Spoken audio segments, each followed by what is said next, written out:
Chapter 1. Don't judge someone just because they sin differently than you do. Life lesson. Hoax. Either my dick was broken, or I was about to die. Those were the only two possible explanations. I wasn't actually 100% sure why I had decided to come to the hospital for my current predicament, but something had to give. Something in the form of my erection, or my lack thereof. I'd been lying in bed for hours tonight trying to think about something that would make my dick get hard, but nothing worked. Not my usual buxom brunette with tits so big that they slapped her in the face when I fucked her hard, nor the small Asian chick that had nipples so tight that I wanted nothing more than to suck them into my mouth and hold on tight with my teeth while I went to town.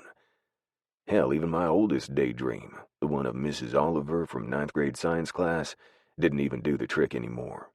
And I'd been using that particular one for years. Before I could think, I'd gotten on my bike and ridden to the hospital. Then, before I could get embarrassed that I, a 32-year-old man who was in the prime of his life, couldn't get it up, I marched straight into the ER, emergency room, and stopped. I shouldn't be there. Technically, I wasn't actually experiencing an emergency. I'd never hear the end of it either. Not from my family and not from my friends. It was probably best that nobody saw me. Though technically, the one single nurse that I knew that worked in the ER, Conley, had assured me that what happened in the ER stayed in the ER. And not because they had some weird pact kinda like Fight Club where you didn't talk about your patients. No, because there were laws that required them not to. Which I supposed wasn't really going to keep them from talking about me. It just meant they couldn't talk about me to other people.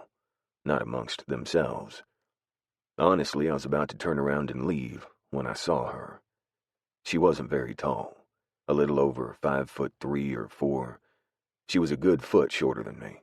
She was wearing navy blue scrubs that fit her body like a glove.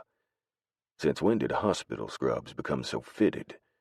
But goddamn, the scrubs she was wearing hugged her supple ass, belly, and thighs, and those tits. Yeah. They would fit perfectly in the palm of my hand. She took my breath away. Oh, and made my dick hard. She'd cured me. And what better way to thank her than to give her a very thorough thank you present. One that involved my tongue, cock, and fingers. Chapter 2. This message is invisible. Only people that masturbate can see it. Prue. I scratched my head and nearly groaned when I found the pen that I'd been searching in every drawer and counter for the last 3.5 minutes. 3.5 minutes that I should have been using to pee and shove some food in my mouth instead of looking for a pen. But it was a special pen. I'd gotten it from a patient 2 weeks ago that had been all of 6 years old and informed me that the pen was special and boys liked it. Pulling it out, I stared at the mermaid pen with its glittery, shiny gold, teal, and purple scales, and felt myself smiling. Anyway, I sighed, tucking the pen into the palm of my hand and curling my fingers around it. If you want to go ahead and take that potty break, go ahead. I'll wait here and take over until you get back. The paramedic that ran the triage desk looked at me with gratefulness. Thanks, Prue, you're the best. Then, before either one of us could argue, or I could rescind my offer, she bolted for the break room. I, on the other hand, bounced on the balls of my feet as I tried to think about anything but the fullness of my bladder. A throat cleared behind me, and I turned, coming face to face with a broad chest. I blinked and stepped back. Is this where I would need to go to get seen? A deep, rough voice belonging to that chest rumbled. I took another step back, completely forgetting about my full bladder, and stared at the chest in surprise before allowing my eyes to travel up. Ma'am? I didn't respond to his words. Instead, I took every delicious inch of the man in, starting with his chest, which was covered with a black Van Halen t-shirt. I moved my way up to the breadth of his shoulders, very wide shoulders that looked like they could support a lot of weight, possibly my ankles, for hours. Then I moved from those beautiful shoulders to his strong, muscular neck. I stopped at the bearded jaw, a bearded, square jaw that screamed for me to run my fingers over it. I wasn't sure if it was the beard or the jaw that got me, probably both. I'd always been a beard whore, but shit, this man's beard? It was amazing. Trim and tight against that perfect jaw that probably made women clench just seeing those angles. And oh God, those lips. Ma'am? I finally looked past the man's mouth to his nose and felt a twinge of amusement when I saw the crookedness of it. It had been broken many times before, based on the angle. A sigh fell from his lips, momentarily bringing my attention back to their perfectness, and I blinked before finally meeting the man's eyes. They were a steely gray blue that made me think of Travis Fimmel's eyes from the TV show The Vikings, but only when he was actually on the TV show and dirty. His eyes, Travis's, not the man standing in front of me, always seemed to go a wintry gray the dirtier he got. I swallowed and said, I'm sorry, what did you ask me? He didn't smile, didn't even crack one. Instead, he stared at me steadily and repeated, Are you who I need to speak with if I'm here to be seen? I tried to shake my thoughts into some semblance of coherency, but I couldn't quite make it work. Why, you ask? Because he'd lifted his arm and leaned one strong hand against the doorframe, and I saw his muscular, defined bicep slip free of the too-taut fabric of his t-shirt, a defined bicep that had a tattoo running along the inner, sensitive flesh from armpit to elbow. A sword. That was it, a broadsword, or at least the hilt of one. It was beautiful work and exceptionally done. The scroll work alone was mesmerizing, and, realizing what I was looking at, he dropped his arm, causing me to momentarily get myself back under control. What symptoms are you exhibiting? I finally forced myself to ask. He didn't look like he was having any problems. In fact, other than the cast that was clearly beaten up and in need of either another redo or taking it off completely, I couldn't see anything wrong. It's something that I'm not exhibiting, or at least I wasn't. He paused. I'm not really sure that I need you any longer. I blinked, unsure where to go with what he just told me. I hesitated. The symptoms disappeared when you came inside, so they're intermittent? The man snorted, drawing my attention to his Adam's apple. It was a constant thing for about 6 weeks until I literally just walked in this door and saw you standing there. He paused. Do you want to go out on a date with me? I stared at him with confusion and a little bit of awe. He looked like it was the easiest thing in the world, slipping that last part in there about me going out on a date with him. I'm sorry, I told him. I don't date military men. His eyebrows rose. How do you know I'm military? The expression on his face practically dared me to tell him why. So I did. The way you walk, the way your eyes constantly survey your surroundings, the way that you clocked every single exit since you got in here. Your unwillingness to let me study your tattoo. Let me guess. Seal? I spouted. His brows rose. Not a seal. What makes you think I'm not just a cop? I snorted. I'm sure once you're done doing whatever you're doing in the military, that'll be your next career move. But for now, your demeanor practically screams military. You're rigid. I would know. Not only was my father ex-military, but every single man that I called uncle was ex-military as well. My twin sister was military. My cousins and friends were military. There was no way in hell that this man wasn't military. What surprised me the most was that he didn't have any tattoos on him other than the sword. If you were military, you were proud to be military. There were usually tattoos that supported that claim. This man, though, he had no army tattoo on his forearm like my dad, or my sister's army tattoo on the inside of her wrist. Just nothing but smooth, tan skin. My eyes studied the man's face a little harder. His beard was much lighter and curlier than his hair. He had straight white teeth and slightly slanted eyes that hinted at some Asian ethnicity way back in his bloodline somewhere. his eyes that were currently watching me take him in with a patient glance. God, those eyes were fucking amazing. They reminded me of the days in the middle of winter when we got our one and only winter storm. The sky was a mottled gray with a small hint of blue around the edges. And goddamn, but those eyelashes of his were so long that any woman would be envious of them. His eyebrows rose, and I noticed that those, too, were slightly wide as well. My mouth tipped up at one corner. "I'm sorry, but I don't date patients or military," I told him, replying to his obviously silent question. "I'm sorry." "Not a patient yet, darling," he said.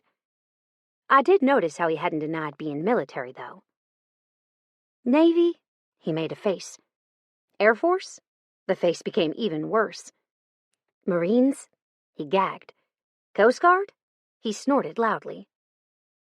"Army." I saved the best for last. His eyes lit up with amusement. "Army," I said again. "I should have known.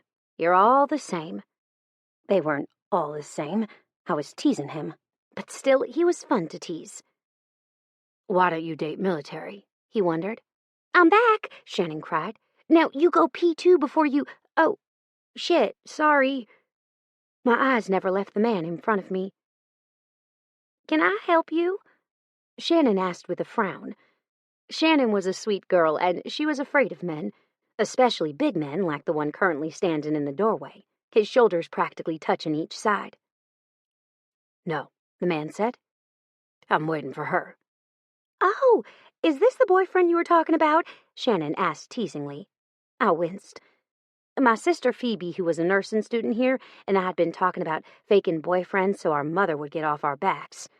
Shannon had walked in during the middle of the conversation and had misunderstood. I hadn't corrected her, seeing as my mother was the nursing director of the ER, and there was no way in hell I would put Shannon in a position where she would have to lie to my mother and her boss. "How does your mother like him?" Shannon blinked as she continued. "It's funny that she was trying to set you up with that marketing director last week and you had someone like him all along. That could have been an awkward conversation." She paused. "Oh, are you bringing him to the silent auction tomorrow night? You should. I'm bringing my best friend. We could all go out to eat afterward for dinner. You know how the food is at those kinds of things." Did she ever quit talking? "You should take a break while we're slow." I held up my hand. "You don't ever mention that word in my ER," I told her honestly. "I'll see you in a bit." With that, I turned to the man who was watching it all with amusement written all over his face, and gestured for him to get out of my way with a tilt of my chin. "I have to pee." "Move," I ordered harshly. He moved instantly, but he didn't go away. When I got out of the bathroom and headed back into the main ER, he was sitting outside the locked entrance doors with his arms crossed over his chest. The minute he saw me, his lips perked up. "You never said yes to that date." I snorted and walked up next to him, inputting my code and waiting for the doors to open. "No, I sure didn't, did I?" I asked. "You just inputted that code in front of me, and now I know it," he helpfully pointed out. I rolled my eyes. "What do you want me to do?" "Wait until I left," he said. "I shouldn't know the code to get in. I'm a stranger. You barely know me. What if I was some killer and now I know how to get in?"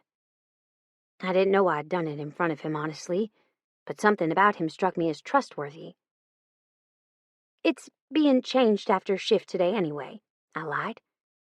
It hadn't been changed in so many years that I doubted anybody even thought about it anymore. Honestly, so many people needed to know the code. Nurses, doctors, paramedics, and technicians. Hell, even the maintenance crew, housekeeping, and the food service needed to know it. Changing it would be a pain in the ass. Luckily, I sensed no ill will from the man. Not to mention, I doubted he'd do a damn thing that would ever bring anyone harm, much like my own father. My father had taught me a lot over my lifetime, and a lot of those things he taught me were life skills that one wouldn't think they'd need. Like people reading. Who would think that they'd need to know how to read someone? Well, I figured out why when I was 14, and saw a young girl around my age try to get me into a car with her because her foot was hurt. I hadn't gone. And a couple days later, that girl had been arrested for taking part in a gang initiation and killing another girl to accomplish her goal. Good. He blew out a relieved breath. Good, that's good. The fact that he was worried about my well-being made me feel funny. I didn't like that he cared. What's your name? I asked him. I didn't care, of course, but I couldn't keep calling him the man in my head. It was weird. Hoax, he answered quickly. Hoax Hudson Hicks. Then he held his hand out to me as if I was asking because I cared. What's your name? He pushed. I licked my lips, not wanting to say a word, but my mouth opened on its own accord, and words started to pour out before I could stop them. Prue Ember Mackenzie, I answered. He took my hand that I'd seemingly held out for him to shake and smiled. Nice to meet you, Prue. I felt the edges of my lips turn up in a small smile. MVA, Prue, Dwight, the doctor that was working with us tonight, yelled. Multiple injuries. One is a stick shift through a little girl's chest. I felt something inside of my gut clench, and then adrenaline started to course through my body. All the while, the man, Hoax, still held my hand. I swallowed but didn't pull away, and he noticed. Eventually, once we could hear the first sounds of sirens, he let me go and said, Until next time, Prue. Then he was gone, and I was left more confused than ever. I wanted him to leave. Right? Chapter 3. I just wanted some leggings. Unfortunately, I think I might have joined a cult when I purchased them. Prue's secret thoughts. Prue. I walked into my parents' house and groaned at the smell of the cookies that were baking in the oven. Oh, God, I moaned as I followed the smell. Please tell me you have more than enough for me. My dad, who was sitting on the bar stool next to the counter, grinned at me as I made my way into the kitchen. I walked straight to him and wrapped my arms around his large, muscular chest. Bad day at work, baby? He asked me. His chest rumbled with his words, and I closed my eyes as I thought about how awful my day had been. Well, not all of it, just most of it. Mom yelled at me when I told her we needed to change the code to the ER, I mumbled, and that was only the best part. The worst part is that a motor vehicle accident came in, and not one, not two, but 3 children were unrestrained in the car doing the shit and driving. The mom was drunk off her ass and hit a parked car. 2 kids were ejected. The one that wasn't was only held inside by the stick shift impaling her in the left abdomen. They're all in really bad shape. My dad's arms around me tightened. Bad day. Seriously, bad day didn't even begin to cover it. I made cookies for your mother, but if she's going to yell at my baby, then maybe you should eat hers, Dad suggested. I heard that. My mother, my spitting image, walked through the door off the side of the kitchen that led to their bedroom and straight to the bottle of Dr. Pepper that was sitting on the counter. She spared me a glare and drank. Once she'd finished, she turned to me. I also didn't yell at her. I explained why we didn't change the code to the ER, which she argued with me in front of the entire ER. It's not my fault that I got pissed. She's supposed to treat me like her boss at work, not her mother. You're both, I argued, and you know it's a good idea. She growled in frustration. I do know it's a good idea. I've brought it up to the freaking hospital board multiple times, yet they still haven't quite figured out how to pull their heads out of their asses. They argued about what the code should be changed to, who should have access to the code, where the code would be stored, and how much money it was going to cost them to change it. At the end of the day, the goddamn code never gets changed. Maybe you should tell old fat bastard that he needs to stop fucking himself with his thumbs and make that hospital safe for y'all, my dad muttered. Jesus, I hate that guy. That guy was actually the board director, Kelly Lowe. And Kelly Lowe wasn't fat. He was actually quite skinny. Well, fit was more the word I was looking for. He definitely wasn't a fat bastard, though my dad liked to call him that because he talked like the guy from Austin Powers and made my dad think of him every single time he opened his mouth. I tended to agree, but this was one argument I definitely wasn't going to get in the middle of, especially seeing as if we gave him any attention at all, my dad would go off on a tangent. Apparently, when the hospital my mom and I were working for merged with a different hospital a few years before my tenure there, my mother almost lost her job because she was very vocal about the lack of safety in the hospital itself. Then, she'd been a charge nurse, just like me, and hadn't had the reach. But when I took over her job for her, and she moved up to the director of the ER, she slowly started to implement new protocols. Kelly, the douche canoe, didn't like that she was taking initiative. He also didn't like her, my father, or me. Well, I had a feeling he liked me. He'd asked me out once, and I hadn't been able to decide whether it was to piss my parents off or because he truly had feelings for me. Regardless of his motives, I'd said no and had made it a hobby to stay as far away from him as possible. But unfortunately, there were days like today where I had to see him. He felt it was his God-given right to be up in the middle of the ER and doing shit that he had no business doing because he was the head of the board. Apparently, that included inspecting the drug kiosks, making sure we didn't have our phones out, and making sure that anything else wasn't going on that he could scream at us about. Honestly, he was a real dick. "Let's have cookies," my mother suggested, seconds before the timer went off. "But if you want some, you have to be eating them off your dad's half. I'm going to eat all of my half. I think you gave me a new gray hair today." I snorted and let my father go, walking to the fridge to get the jug of milk out, and then pouring 4 glasses. "Why are you pouring 4? My father asked as he walked to the counter next to me. "Phoebe is on her way," I said. "She had some questions about her homework for class, so I told her to come over here because I wasn't going home." He grunted. "She's still mad at me?" I grinned. "From what I hear, yes." He scoffed. "She has no reason to be mad." "You stole her car and had it crushed," I said, "and it had all her stuff inside of it." "It had all her trash and bullshit inside of it. I made sure to take out everything that looked to be of some value. But Jesus Christ, there was so much trash in there, I have no clue how she'd even know," my dad argued. "I had $40 in a small coin purse on the floorboard." Phoebe came rushing in, looking harried, tired, and stressed out. "I also had a new pair of tennis shoes in the back seat." "I got those out," he pointed out, "along with all your books, plus I gave you another goddamn vehicle. Those people would say thank you." "You gave me a new car that was your style, not mine," she argued, "and you know how I hate Fords." Which explained why she wasn't driving said car and was driving my mother's old vehicle that was older than she was. I snickered. "You do know how she hates them," I felt it prudent to point out.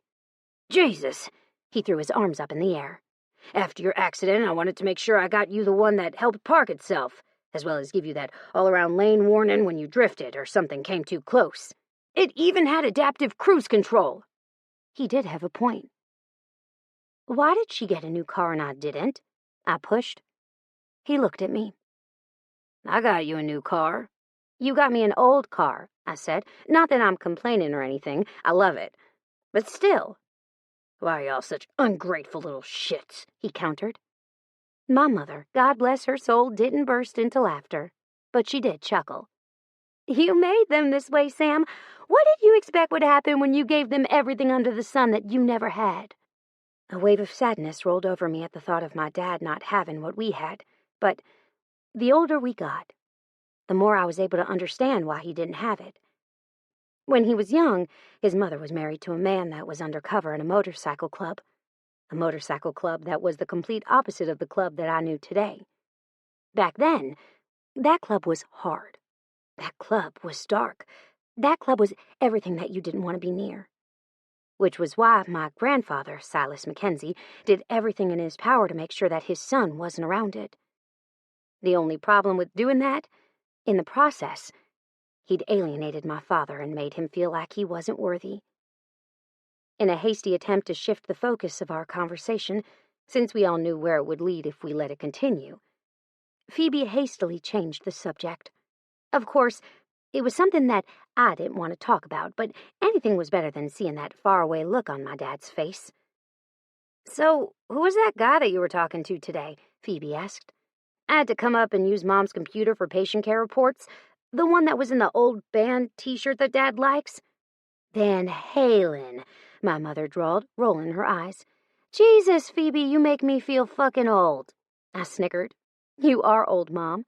She pointed her finger at me. "Take that back." I bit my lip as laughter welled inside of me.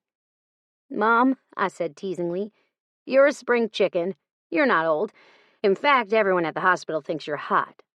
Dad's eyes flared at that, causing my mom to narrow her eyes at me. She knew what I was doing, which was changing the subject. Again. I did not, under any circumstances, want to talk about that man in front of my father. Why? Because my father was extremely overprotective. Over the last year or so, some of the free kids had started to find their happily ever afters.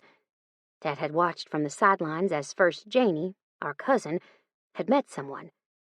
That had been quite hard on him because Janie had been a baby when my parents had met. Dad felt like it was only a matter of time until we started following in their footsteps. Sure, there'd been a boyfriend here and there for the 3 Mackenzie girls, but none of them had been serious, and none of them had the balls to stand up to our father. I had a feeling that Hoax not only had the balls, but he had the desire, too. "What's she talking about?" my father asked. "She's making shit up so we don't focus on the fact that she met a man that she liked." My mother turned the tables. "Wouldn't you like to know why she's changing the subject, dear heart?" Dad turned his eyes to me, and I hastily stole a cookie off the plate that my mother had finished divvying them up on, and shoved it in my mouth so I wouldn't have to answer. Then I groaned at the taste of chocolatey goodness that burst like a flavorful explosion in my mouth. "Oh, these are good today, Dad." My father had perfected his cookie recipes years ago for my mother to satisfy her sweet tooth, which had then turned into the Mackenzie girls' sweet tooth. Nowadays, since his girls no longer lived with him, he didn't make them as much, which was one of the downsides of moving out. An upside, though, was that I was able to go out on a date or bring a man to my house without worrying that the men of Free were going to take him to the back room and give him their own special brand of interrogation, the kind where waterboarding wasn't off the table. My father grunted. "So, who is the man that they're talking about?" I sighed and licked my lips, taking a sip of my milk before I turned and rested my ass against the counter so I could see him better. "I met him today. He asked me out on a date. I said no. That's all I know about him," I answered honestly. "Huh," Dad said. "Why'd you say no?" I rolled my eyes. "Because he's military, and you know how I dislike those military men. They're all players." My dad snorted at my comment. "You're so full of shit." "Dad, I was cheated on twice by a military man," I felt it prudent to point out. "That seems like enough of a reason not to date one, don't you think?" "I never cheated on your mom," he said, "and none of the men on this compound did either." I smiled at him sweetly. "That's because y'all are a different breed of man. Men these days don't have the same ideals that y'all did and do." "She thought he was cute," Phoebe interjected, "and he looked like he wasn't the type to give up easily. I'll bet he comes back." "He's not going to come back," I denied, picking up another cookie. "Besides, even if he does, I'll just tell him no then, too." All 3 of them looked at me like they didn't believe me. Chapter 4. You really don't get smarter when you get older. You just run out of stupid shit to do since you've already done it all. Hoax's Secret Thoughts. Hoax. I didn't mean to find her. Really, I didn't. I was going to respect her wishes and stay the hell away from her. Then I saw her across the street from Bayou, and I caved. It was the flash of blonde hair that had me nearly crashing my bike into the mailbox. I was so surprised to see her that I didn't pay attention to where I was going. It was when my tire rubbed the curb that I turned sharply and corrected the bike before I could come face to face with Bayou's brick monstrosity of a mailbox. Heart pounding, and not because I nearly needed facial reconstruction, I leaned the kickstand down on the bike and shut it off. Moments later, I pocketed my keys and swung my leg over to come to a stand beside my bike, staring at the woman working in her yard. She was wearing a pair of tight black jeans, a really old t-shirt that had cracks in the vinyl declaring her a Kilgore bulldog, and a pair of motorcycle boots. Sweet baby Jesus. She was like a dream come true. All that was missing was her pressing up against me on the back of my bike. "Yo," someone said from beside me. I turned to see Wade and Castile, both bare-bottom guardians and cops, staring at me as if they'd said something and were waiting for me to reply. "What?" I asked. "I didn't hear you." Castile and Wade's eyes went to the woman across the street, and wide smiles tipped up the corners of their lips. "That's Bayou's nurse neighbor," Castile pointed out.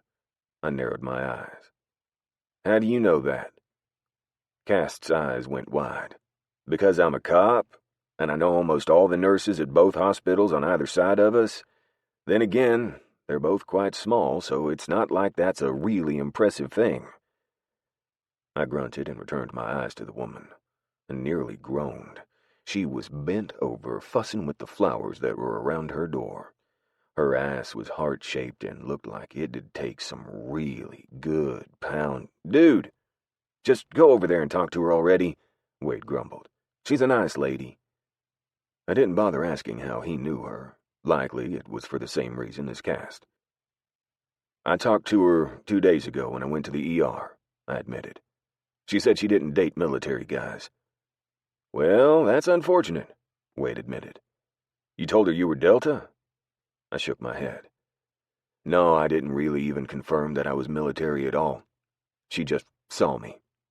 When I asked her out, she told me she didn't date military guys, then went on to guess which branch. I have to admit, that impressed me." "Her dad's ex-military," Wade said. "I saw him in there one week talking to his wife, who also works in the ER. Big motherfucker like you. I'm fairly sure that you could hold your own against him." I hedged, knowing damn well who her father was. It was hard not to when you idolized the man. Not that I would ever tell her that. She'd have to give me a chance first, though. After getting her full name, it wasn't hard to put 2 and 2 together on who her father was. I mean, there were only so many Mackenzies that lived in Kilgore, Texas. "True," Cass said. "But I didn't know you were such a little bitch. Giving up at the first obstacle's not like you, man." That was true. I was Delta Force. We didn't give up at the first obstacle, or the 40th. If we wanted something, we would make it happen no matter what, or how long it took. With that in mind, I looked both ways and then crossed the street, very much aware of the eyes that stayed on me as I made my way over to the woman that was now bent over a different set of flowers. This one to the side of her walkway. When I got closer, I realized that she was pulling weeds out with her hands and tossing them into the grass behind her. "You do know, right, that all you're doing is giving those weeds a different place to grow?" I teased. Prue looked at me over her shoulder and narrowed her eyes at the comment. Then they widened when she saw who'd made said comment. "What are you doing here?" she asked, standing slowly. The tight scrubs looked great on her, but Jesus Christ, her in tight black jeans dressed like she was... Holy shit, that did it for me, too.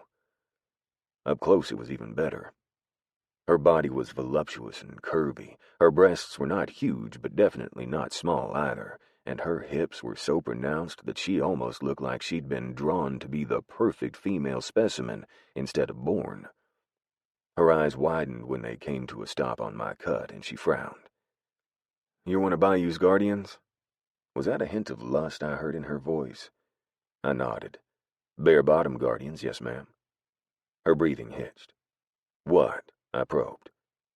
"How the hell am I expected to have control?" she inquired. Her outburst had me blinking in surprise. I frowned. What?" She licked her lips and looked away. "Nothing." Frowning, I moved closer so that I could touch her hand with my fingers. She stepped away, a wild look in her eyes. "I won't date you." I narrowed my eyes. "Why not?" "Because you're Army. Plus, you're youngish and hot.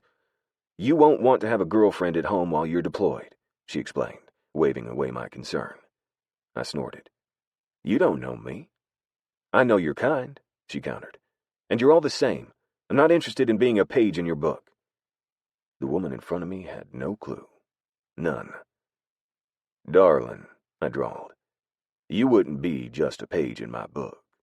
I'm not that kind of man. Never have been, and I don't intend to start." My dad had done it enough to my mom for me to realize the kind of pain that caused. Hell, if it wasn't for my grandfather showing me what a good relationship was, then I might have never seen how good they could be. He'd been faithfully devoted to the same woman for 60 years, even when she'd been dead for 15 of those years. Hell, Dixie Normus might have wet his whistle with women since my grandmother had passed, but during all that time, he'd never once fallen in love with any of them. He hadn't wanted to, and hadn't tried to. My grandmother was it for him. It was sad that my father hadn't given my mother the same thing. I can't date you. She tried a different tactic. What if we did and it didn't work out? Then I'd have to see you over here all the time. I'm not here all the time. I paused. But I am here quite a bit since Bayou's my cousin. I spend just as much time at my other cousin's house, and I do have other friends. I don't have a place of my own since I'm not currently living anywhere at the moment. Or ever. I saw no reason to own a place or rent one for that matter since I was never fucking here. The only time I was here was when I was on leave, and that leave could end at the drop of a hat if I was needed for a mission. That was the life of Delta Force. We were there when we were needed, and we didn't have set dates when that happened.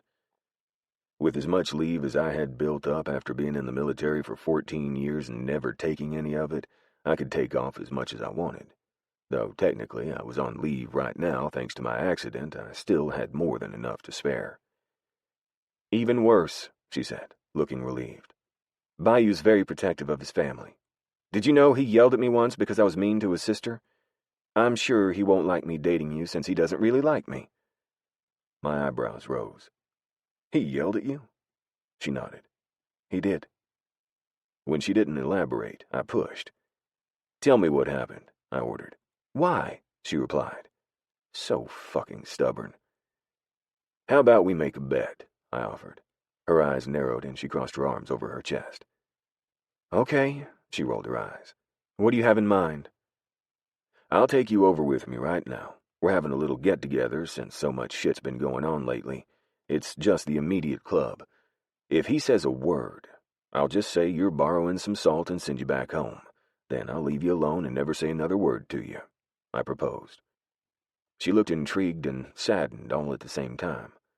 I could also tell she wanted to ask about the shit that had been going down, but didn't want to pry. Fine, she dusted her hands off. I have to wash my hands, though. Give me 2 minutes. Instead of staying outside where she likely expected me to wait for her, I followed her. She looked at me over her shoulder as she heard the tread of my feet close at her heels, but didn't say anything.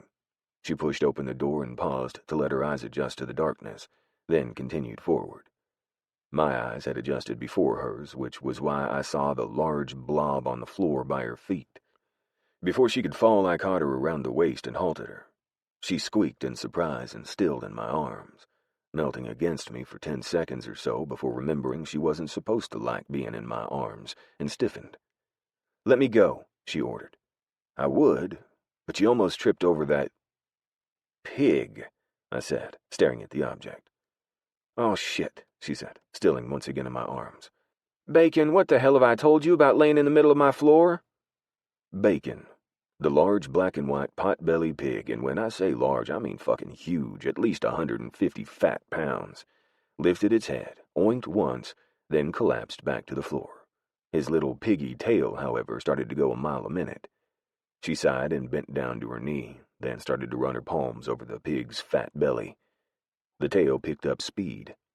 It was actually fucking cute, in a really weird sort of way. You have a pig, I mused. She snickered.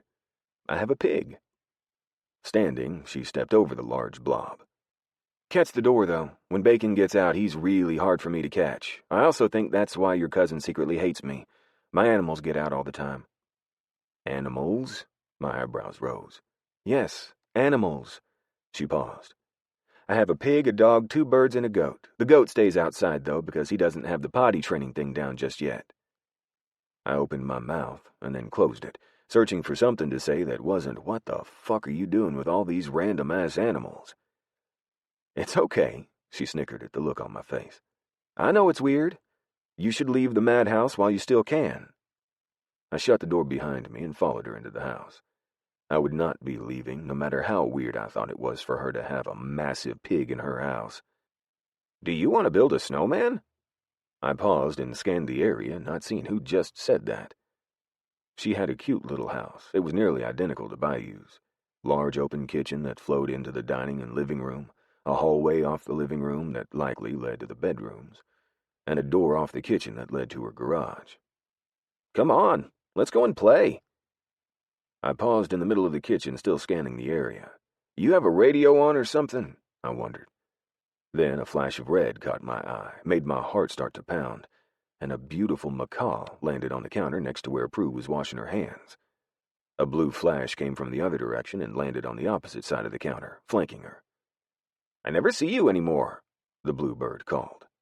"Come out the door," the red bird replied. "Guys," Prue interjected, "no more Frozen. We have company." Both birds, as if they understood each and every word out of Prue's mouth, turned to survey me. I blinked.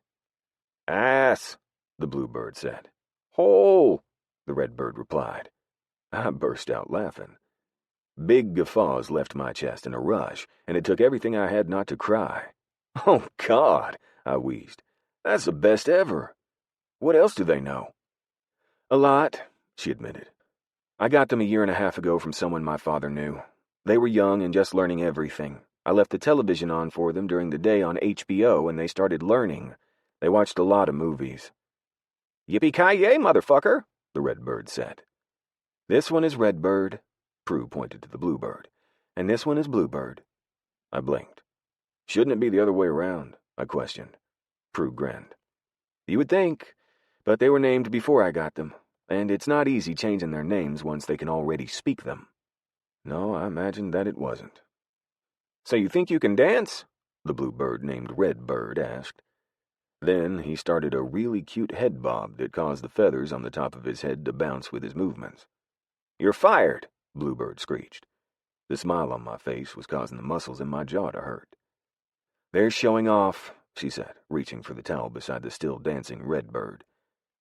"They like you." I liked them, so the feeling was mutual. "That's so cool," I admitted. "I always wanted a bird. And an iguana." "I used to have an iguana," she confessed. "It was 6 feet long and loved to ride on your neck when you walked. It's still alive and lives in the trees around my dad's place. Every once in a while he'll come back and eat treats, but he prefers to stay outside. During the winter, he moves into the shop." "Wow," I stated. "That's actually really cool." "Are you ready to have your point proven?" she asked teasingly. I offered her my elbow. "Sure thing." We headed for the door and walked outside, only to come to a stop when a large white Labrador retriever blocked our way. He was laying on the front mat, sprawled out, asleep. "That's Doohickey," she said as she stepped over him, letting go of my arm in the process. "He's sweet but lazy. In between him and Bacon, I have massive lumps on logs that I have to navigate around because they don't move." I stepped over the dog, too, and then reached back to close the door behind me. "You want to lock it?" I questioned. She shook her head. "I won't be there that long." I didn't lock it, and I also didn't correct her. She would be there for a while. We made it to the front door, and I walked in without knocking. Since I bounced between Bayou's couch and his sister's couch, they were both quite familiar with me making myself at home. Then again, there were 6 bikes parked outside and Rome's truck, so I was highly doubtful that anybody would be surprised that someone was entering without knocking. They'd be more surprised if I knocked. Walking into the main part of the house, I came to a stop in the middle of the living room where Bayou was on the couch, legs extended, staring at Rome, who was talking about Longview's professional football team making it all the way next year. Castile was on the recliner, staring at me with an amused expression on his face. Rome's wife, Izzy, was on the couch, squeezed in beside Bayou and Rome, holding her infant daughter Astrid over her shoulder. Liner, Link, and Ezekiel were still at the bar, hovering over a bowl of bean dip. "Where's Wade?" I asked, looking around for the couple. I really liked Wade's wife, Landry, despite the fact that she almost killed me for a second time in as many months only a week before. She'd pulled out without looking and had nearly sideswiped me on my bike. After getting supremely pissed off at her and making her aware of how upset that I was, I'd driven to her husband's house. Minutes after the incident, she'd pulled up and had practically fallen out of her car crying. It was then that I saw and heard the dog that was snarling and snapping in the back seat. A dog that she'd rescued, a military working dog that could have been me if he was human. Knowing that she'd helped such a broken dog had cemented my admiration for her. I loved that she treated that dog with the kindness and care that she would of any other dog. I also loved that she didn't give up on him when many other people would have. Sometimes it was the broken ones that made the best companions. I'd seen a lot of me in that dog, and it hit close to home that he'd been harmed and nobody had wanted him. Wade and his wife are looking at a house. Castile's eyes slid to the woman still cemented to my side. Who you got there, man? Prue! Conley came out of the back hallway with her hands still slightly damp, her eyes alight at seeing Prue. What are you doing here? I guess it made sense that Prue and Conley would know each other, seeing as they'd both worked in the same ER. Bayou looked up at the mention of his neighbor, and his eyes narrowed. I felt my lips twitch as Prue sucked in closer to me. Prue muttered stiltedly. I invited her, I explained. She's agreed to go on a date with me. I felt a sharp, fast pinch to my side and nearly laughed at her audacity. I didn't know you two knew each other. Conley came to a stop right next to us, blocking both her view of Bayou and Bayou's view of her. Though he'd looked as if he wanted to say something about her being there, he'd held his tongue just like I'd said he would. We don't, or didn't until last week. She blew me off when I asked her out after seeing her at the ER. I paused. When I saw her outside, I felt like it was divine intervention. Why were you at the ER? Conley inquired. I quickly changed the subject so that I wouldn't have to explain my reasoning. Suffice it to say that reasoning was no longer a concern thanks to the woman standing beside me. Even now I was at half-chub status and fucking happy about it. Despite the fact that you could see my dick really well through my jeans if anyone cared to look hard enough. Which I had no doubt that if Prue continued to stay sucked up to my side, someone would eventually notice. I wasn't a small guy at half-mast. If I had to keep inhaling her sweet scent and feeling her breasts against my arm, I was going to start sporting a full one any second. Prue suddenly pushed even closer, and I realized that while I was contemplating the way it felt to have her breasts pressed up against me, Bayou had gotten up off the couch and started toward us. Prue's nails were now digging into my forearm where she had it in a death grip with both hands, and I reached down and squeezed the front of her thigh, which was the only thing I could reach with the way she was wrapped around me. But instead of coming over to talk, he walked past us to the bowl of bean dip that was on the counter. What the fuck? Bayou growled the moment he got to the counter. Y'all weren't supposed to eat it all. Sorry, Ezekiel mumbled around a mouthful of dip. It was really good. Bayou cursed under his breath. Fuck. I can make some more, Conley pointed out. It literally takes like 5 minutes in the microwave if y'all have the stuff. What ingredients? Bayou turned, his eyes on Conley. That Fritos bean dip in the small can, a package of sour cream, cream cheese, and some taco seasoning, she explained. I have everything but the beans, he said, sounding forlorn. I have some bean dip at home, Prue offered softly. I can go get them.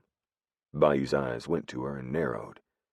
For a few short seconds, I thought he would actually say something about not liking her, but like the man I knew that he was, he decided to hold his tongue. Bayou was a good man, mostly. He was brash, dreadfully honest, intimidating, and rude, and those were just on his best days. He wasn't fond of newcomers, and we'd been blowing his comfort levels out of the water lately with adding all these new people to the mix in the form of girlfriends and wives. Bayou was not a man that did well with change without being prepared for it, and God forbid you hurt someone he considered his, which was likely what happened with his sister. His sister Brielle might very well have been in the wrong if Prue was yelling at her, but Bayou wouldn't care.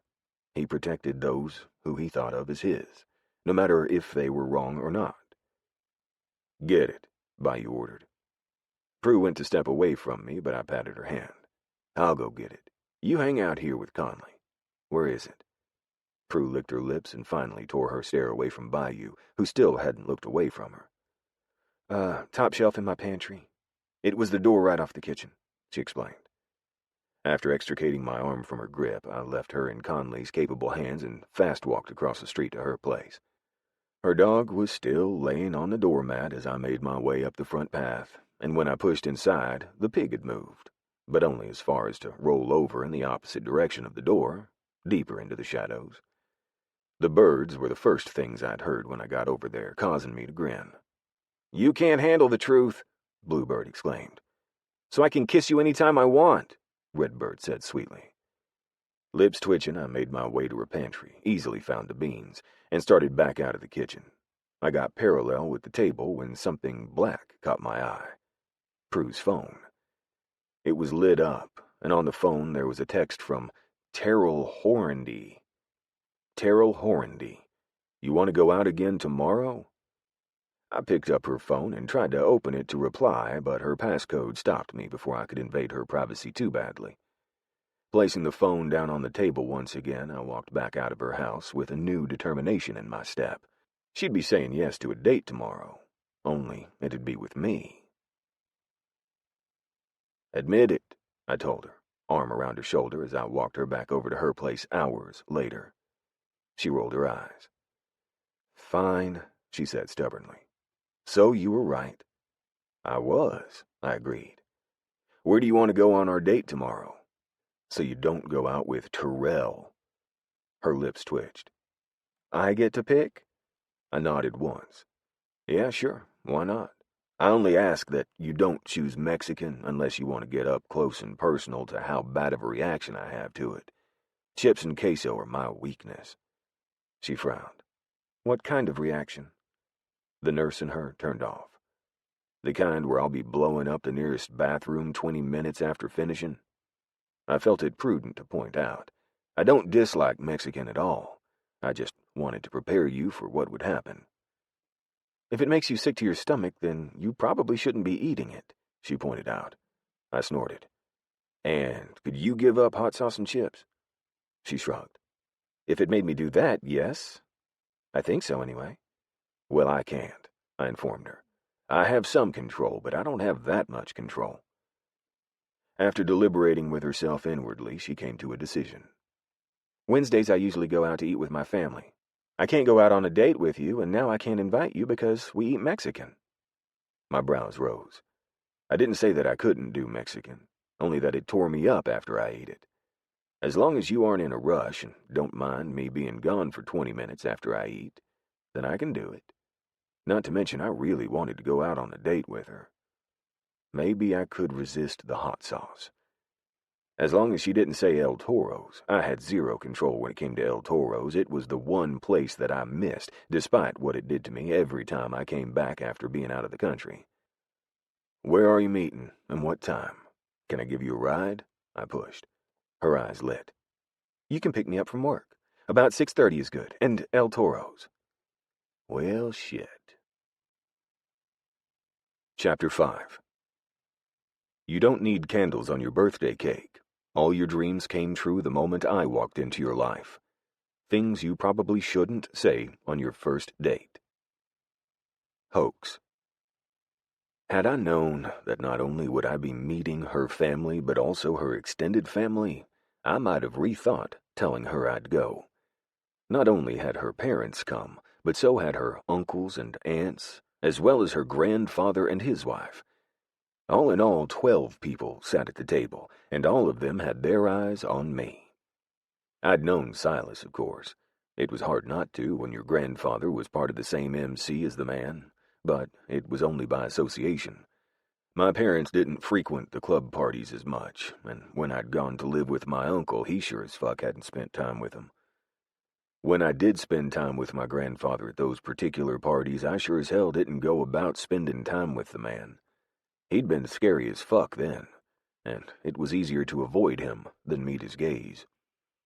Prue didn't worry about my discomfort. She was too busy downing chips and hot sauce to spare me a glance. Apparently, El Toro's had the same effect on her as it did on me. I'd managed to hold off on the chips for all of 18 minutes. Then they'd brought the queso and tortillas out, and I was a dead man. "What do you do for a living?" I glanced up to find Prue's mother, Cheyenne, staring at me with curiosity written all over her face. I picked my glass of water up. I'd much rather be having a large glass of sweet tea, and took a small sip before biting the bullet. I'm active duty Army, I told her. I'm currently on medical leave for another 2 weeks until I can get this off. I held up my cast-wrapped arm and showed it to her. The cast looked like crap today thanks to my workout and then firewood chopping. It had a smear of what looked to be pine sap on it, and I hadn't been able to wipe it off. The white gauze that they use underneath the plaster was stained brown with sweat and dirt. Though it looked pretty bad before my attempt at keeping in shape, as well as busy, today. "How'd you do that?" Sam, her father, took a sip of his beer. He looked suspicious as hell and very unsure about me. Then again, I'd gotten the same look from her grandfather and uncle as well. "Motorcycle wreck," I said. "Some guy forced me off the road and I fell into a ravine and impaled myself. Broke my arm on something on the way down." Sam's eyes narrowed. "It's the trouble the club was experiencing a while back." Sam turned to his father. The trouble he was speaking of was actually a man who had a hard-on for the Dixie Wardens, Silas's club, and didn't like them to have backup in the form of clubs that supported them. I was one of the unfortunate examples of what would happen if we continued to support them the way we had been. Unfortunately for them, the Bare-Bottom Guardians MC didn't like being threatened and intimidated into doing what they thought we should do. We did our own thing, and we asked no permission. "One and the same," Silas McKenzie muttered. It didn't surprise me that they knew my business. The Dixie Wardens, which both Silas and Sebastian, Prue's uncle, were members of, had once been the intended club for Bare Bottom, Texas. I'd missed all of that hubbub. I'd agreed to go when I could. Being career military as I was, I didn't have as much time to put into the club as the others. As the new members had volunteered to come down here, it had been decided that we no longer wanted to be the Dixie Wardens. We wanted to make our own life, form our own club, and we'd done that, much to the annoyance of our fathers and the Dixie Wardens. Silas McKenzie had been one of the most vocal about not liking the change. "You're the one that got ran off the road," he stated. "What happened to the snake?" I grinned. During that rescue, I'd fallen down into the ravine. A ravine that had water running through it, and goddamn snakes making it their home. During the time where medics were called and when they showed, a snake had happened upon Conley, who'd come down to help me, and me. I'd caught it by the throat and drowned the motherfucker.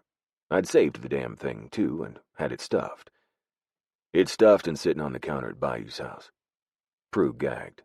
"That's gross." I shrugged. It is what it is.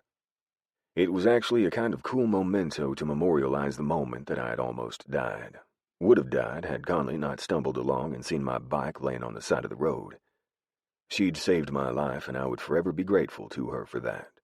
It was also nice that she was friends with the woman that I had a desire to get to know better, both the usual way and biblically speaking. "What happened?" Prue asked, trying to appear as if she was uninterested when we both knew that she was very interested. I'd seen her glancing at my cast and opening her mouth only to slam it closed moments later. I went on to explain the entire story, finishing it with what she already knew. And they told me I had quite a few weeks with this thing on.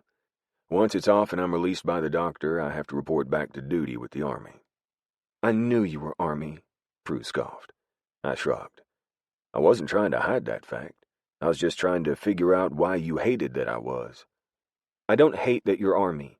I hate the type of man that hot men like you act like when they're in the military," she shrugged. "What exactly does that mean?" I questioned. "It means that she won't date you because she's been fucked over by 2 men before you, both military, both Army, both pretty, and both no longer in the picture," Phoebe, Prue's sister that I'd just met over our chips and hot sauce, announced. I frowned. I'm not like other men. All men are the same. They all want one thing. It's the women that decide they can put up with us that makes a difference. Silas grunted in reply. "What are you saying, Grandpa, that you are a horn dog just like the rest of them?" Phoebe batted her eyes sweetly. "Your grandfather?" Sawyer, Silas's wife, teased. "Of course not. He's the perfect male specimen." Laughter filled the table, and I lost my battle. I reached forward and picked up a chip, dipping it into the hot sauce. I nearly moaned at the exquisite taste. Another one soon followed, and another, and another. When I looked up next, Prue was watching me with amused, knowing eyes. "I don't want to talk about it," I told her.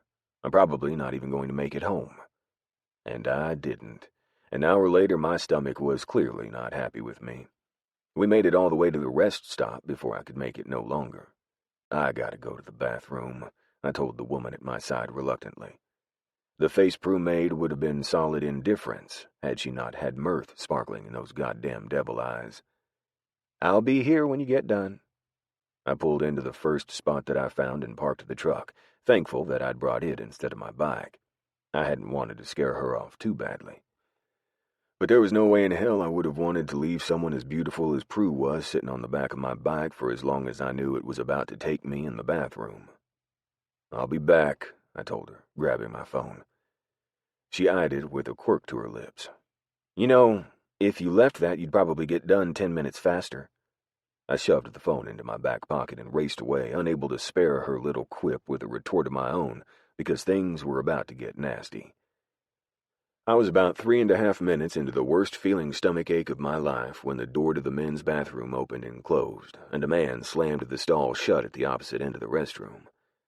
From the brief glance that I'd taken of the restroom when I'd arrived, I knew that there were 6 stalls in total, meaning there wasn't enough room between him and me for the god-awful business coming out of my ass not to affect the man. But luck was on my side because seconds after he must have sat down, the same thing started happening to him that was happening to me. We were trading crude noises back and forth, and soon the smell became something that I had to bring my shirt up over my mouth and nose to escape. My eyes were watering both due to the smell and the way my stomach was telling me that it wasn't the best idea in the world to have eaten all that queso and chips. What felt like hours later, I finally felt that I was good enough to make it home, at least to Bayou's home, and finish my business.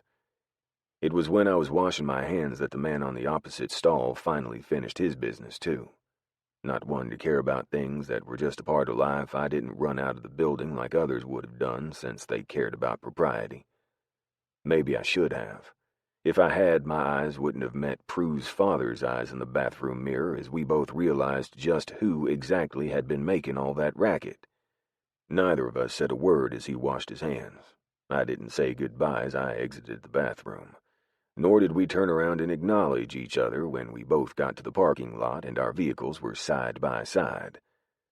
I wasn't surprised at all to see Prue and her mother laughing manically about something they perceived as funny as I walked up. They both turned as one as they heard my approach, and I was struck with how beautiful Prue's mother was. If Prue aged even half as well, she'd still be a knockout. "So?" Prue said, eyeing me. "Are you still thinking Mexican was a good idea?" I patted my stomach, which still felt raw. "I hate to say it, but anything that's not white rice and white bread makes my stomach hate me. Sadly, Mexican food is one of my favorites, but also one of the first that hits me. The other food I can at least make at home before anything starts to go wrong." "Did you have your gallbladder out too?" she asked as Sam finally made his way up to the group and looped his arm around his wife. I shook my head. "No, I'm just a sensitive soul." Sam snorted. "You're telling me you don't even have a reason for doing what we did back there?" I shook my head. "Nope, sadly. It would be nice if I did, or had a way to pinpoint what it did to me and why so I could prevent it. Unfortunately, I don't have any answers. I've been to quite a few specialists as well. Pretty much it just is what it is, and I don't have a choice in the matter." "So, y'all had a bonding moment?" Phoebe, who hadn't bothered to get out of the back seat of her dad's truck, asked. Prue's lips twitched. Her father grunted and said, "There is a certain type of bonding that you do with your baby's new boyfriend, and smelling his shit in a bathroom isn't one of them." Prue and Cheyenne started to crack up at that. Phoebe had gone back to her phone and hadn't even cracked a smile. I winced at the remembrance of the smell. My stomach rumbled then, and Prue, who was close enough to me to hear it, looked at me with worried eyes. "You need to go home." I nodded. I needed to go home. Because sadly, shit happened. Literally. Worst date ever. Chapter 6. Don't let people treat you like pond water. You're Fiji water, okay? Text from Prue to Phoebe. Prue. So you're thinking about Mr. Pooper, Phoebe teased. I flipped her off. Fuck off. That was pretty funny, though, she admitted. I mean, how much better could it have gotten? Our dad got to listen to your new man poop while he pooped, and from what Mom told me the next day, it was really bad. Dad said that he'd never had to shit like that in his life. I covered my face with my hands and started to laugh, unable to control myself. Oh, God, that's so bad. Phoebe grunted and went back to her phone. What's on there that's so fucking important? I questioned. She turned it around and showed it to me. A friend of mine made a new app that allows you to go through flashcards on your phone. You take a picture of what you want on there, and it transcribes it onto a flashcard. From there, you type in the word that you want on the opposite side, and voila! I grunted out a reply. I hated school. I'm so glad that I'm done with it. She huffed out a reply. I hate school, and I'm almost done. I think I chose the wrong major. My head tilted in confusion. You what? I blinked. She was 6 weeks away from finishing her bachelor's in nursing. How the hell did she get this far and then just decide that she had chosen the wrong field? She sighed. I don't want to work in a hospital setting. And who the hell is going to want to hire a nurse that has a bachelor's degree when they could hire one with an associate's degree, get the same type of care, and pay them less? I paused because I was unsure of the answer that she wanted for that. Technically, she was right. Outside of the hospital setting, she really wasn't going to find a job that would pay her what she deserved that couldn't just as easily find someone just as qualified for less money. Shit, I groaned, standing up and walking to the window. What are you going to do? She grimaced. I'm not sure. Get through the next 6 weeks, and I guess go from there. I've been thinking about where I want to work, and all I can come up with is a school nurse or going to a doctor's office. The hospital setting just isn't for me, especially when I see that you have to deal with that douchebag on a daily basis. The douchebag being Kelly Lowe, the man that had a hard-on for all the Mackenzie girls, even the one that didn't work for him and worked for the hospital for free. Kelly is a douchebag, I agreed. But if that's the only reason you have for not working there, it's not a good one. She shrugged.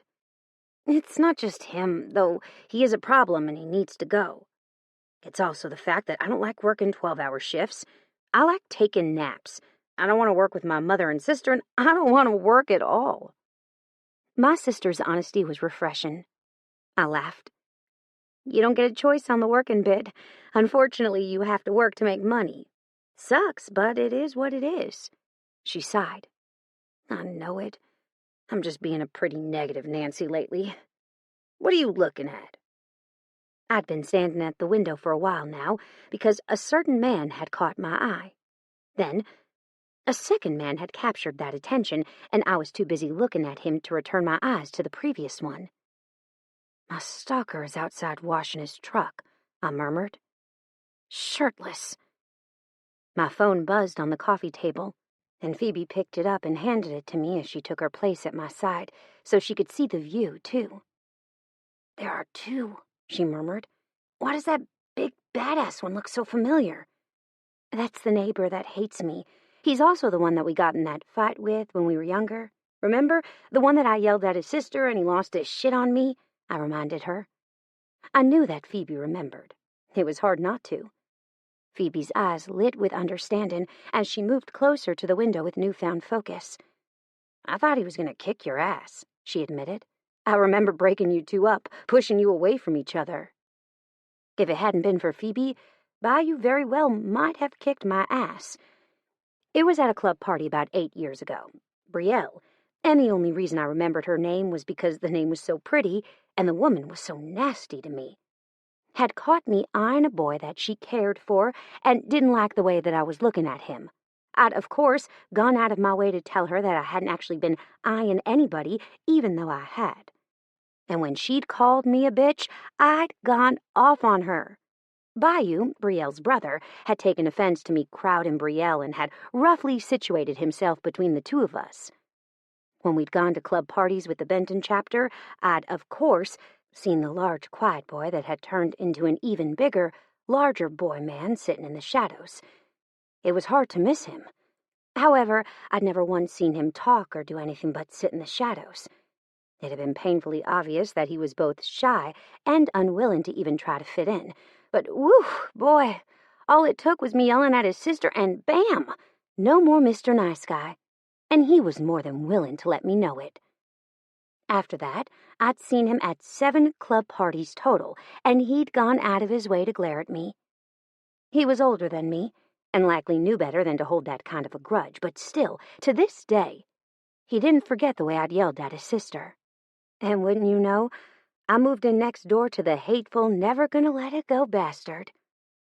I remember him, Phoebe admitted, sounding lost in her own memory of the time. I really liked him. You liked him? I asked incredulously. Yep, she said. He liked reading the same stuff as me. He also hated going to those club parties as much as I did. How did I not know that you lived next to him all this time? All this time being about 1.5 years. Because you never have time to come over here, I pointed out.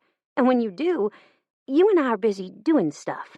Plus, Bayou's never home, like ever. I think I see Hoax there more than I do Bayou. Bayou has Asperger's, she said softly. He told me all about it the day you and Brielle got into it. When we learned about types of autism when we were in our 3rd semester, I thought a lot about him as we were going over Asperger's. He exhibited a lot of the signs and symptoms, but he's definitely on the less affected end of the scale. I had no clue that you spent that much time with him to ever make those connections. I felt deflated. I hadn't even made the effort to spend time with him or get to know him at all, and here my sister was telling me that she had, and she'd realized that he was out of his element. I don't notice any of those signs or symptoms in him anymore, though. Honestly, other than scaring the crap out of me, Bayou didn't look like he suffered from any problems. But he remembered exactly who I was and what I'd done. That I'd seen right off the bat. I'm not sure that he likes me and Hoax hanging out, I admitted, feeling my stomach clench for some reason at the thought. If I were to go out there right now, he'd glare at me the whole time. She snorted. Leave that to me. Let's go talk. I immediately shook my head.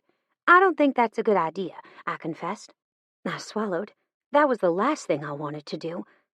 After dinner the other night, Hoax hadn't made a single effort to come see or talk to me. It had been 3 entire days, and nothing. Granted, I hadn't made a move either, but still, women weren't supposed to be the ones to make contact. Were they? I deflated slightly at that. Come on, you little shy shit. Let's go. She tugged on my wrist, dislodging me from the blinds where I'd been spying, and pulled me outside. Though, had I really not wanted to go, things would have been a whole lot different since I had 30 pounds and 2 inches on my sister. Granted, that really wasn't saying anything since I was only 5'4", but still. What are we gonna do? I hissed at her as we walked. We're going to go over there and talk to them, she said matter-of-factly. Oh, wow. They sure do look better the closer we get. She was right. Bayou had his shirt off now, too, and I realized rather quickly that where Hoax had no tattoos but the one on his inner bicep, Bayou had them everywhere. They weren't on his hands or neck up, but they were everywhere else. There was almost not a single piece of his skin on his left side that wasn't covered in tattoos. The only reason his right side wasn't covered was likely due to the fact that he was still working on filling out the left first. I was fairly positive that he'd get to the right side eventually. Hey, y'all, Phoebe chirped, causing both men to stop what they were doing and look over at us. Hoax wasn't surprised in the least to be seeing us. He'd likely heard us come out of the house because we hadn't been quiet about it. Bayou, however, did look surprised, and he didn't look welcoming either. I hastily turned my gaze away from Bayou and examined Hoax. There was something different about him. Hey, darling, Hoax drawled. I see you finally drug your sister out of the window. I blushed 9 shades of red and looked at him guiltily. He winked at me and stepped away from the truck to grab the hose. From there, he sprayed off his side and then Bayou's when he'd stepped back. "Y'all do realize that it's supposed to rain tonight, don't you?" I blurted out. Even now I could see clouds rolling in. "My cousin borrowed it yesterday. When she returned it, there was bird shit covering almost every available square inch. It needed to be washed," he justified. That explained why both his truck and his bike had been gone. I'd wondered how the hell that happened and why, but with me not having the lady balls to go over there and ask him, I'd been left in the dark. "Why wouldn't she have washed it herself?" Phoebe asked bluntly. "Seems like the person that borrows it should also be the one to restore it. When I borrow my dad's truck, I bring it back with a full tank of gas and a fresh wash." "Because Brielle is a little butthead," Hoke shrugged. "And she doesn't think about anybody but herself." I bit my tongue as not to agree or disagree with him and cause Bayou to hate me even more. But secretly, I was agreeing wholeheartedly with him. "Do you remember me?" Phoebe blurted. I turned to find her standing in front of Bayou, staring up at him with her hands on her hips. "Yep," he agreed, not offering anything more than that. "Cool," she said. "Well, I'm going to go." Bayou and I both frowned at her. Hoax only shook his head and laughed quietly. When I went to leave with her, Hoax curled his large hand around the waistband of my jeans and tugged. I instantly stiffened and turned, as much as I could anyway, to find him staring at me with a smile on his face. "Not so fast," he ordered. "I'm almost done, and then we can go out to eat." "I don't think going to eat is what's best for you," I told him, testing his grip. "But I gotta go. My sister needs help with a few more things." "No, I don't," she called out. "I only wanted to see why you were pouting. You wouldn't tell me over the phone." I growled at her, causing both Phoebe and the man still holding my pants to chuckle. The fuckers. My face had likely been singed due to the amount of blushing I'd been doing over the last 5 minutes. God, sometimes little sisters were the worst. "I'll see you tomorrow for game night. You should bring Hoax." She paused and turned in the middle of the road, her gaze going to the big man who was standing there, watching it all go down with not a single hint of amusement on his face. "You can come too, Benson." Bayou narrowed his eyes at her. "Bayou, not Benson." "You went by Benson back then," she said, not agreeing to call him by his name. "I go by Bayou now." He shrugged. "So you'll come?" she asked. "No," he told her flatly. "Huh," she shrugged. "Your loss. Game night is badass." Then she turned and walked to her car. "Can you at least go get your trash and shit out of my living room?" I called after her. "Oh, yes!" She hurried to the house, leaving her truck door hanging wide open. "Your sister's a little bit of a hot mess," Hoax muttered laughingly. "I like her." "My sister's definitely a handful," I admitted, turning once again. "You can let me go now." "In time," he said. "I kind of like where my hand's at." He flexed his fingers, and I felt one graze over the crack of my ass. I shivered slightly, unwilling to admit that that small little caress made me feel more things in that instant than I had during my entire relationship with the last man I'd dated. Hearing my front door slam, I turned to see Phoebe walking out of my house with a bag of chips that I'd just bought at the store that morning, and her purse. I rolled my eyes and waved when she got into her truck. Pulling away moments later, I was left standing there awkwardly while Hoax finished washing off the truck. When he'd move, I'd move with him. It was about the time he was handing the hose over to Bayou that I noticed he no longer had his cast. "Your cast is off," I said dumbly. "Yep," he agreed. "Got it off this morning because I got a rock in it. They cut it off, then went ahead and x-rayed it. Since it finally looked good, they allowed me to keep it off, but still want me to go easy on it for the next week before they officially release me. I had to have it put back on the last time I had it removed since it wasn't quite healed." Hearing about him officially being released made my heart stutter, because, from what I understood, the moment he was released, he was free to go back to doing whatever he did for the military. I was thinking he was Delta Force, seeing as he was so secretive about what he did, as well as the way he ducked out of every single picture that had been taken the night that we'd been with my family. Meaning, He likely had a really freaking dangerous job, and I needed to steer far, far away from him. But I couldn't help myself. Every time I went to tell myself he wasn't good for me, I completely ignored it. This man was addictive. Hell, he hadn't spoken to me at all in 3 days, and I told myself that was good. Yet I'd still watch the window for when he'd come home, and I'd still come over here without much of a protest.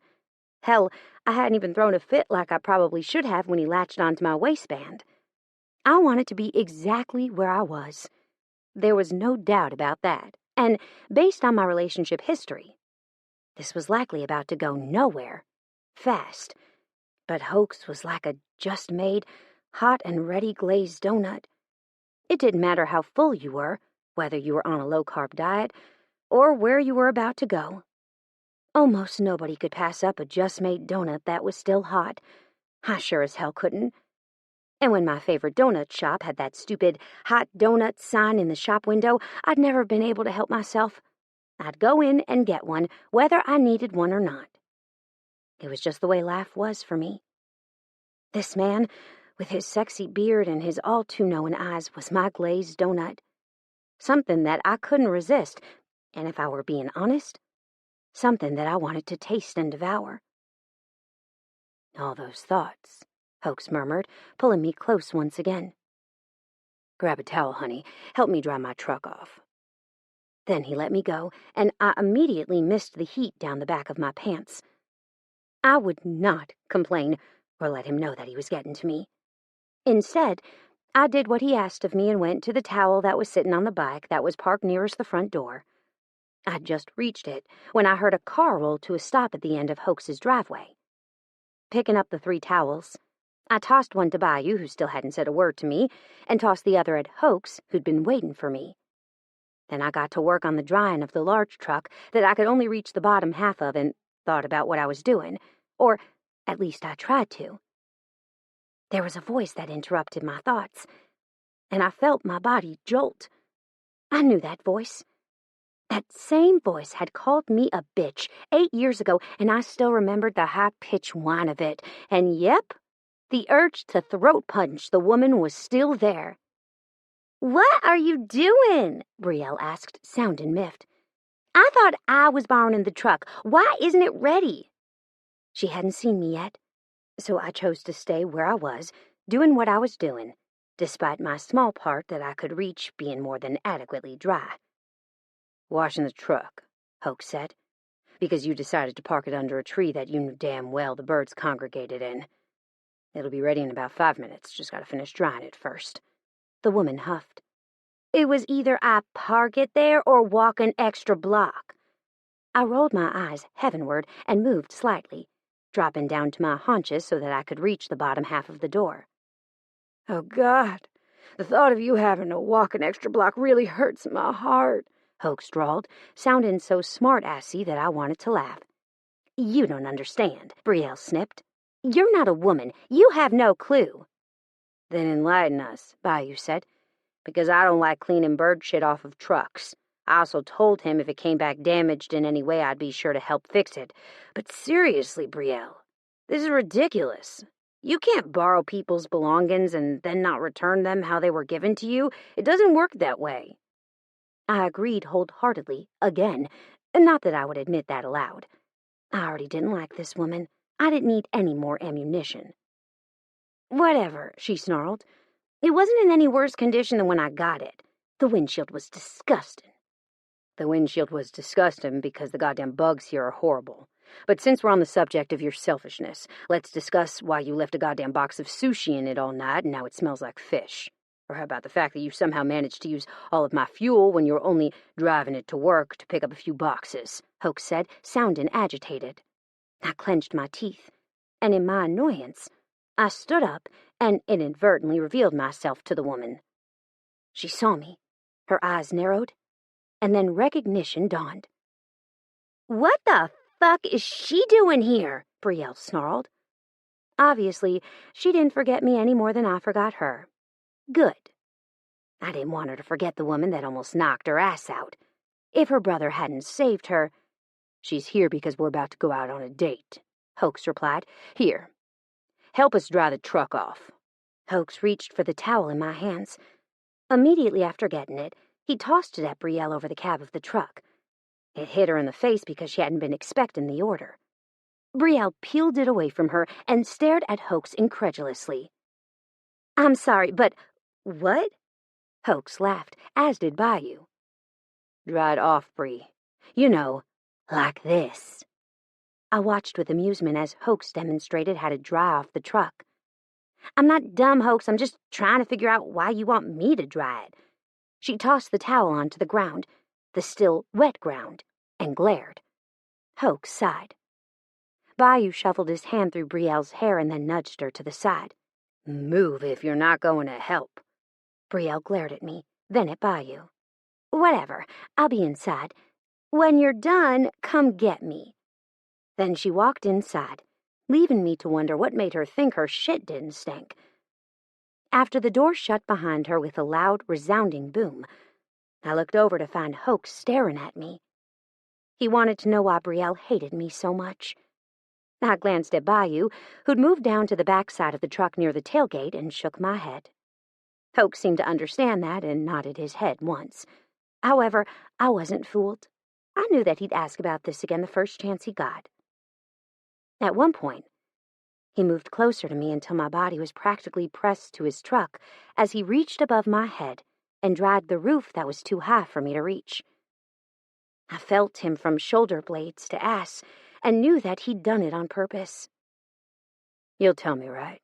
he asked as he pushed impossibly closer. I nodded.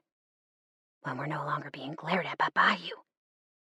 My whisper was almost imperceptible, but somehow he heard me. "I'll make sure I get it out of you," he promised me. Which he did moments later when there was a loud crash followed by an enraged scream. I shifted, staring at the house in surprise. "What the fuck was that?" I asked in horror. Bayou sighed, tossing the towel on the hood of the truck, and walked inside.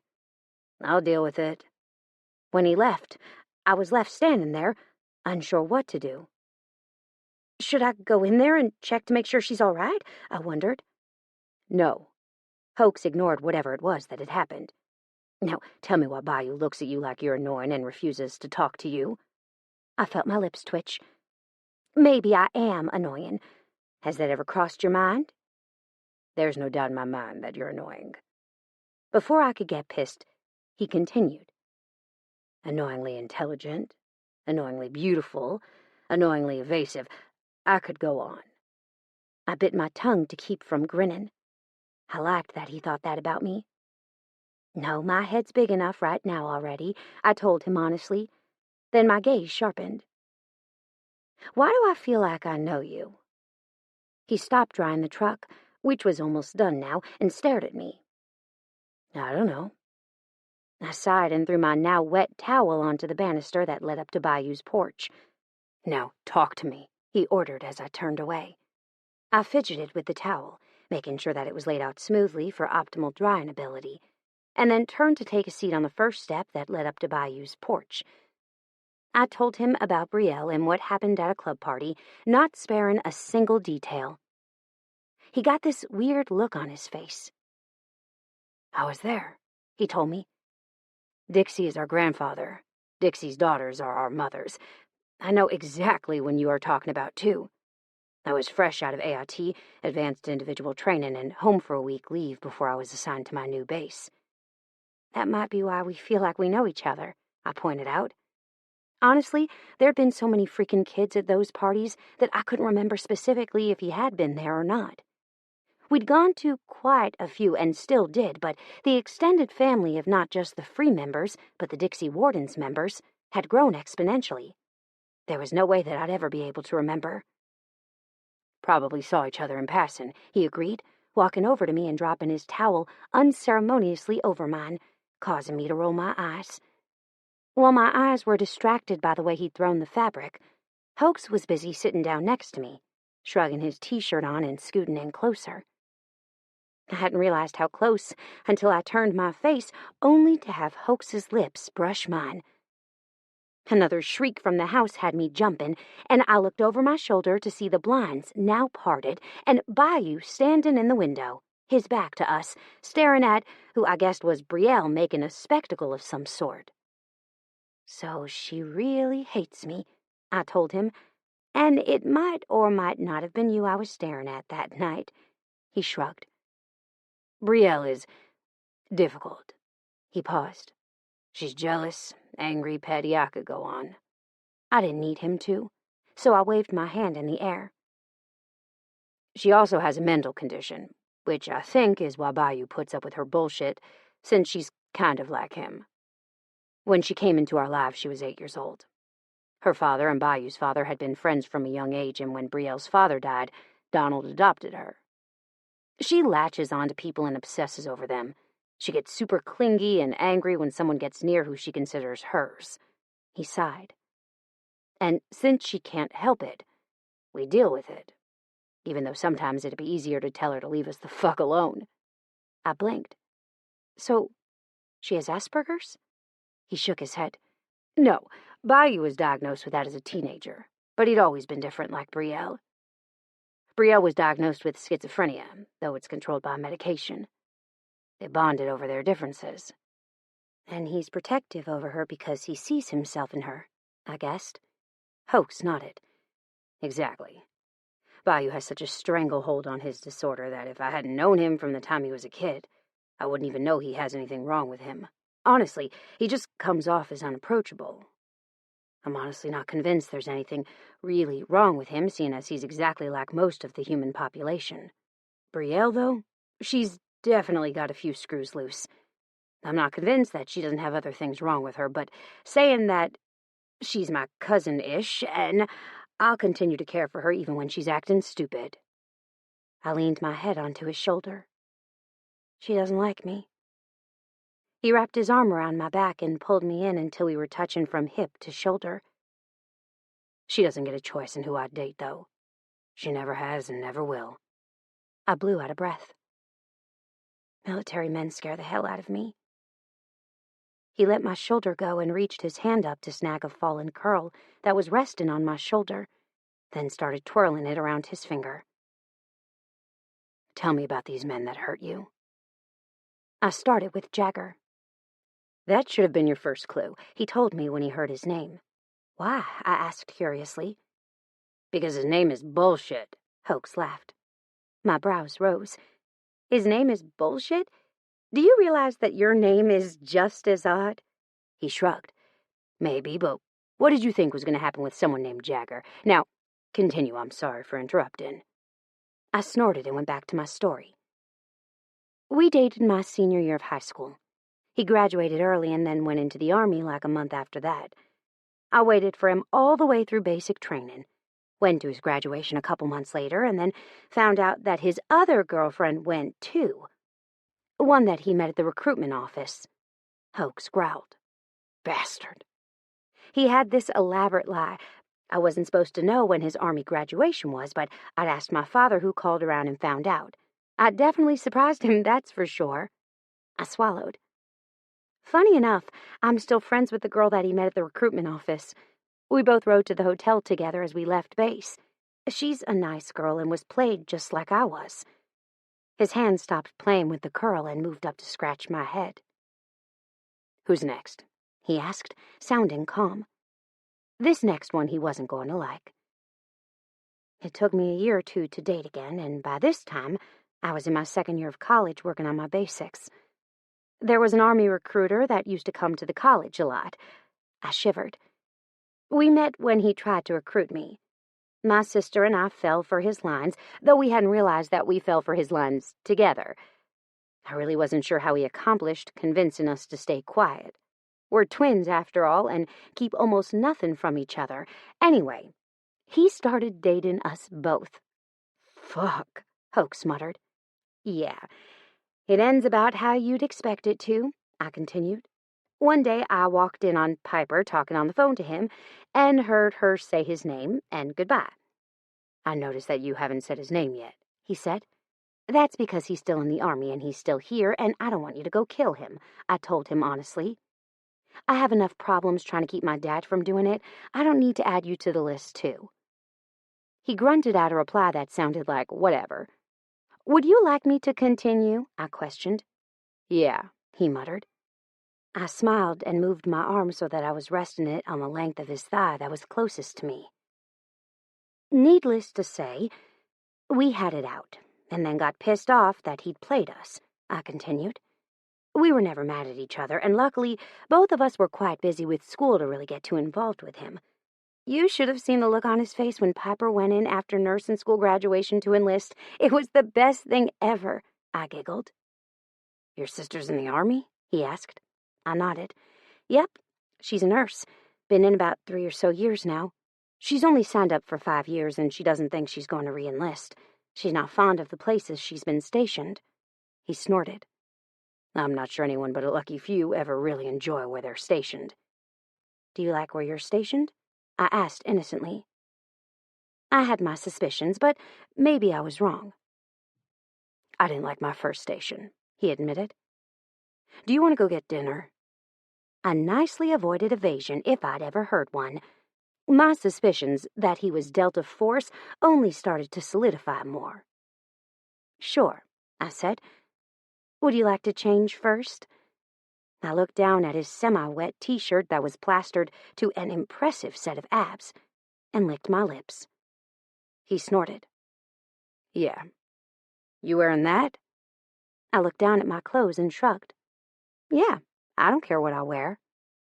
I wasn't going to change who I was. An oversized t-shirt and old jeans was who I was on my days off, though I did sometimes get dressed up and wear actual new jeans on the days I was looking to impress. Most of the time, I was more in the mood to be comfortable.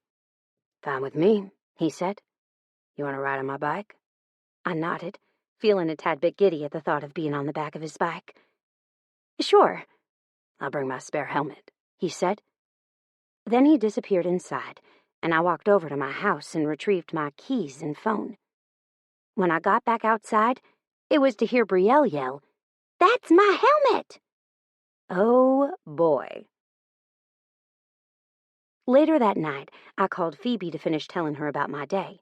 So, what happened after I left? She whispered excitedly.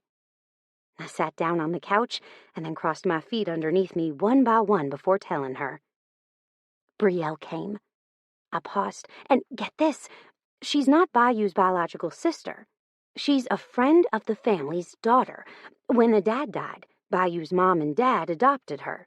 Hoke said that she has schizophrenia as well as obsessive tendencies, and that obsessiveness extends to Hoke's and Bayou. So she's adopted? Phoebe asked. That's good news. I always thought it was weird that she was always watching Bayou in that way. I frowned. You act like you know Bayou. Why do I not know him? I mean, other than the obvious of when he yelled at me. He was always standing in the shadows, she explained. I think you were too busy trying to do the same to notice someone in the shadows with you. That was true. I wasn't the best at crowds and never had been. I was a very social person other than that, but crowds seemed to mess with my mind. Huh, I said. Did you know Hoax? She grunted out a sound. No, I think my mind was a little preoccupied with Bayou to ever notice anyone else. You sound like you like him, I told her honestly. Do you have a crush? She paused. Maybe. I've never stopped thinking about him. An idea started to form in my mind. I have the best idea ever. She hung up on me before I could tell her. Chapter 7. Have you ever met someone and imagined holding their head underwater? Oh yeah, me neither. Hoax to Prue. Hoax.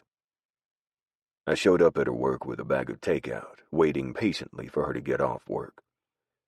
While I was waiting, I flexed and stretched my hand and thought about the doctor appointment I had next week with the Army doc in Fort Hood to ascertain my readiness to return to work. I'd pass it. There was no doubt about that. What scared me, though, was that I wanted more time. I didn't want to leave now that I'd just found Prue.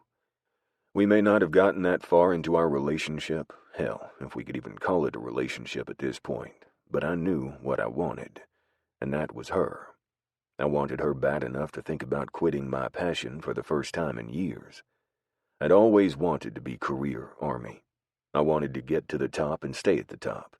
I wanted to be that man that all the new little recruits saw and their eyes widened into terrified little saucers. But then I'd found Delta and I'd realized that there was more in the world than just respect. "You can't park there," I heard said, pulling me out of my thoughts. I turned my head up and outward to see a security guard standing there that looked older than dirt. It was laughable, really, that anyone would think that this man could protect the doctors and nurses inside. I mean, in his prime, he might very well have been a badass, but now, he was old and didn't even carry a gun. Having a will of steel didn't stop bullets from flying. "I'm waiting for my girl Prue to get off work. She should be here any minute," I told him, hoping he'd let it go. The old man smiled so wide that I saw his false teeth start to slide out before he caught them. "You're Prue's man?" He practically cheered, sounding overly happy. "I've heard a lot about you." "You have?" Was that hope in my voice?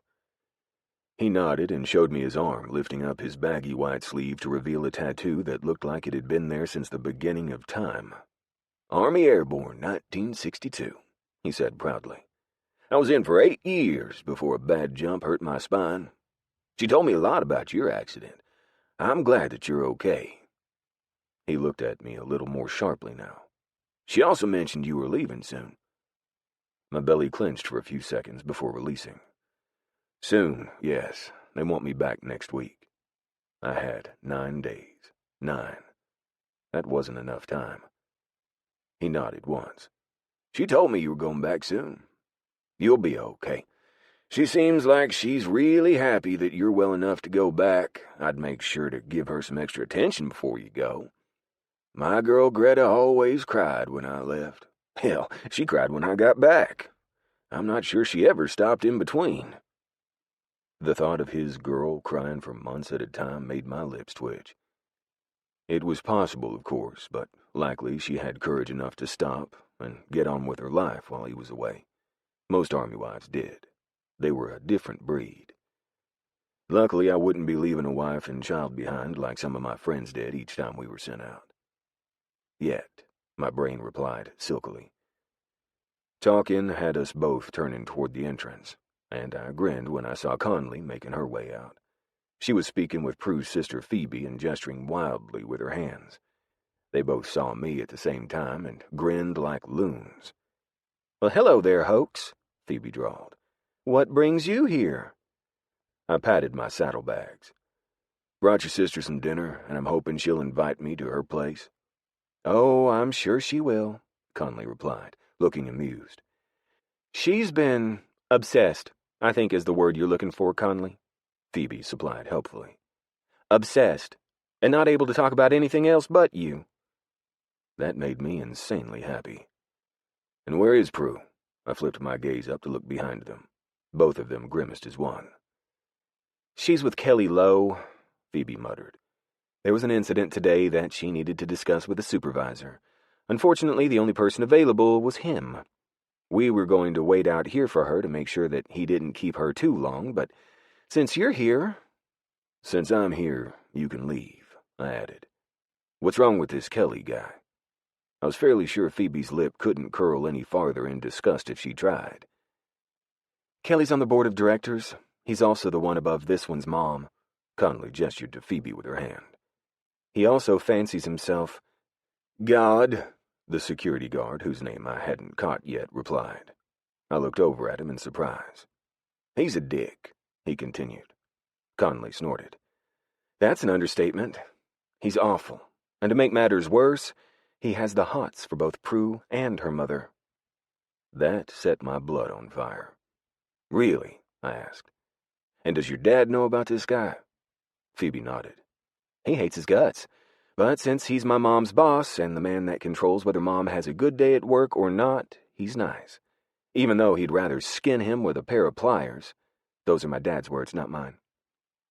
I liked that she had to clarify that.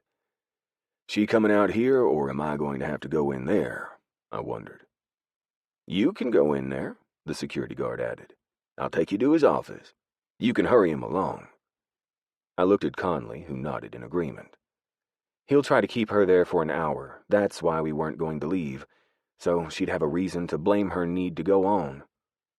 I stood up off my bike and said, "Lead the way." I didn't like that she was having to talk to some man that she didn't like, nor was she particularly comfortable being around. "Have a good night, ladies," I rumbled as I passed. "You too," they both chirped. The security guard walked surprisingly fast for his old age, and I found myself in a long hallway just off the side of the ER. "First one on your left." I heard her before I saw her. She sounded annoyed as she explained something. At first I couldn't hear what was being said, but as I got closer I realized that something had happened that had put someone's life in danger, and it had all been because of some protocol that the dumbass had refused to support. If we'd just had a sitter in the room with the psych patient, he wouldn't have been able to gather anything to try to stab Rochelle with. As it is, she had to have 4 stitches because he stabbed her with a sharpened tongue depressor. If someone had been in there sitting with him, he wouldn't have been able to do that. "Listen, Prudence." "Prue. My name is Prue. It's not shortened. It is what it is," she said. She didn't snap it, but she might as well have. "Prue," the man who I assumed was Kelly said, "I realize that this was a bad experience." "A bad experience?" Prue sounded like she was about to lose her shit on the man. "This could have been awful. He could have stabbed her in the heart and not her arm. He could have done some serious damage. Then what would have happened?" Kelly sighed. "Good luck," the guard whispered, turning and walking away. I waved him off and stopped just outside the door. "I'll discuss new protocol measures with the board when we meet next month. In the meantime, maybe you should have a nurse sit with them," he suggested. "You're kidding, right?" She sounded incredulous.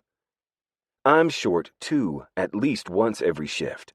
I never get the chance to eat, let alone use the bathroom. My nurses are run ragged, and we wouldn't have any spare time to sit in a patient's room and keep watch on him, seeing as you want our times to see patients so low. To make those low, we have to be able to utilize our staff, which we can't do when one of them is tied up watching a patient when you could easily have a sitter down here doing the same thing for less pay." "Listen, dear heart," Kelly started. That's when I backed up a few steps, then practically stomped my way to the door, put on a large, fake smile, and said, "Thanks for showing me the way, man. Have a good night." When I made my way inside without knocking, it was to find a tall, skinny man with perfectly styled hair and a 3-piece suit leaning against his desk. He had his legs crossed in front of him and his hands in his lap. He looked like he didn't have a care in the world and wasn't discussing his staff's safety. Prue, on the other hand, was as far from him as she could get, in the corner, with her arms crossed over her chest defensively. She looked angry as hell, but also relieved to see me there. "Hey, darling," I drawled. "The security guard showed me where to find you. I hate to rush you, but I got food in my saddlebags waiting for us. Are you ready?"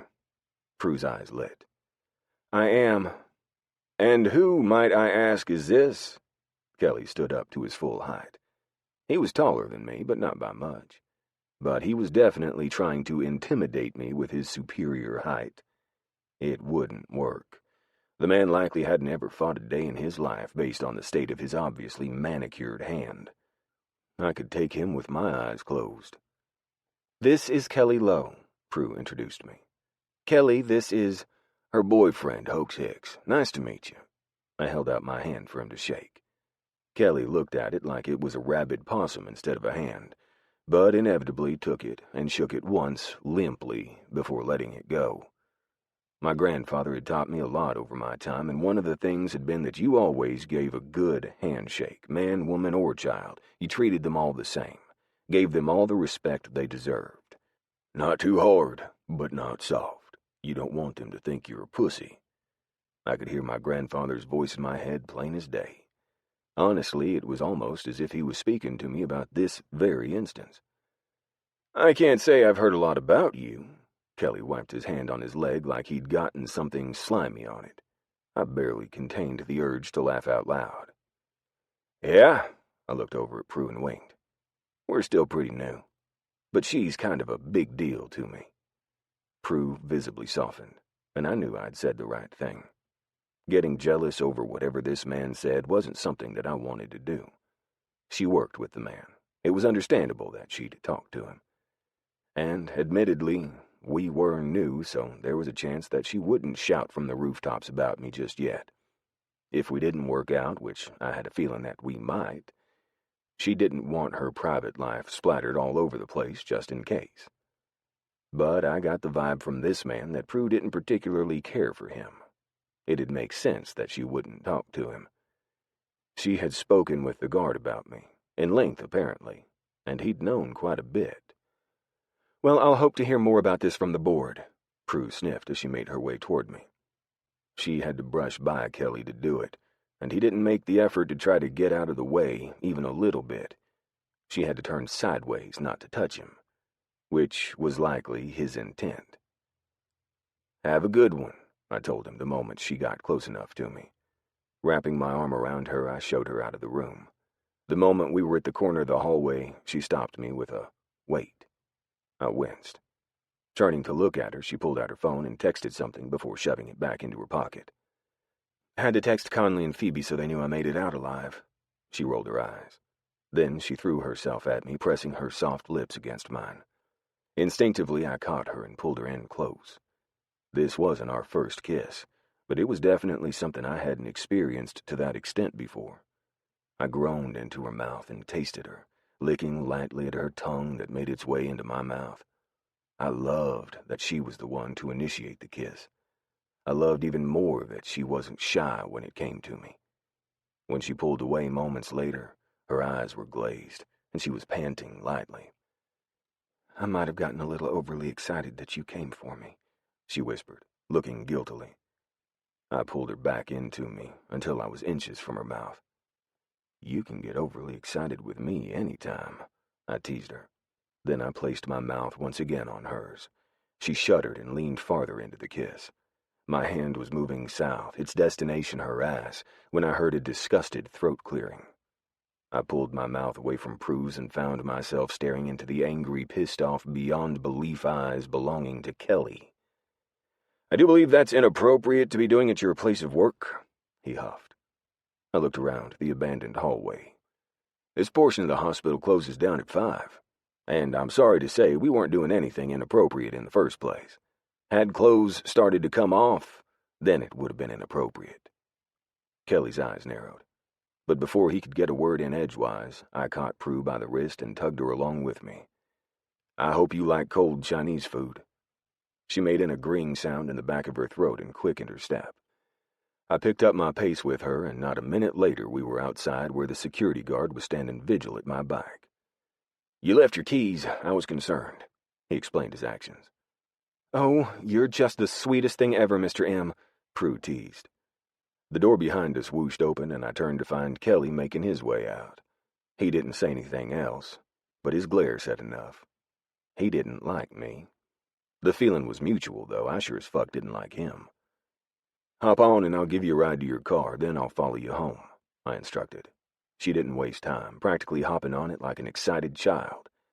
Grinning because I couldn't help it, I got on the bike behind her and started it up. "My dad and I used to do this," she said seconds before I started the engine. She pointed me down a long street, then around the corner of a building where her car, a 1970 Buick painted an olive green, lay in wait. I grinned at her explanation for parking so far away. "It's just that I don't like people parking next to my car. My dad and I spent a lot of time on this bad girl, and I don't want anything to happen to it. I love it so much," she explained. I patted the outside of her thigh. "There's no shame in loving your car, honey, especially when you have such sentimental value in it." Looking up at me, she pressed a kiss to the underside of my chin, then poked a small spot right next to where she kissed. "You have a spot right here that no hair grows."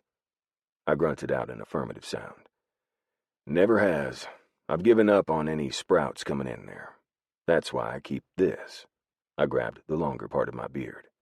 "So long because it covers up the bald spot." "So it's kind of like a comb-over for your beard?" she teased. I dug my fingers into her ribs, causing her to shriek with laughter. She looked so fucking pretty right then that I couldn't help myself. I had to kiss her. Guessing my intent, she tilted her head back and turned slightly, allowing me better access to her mouth. I took possession of her lips, deepening the kiss while also allowing my hands to slide up her sides. I didn't move them around her front, but I wanted to, especially when she shifted on her seat in an acrobatic move I would have been proud of had I not been thinking with my dick at that moment in time. 1 second she was facing the correct way, and the next she was kneeling on the bike's seat between my legs, her at a higher vantage point making me lean my head back now. Then she took possession of the kiss, pulling back slightly to tug on my bottom lip. My hands clenched into fists against her sides, and even though it made my bad arm thrum with a dull throb, I didn't let up, because if I let them go, it'd be all over her. Her hands went into my hair and she pulled. "How much longer do I get to enjoy this hair?" I grinned against her lips. Not much. That was a lie. Kind of, anyway. My hair came and went depending on whether I was allowed to have it during whatever mission we were on. I did what they told me to do, and if they told me to shave it all off and have a clean baby face, then I'd do it. It'd hurt my heart, but I'd do it. Luckily, those ops were few and far between. I hadn't had to actually shave all the way down to basic training standards grooming in a really long goddamn time. A flash of lights had us both turning to look at the set of headlights that were pointed in our direction, and again I saw Kelly. "Son of a bitch, does that fucker ever go away?" I grumbled, sounding as exasperated as I felt. "No," she answered, giving me one last chaste kiss on the mouth. "Now follow me home so I can eat whatever you brought." "Yes, ma'am." 2 hours later, I was aware of a few things that I hadn't been before. One, Prue had to be the only woman on Earth that didn't like sweet and sour chicken. Luckily, I'd gotten a few extra kinds just in case. She was more of a beef and broccoli kind of girl. Second, Prue liked my favorite show, Forged in Fire. It was a contest show where 3 metal workers competed to make the best knife or sword, and a group of judges chose the winner. 3, Prue was a cuddler. And I'm not talking about a minor cuddler either. She was a major cuddler. She was also a happy cuddler.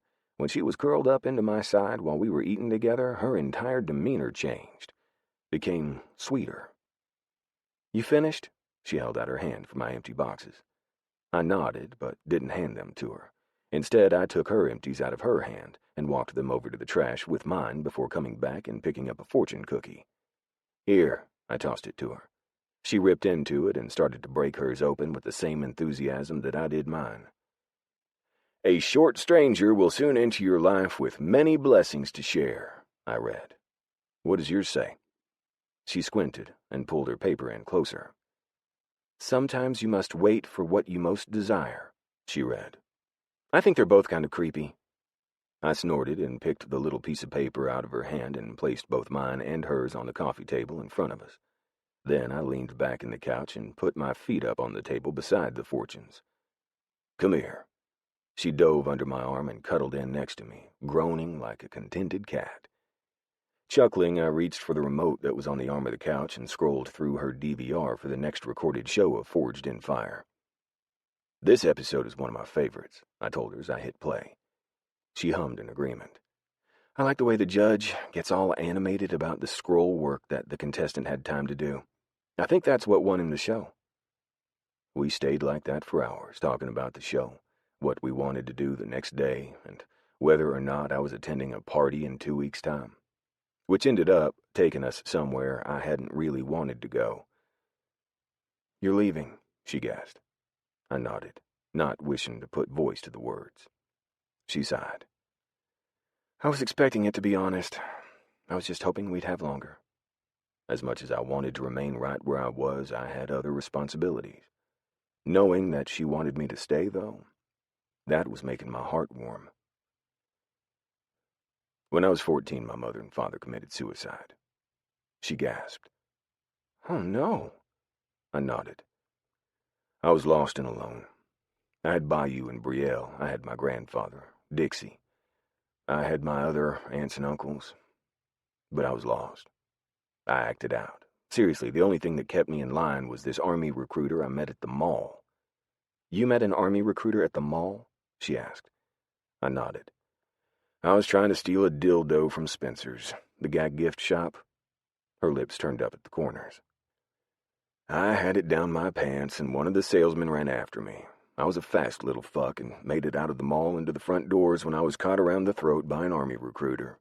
He power slammed me like those wrestlers do, and that goddamn dildo nearly rammed up my ass. It was awful. I grinned. After returning the dildo and being humiliated by not just the recruiter but the salesman, I went back home, only to find that the recruiter followed me. He told my uncle, Bayou's father, who I was living with at the time, what happened. Then I was forced to join their ROTC program. Prue's lips went wide as she smiled full out. My sister did that. I went with her once. It sucked so bad I never went back.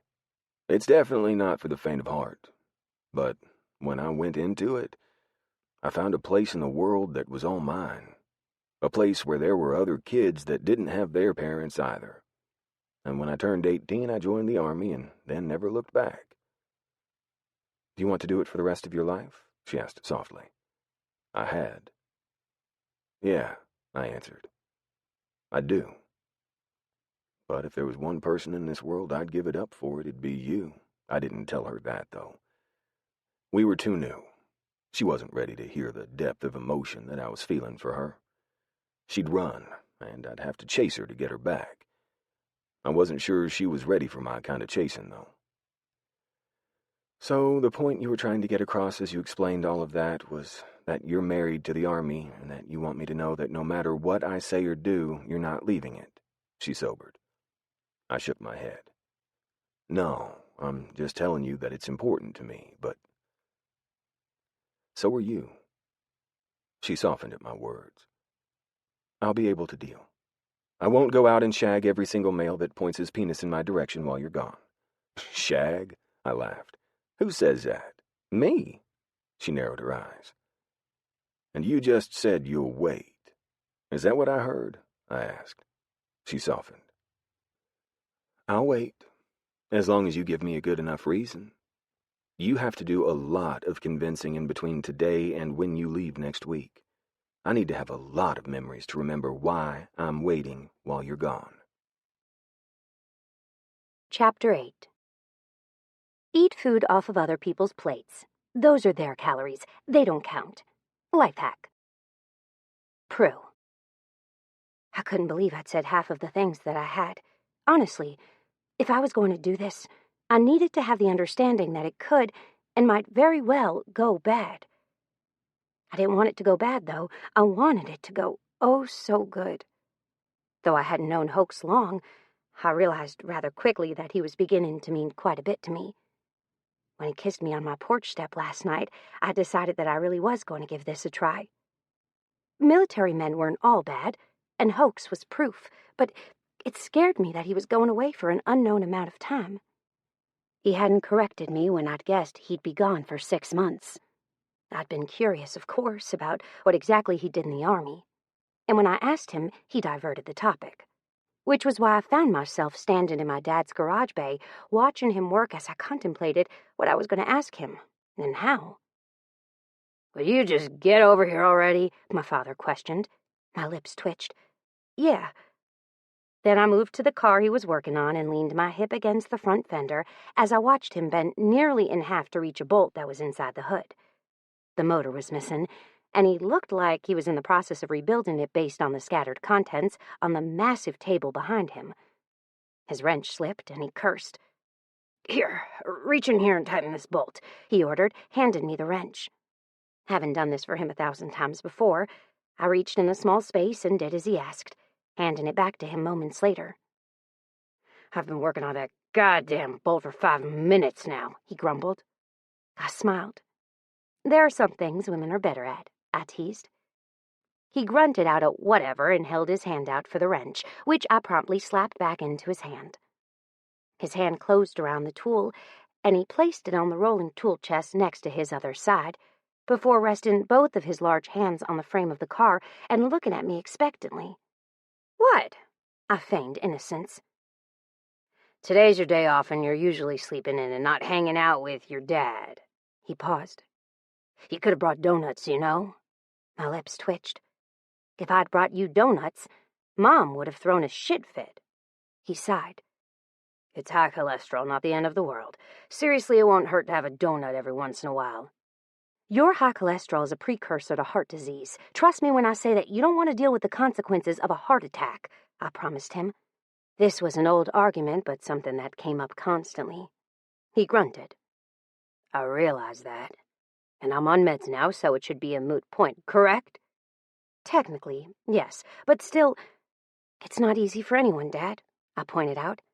"Do you think Mom likes it any better than you do? She's literally the absolute worst when she doesn't get her sugar. You should see her at work lately. She's awful. Everyone hates her, and me by association." Dad grunted. "Not everybody." I winced. "You heard about Kelly?" "I hear a lot of things about Kelly." He paused. "For instance, I heard from your mom, who heard it from Kelly when he called her into his office to light a fire under her ass about you, that you were caught making out in a hospital hallway with a certain man that you promised you wouldn't be seeing more of." That promise had come from me to him when I told him he didn't need to run a background check on him. "I don't know what you're talking about," I lied. He shifted his weight to one hand and then lifted his free hand up to rub some grease on my cheek.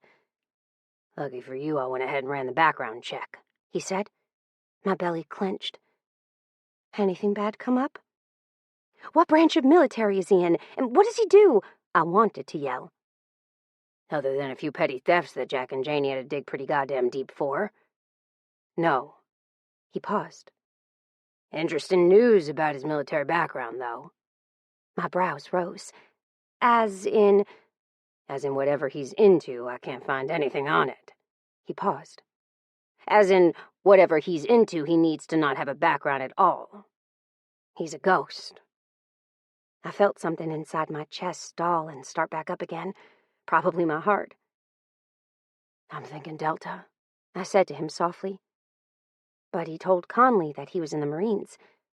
I'm thinking that was him deflecting from his actual branch, though. The fewer people know about him, the better. That, or a Black Ops organization that I don't know about." He paused. "Delta would make sense, though. You're right on the deflecting. The less information people have on you, the better.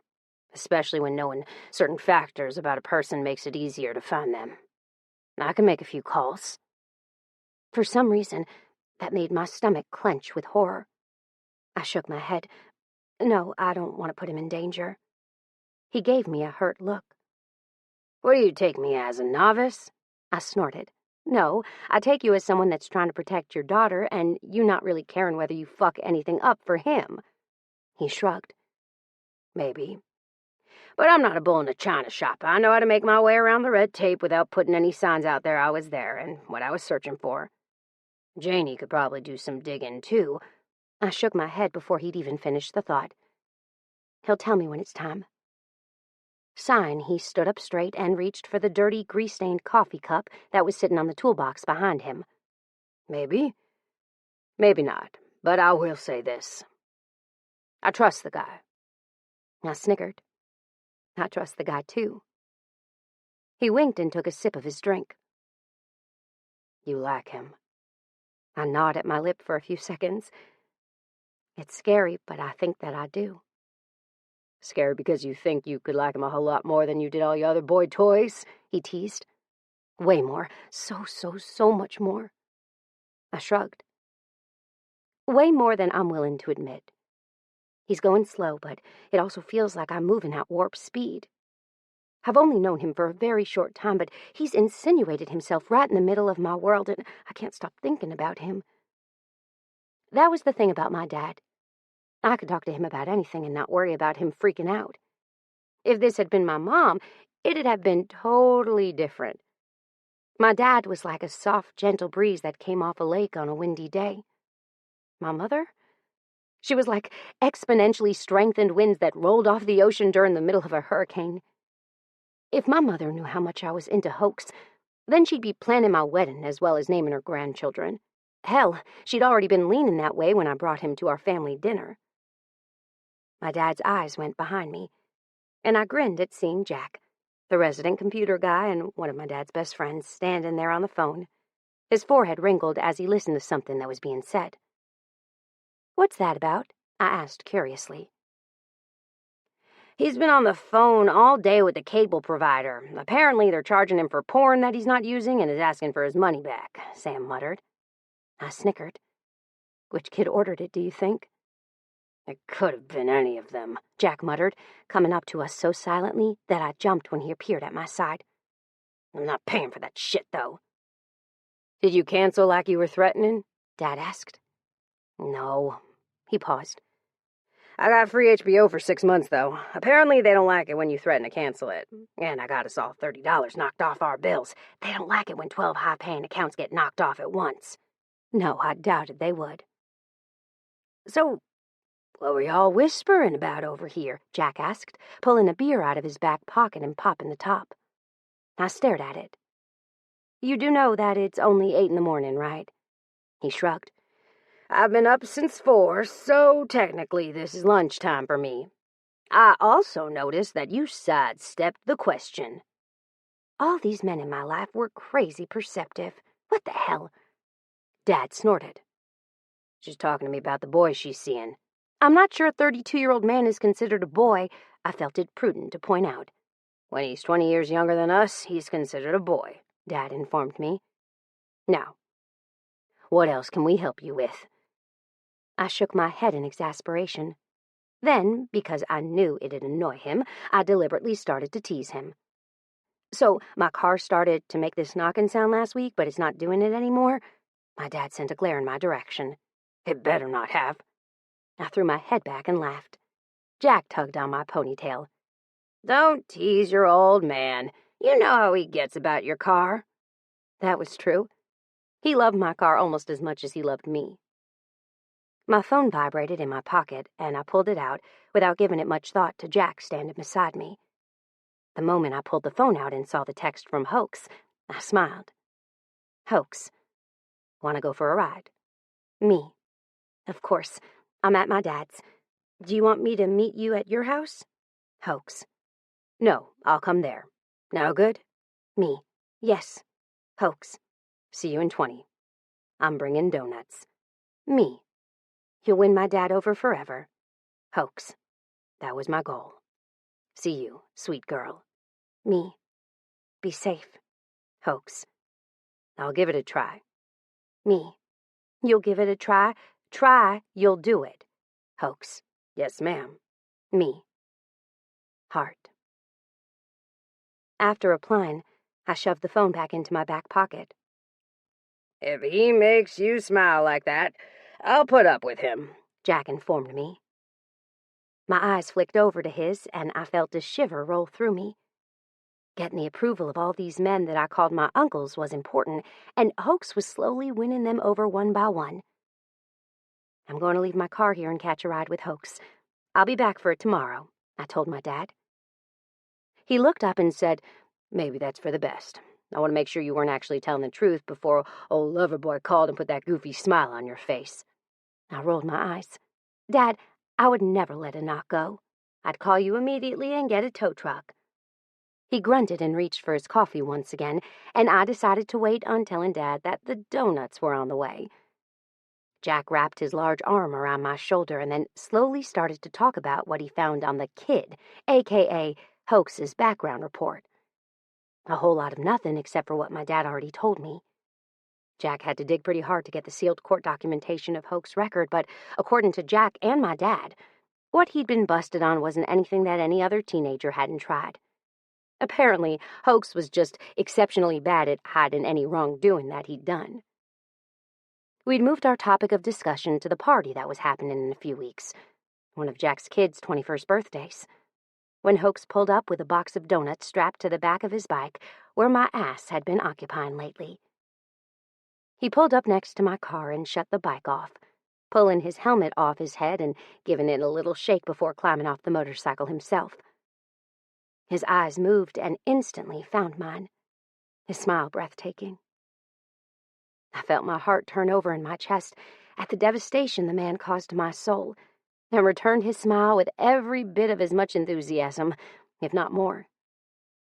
Once he was standing beside the bike, he turned to place the helmet on the seat before reaching for the strap that held the donuts to his bike.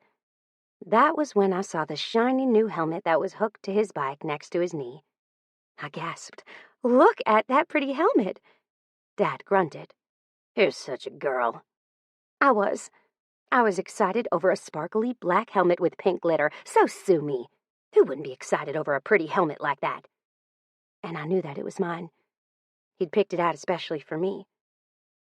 I'd relayed to him my discomfort that wearing Brielle's helmet caused, and he'd gone out and gotten me another one. That sort of melted my heart. Hoax walked up moments after my dad's declaration, hearing the words from where he'd been. "She's a girl," Hoax agreed. "But then again, I kind of like that she's a girl." I grinned and reached for the box. "Did you get any good ones?" I asked. "Glazed cake, right?" he asked, helping me open the box. I beamed at him. "You remembered." He nodded once. "The kind of donut one girl likes is kind of important. I think it's a requirement to know these types of things, right?" That was when I saw him staring at my dad with his hand out. Dad took it and shook it once before letting it go. He did agree with Hoax, however. "Cheyenne would likely disown me if I forgot her favorite things," Dad answered. Witnessing my father's devotion to my mother was breathtaking sometimes. "When Winter was pregnant with our second, I forgot that she no longer liked chocolate donuts and made the mistake of buying her one as an I love you gift on the way home from a run. When I gave it to her, she started crying and accused me of not loving her anymore." Jack offered his hand to Hoax, who'd stuck his hand out immediately after shaking hands with my dad. "Jack, you must be Hoax." Hoax nodded. "I didn't buy any chocolate. Prue told me she was partial to all things glazed and that her dad's favorite was the blueberry cake. If I'd known you were here, I would have bought more. Sorry, man. You want one of the glazed?" Jack took the plain glazed and took a bite out of it. Dad took the blueberry cake that Hoax had bought for him, another thing he'd remembered, and took a bite. His groan of euphoria made everyone laugh. "Shut up," Dad grumbled. "I'm having a moment." Hoax set the box down on the toolbox and reached for a plain glazed donut, too. Then he ate half of it in one bite. I rolled my eyes and took a bite of my donut, nearly moaning myself at the taste. I said after my first bite. "Chocolate milk?" Hoax asked, holding out a small jug of it to me. "They only had the one kind, not the 2% you said you liked better. But I remember you saying that as long as it was Borden brand, you could drink it. I got you a straw, too." Once I took the milk. He fished out a straw that was likely in the same place the milk had once been. After taking it from him, I offered him another smile. "Thanks." "I didn't learn that Cheyenne didn't like chocolate milk until a year after I continued to buy it for her on my Sunday morning donut runs with the girls. We laugh about it now, but I'm just impressed that you know she likes a particular brand only." Dad shook his head. "We were talking about our favorite foods," Hoax admitted. "I expect her to return the favor if she ever gets me anything. She better not forget that I don't like root beer, or I'll have to reconsider our relationship." I shoved another bite into my mouth as I rolled my eyes. "Dear Lord," I snickered. "I don't think I could forget with how graphic of a description you gave me." I turned to my dad, who was reaching for another donut. "He told me that root beer reminded him of the scum of the earth and that when he smelled it, it made him have nightmares." Dad's brows went up and Hoax shrugged. "That shit's disgusting, what can I say?" Hoax shoved his hand into the pocket of his leather jacket, and something crinkled. My brows rose. "What's that?" He pulled out 4 fortune cookies and showed them to me. "Did you know the donut store on the corner up here does fortune cookies?" I reached forward and snatched one up, as did my dad and Jack. We all cracked them open at the same time, and I smiled when I read mine. "The fortune you seek is in another cookie," I read aloud. Hoax snorted, but it was Dad who replied with, "If that ain't the truth." "What does yours say?" I asked Hoax. "Love is not for the weak of heart," he read. Our eyes connected, and something big passed between us.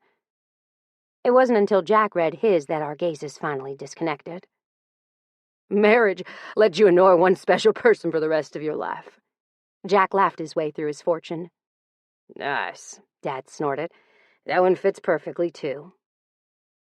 What's yours, Dad? I asked. He paused. It's a boy. I frowned. That's your fortune? He handed it over, and sure enough, that's exactly what it said. Huh. Boring, Hoax muttered. Everyone's was good but yours. Unless your wife decides to bring home another puppy, Jack offered. Dad cursed. If she brings home another dog, I'm going to lose my shit. I can bring home another dog if I want to. My mother's voice came from behind us. Dad's eyes widened slightly, and he tossed me the half-eaten donut that had been in his hand. I immediately tossed it to Hoax, seeing as I had a half-eaten one of my own in my hand.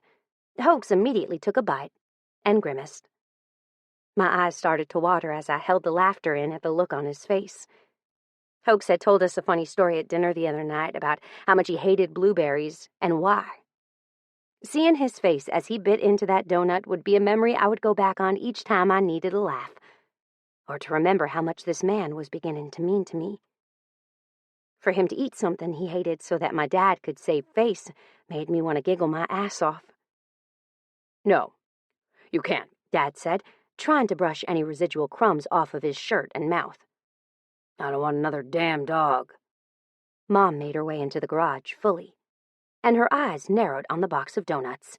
Luckily, there weren't any more blueberry cake, or she might have really gotten suspicious. She did see the half-eaten one in Hoax's hand, though, along with the smile that was more of a grimace. I swear he was holding that bite he'd taken in his mouth, ready to spit out the moment my mother turned her back. You weren't eating that, were you? She eyed the donut in Hoax's hand, and then turned to my father. Dad blinked innocently at her. No, it's mine. See? Hoax held out his tongue, which was now purple. My dad took a hasty drink of his coffee, and I giggled. He'd have to brush his teeth to get rid of that purple tongue. My mother just rolled her eyes. I specifically remember you telling a story at dinner the other night that was all about you hating blueberries. Hoax's shoulders drooped. Shit.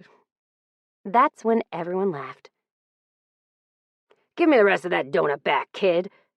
Hoax held it out willingly. Gross. He shivered then for good emphasis.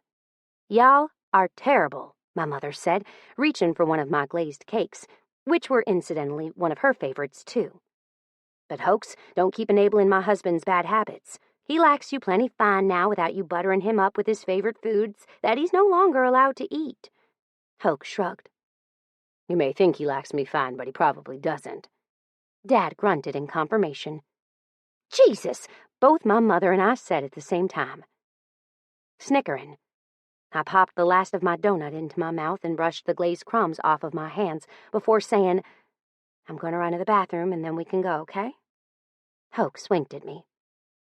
Ready when you are. Chapter 9. How to say fuck off in a nice way. Things you wish there was etiquette for. Hoax. My stomach was clenching with horror as I waited for the ambulance holding my club brother's wife to enter the parking lot. I'd been visiting a certain nurse when the call had come in informing me of what had happened. I'd left Prue, who'd been in the middle of a call from medical dispatch with the ambulance that was carrying Landry, Wade's wife, waiting for answers. She hadn't spared me a glance, and I was happy about that. I needed her to be focused when she began to work on Landry. I'd begun to like the girl, Landry, and I wanted the best of the best working on her. Now that I had Prue in my life, the idea of anyone not having what I had was downright depressing to me. The thought of anything happening to Prue, such as being shot, sent a bolt of distress racing through my veins. Hoax? I turned to find Prue standing there, dressed and ready for battle. She had a yellow hospital gown covering her from neck to feet. There was a mask hanging from her right ear, and she had her gloves on with her hands held out in front of her. Her eyes were a mixture of worry and excitement. She loved her job, I could tell. But right now, I didn't love her job. I didn't love the fact that she was excited to have someone that belonged to one of my brothers, coming in. But I knew that was unfair. She wasn't happy that there was a gunshot victim coming in. More likely, she had adrenaline coursing through her veins, and she liked the high it gave her. "You're excited," I said, sounding annoyed. Her eyes narrowed. "I'm an adrenaline junkie." Her shrug of nonchalance had me breathing out a harsh breath. "This is my friend. This is my brother's wife." Her eyes softened. "I'll take care of her, Hoax." I heard motorcycles in the distance, followed seconds later by the wail of a siren. That was them. Moments after I heard the sound, the doctor came outside dressed much the same as Prue, though he had eye protection on. "Prue," the doc said. "You got eyes?" Prue cursed. "Shit, yeah, it's in my pocket." She started to fumble with the gown, and I walked up to her and found her pocket, extracting the glasses. Instead of holding them out to her, I placed them on her face, then dropped a soft kiss to her forehead. "Take care of her, baby." She winked at me when I pulled away. "I'd have done it anyway. But for you, I'd give anything, do anything." With that, she gestured for me to back up just as I saw the first flash of lights indicating the arrival of the ambulance.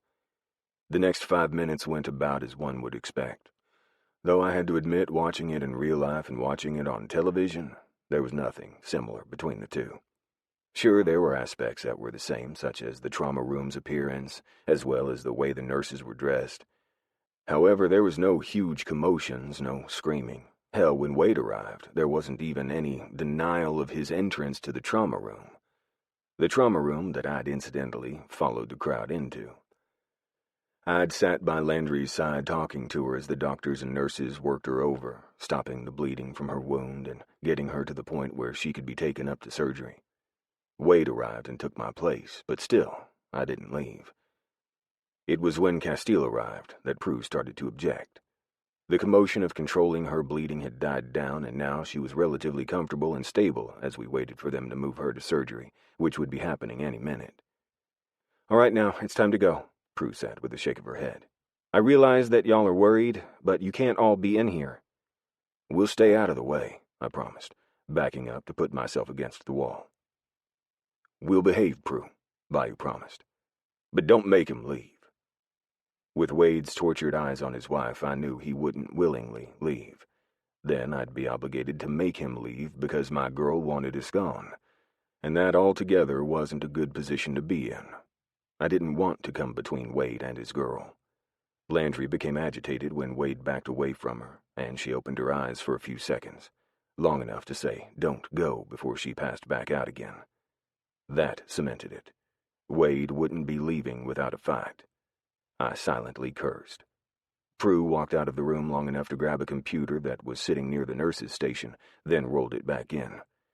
She pulled some med out of her pocket and scanned the label when Wade said, "What are you giving her?" Prue didn't look up as she continued with what she was doing. "Giving her some meds that'll help keep her calm for the next few minutes while we get the operating room ready for her arrival." "Will it knock her out?" I asked. "Likely," she answered, her eyes flickering up to me and back to the screen. God, she was sexy as hell when she worked. "If she's knocked out, then we won't get answers as to what happened," Castile butted in. "Are they going to help with her pain?" Wade pushed. Prue shook her head. "No, just control her consciousness and keep her calm." "Can you not give it to her?" Wade asked. "I need her to answer a few questions." Prue looked torn. "She can't get worked up. She has to stay calm. Getting her worked up makes her blood pump, and that'll cause her to bleed, which she can't afford to do." Wade looked like his chest was ripped right open by Prue's words. He nodded his head. "I'll keep her calm. She'll be okay as long as I'm here. But we have to know. We have to figure out what happened so we can better protect her." "You don't have long," Prue murmured. 5 minutes max." Prue relented. But she didn't roll the computer away or put the meds up. She placed it back in her pocket, just in case. "Baby, please wake up." Wade's tortured voice had my stomach clenching. It clenched even harder when Landry's eyes blinked open and snapped back closed. "Baby, please." Wade dropped his forehead to rest on hers. The pure love and devotion that I could see between the two of them was awe-inspiring.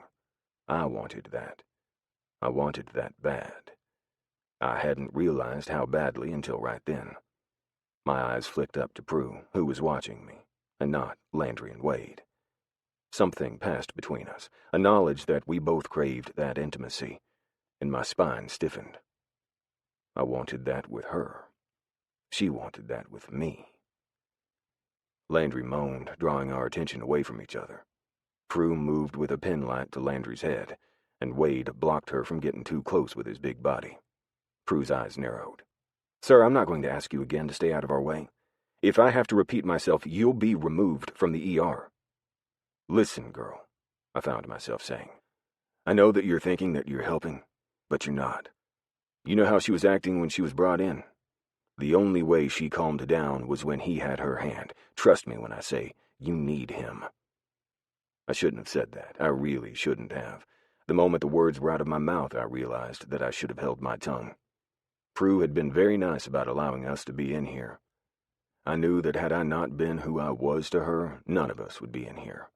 And I'd just shit on all that she'd allowed me to do by contradicting her in a room full of my club brothers. Prue stiffened even further as she turned to look at me with glaring eyes. "I agree," she said calmly, "that he helped her calm down. But I can also achieve those same desired effects by using drugs. And since y'all, for some reason, think it's better that she be awake so she can tell you what you think you need to know right now, I'm allowing that to happen. But I'm trying to work here. She's losing blood. I cannot have her getting harmed worse because y'all won't stay the fuck out of my way." I winced, visibly and mentally. And of course, Landry chose that moment to wake up fully and get with the party as well. I parked myself in the corner and listened, adding my 2 cents here and there while I soaked in her words. All the while I watched Prue, and she was pissed. An hour later, after making sure that Wade was settled and he wasn't going to lose his shit, I went back down to the ER in search of the woman that probably wanted to throat punch me. "She's been called to the principal's office." I turned to see her sister Phoebe leaning back in a chair staring at me with sympathy. The feeling of dread slithered its way through my body once more. "Kelly," I guessed. "Kelly," she confirmed. "Why?" I questioned. "Kelly found out that she allowed y'all to stay in the room, and that she begged the doctor to allow you to. He wasn't happy about it." She paused. "Neither was my mother, who had to come down hard on her in the middle of the ER about 5 minutes ago." "Shit," I grumbled. "Shit, shit, shit." "Pretty much," Phoebe confirmed. "Have fun dealing with that. You might want to get her something to eat from the cafeteria. She's on her lunch break as of right now." I walked to the hallway the security guard had led me to a couple of days ago, and then waited down the hall out of sight, but close enough to hear every single word that came out of Kelly's mouth. And with each word, I wanted to rip his balls off. My girl can hold a grudge. I looked over to find Cheyenne standing with her arms crossed over her chest, staring not at me but at the open door that she could also hear Prue getting ripped a new one. "If he's head of the board of directors, why does he deal with the reprimanding of ER staff?" I asked, sounding calm but feeling anything but. "Kelly is head of the board of directors, but he's also the son of the CEO of the hospital. His grandfather is a huge donor as well. Essentially, he's my boss, minus my firing and hiring powers. So, really, all he can do is lecture and bitch. If he wants to fire someone, he has to go through me. If I refuse, he'll have to go above my head, which I have no doubt in my mind that he'd do." I wanted to junk punch the man. "He's a douchebag, and I want to fuck his face up with my fist," I muttered as Kelly droned on. "Welcome to the club," she snorted. "I came down here from labor and delivery about 4 years ago because I wanted to change of pace. Something that would allow me to come home at normal hours, and it was the worst mistake of my life. Kelly has done nothing but make my life a living hell since I made the decision." "And now your daughter works for him, too," I muttered, my fist clenching when I saw Kelly through the open doorway stop too close to Prue and touch her shoulder. "I want to rip his hand off." Cheyenne laughed softly. "Sam's already claimed that right, if the time ever comes that he's no longer mine and Prue's boss. You'll have to claim his foot or something." I gritted my teeth. "She's pissed as hell at me, isn't she?" "You shouldn't have put her in that position," Cheyenne agreed. "But she'll get over it. She's used to catching flack from Kelly." "But not from you," I pointed out. Cheyenne shrugged. I had to make it look good. Honestly, had I been in the same position, I would have done the same thing. But it's also not my decision to make whether I like certain protocols or not, and she realizes the same thing. Hopefully this never comes up again for us to have to worry about. My head dropped, and I studied the dirty, scuffed-up soles of my boots. I had a week left. 7 days.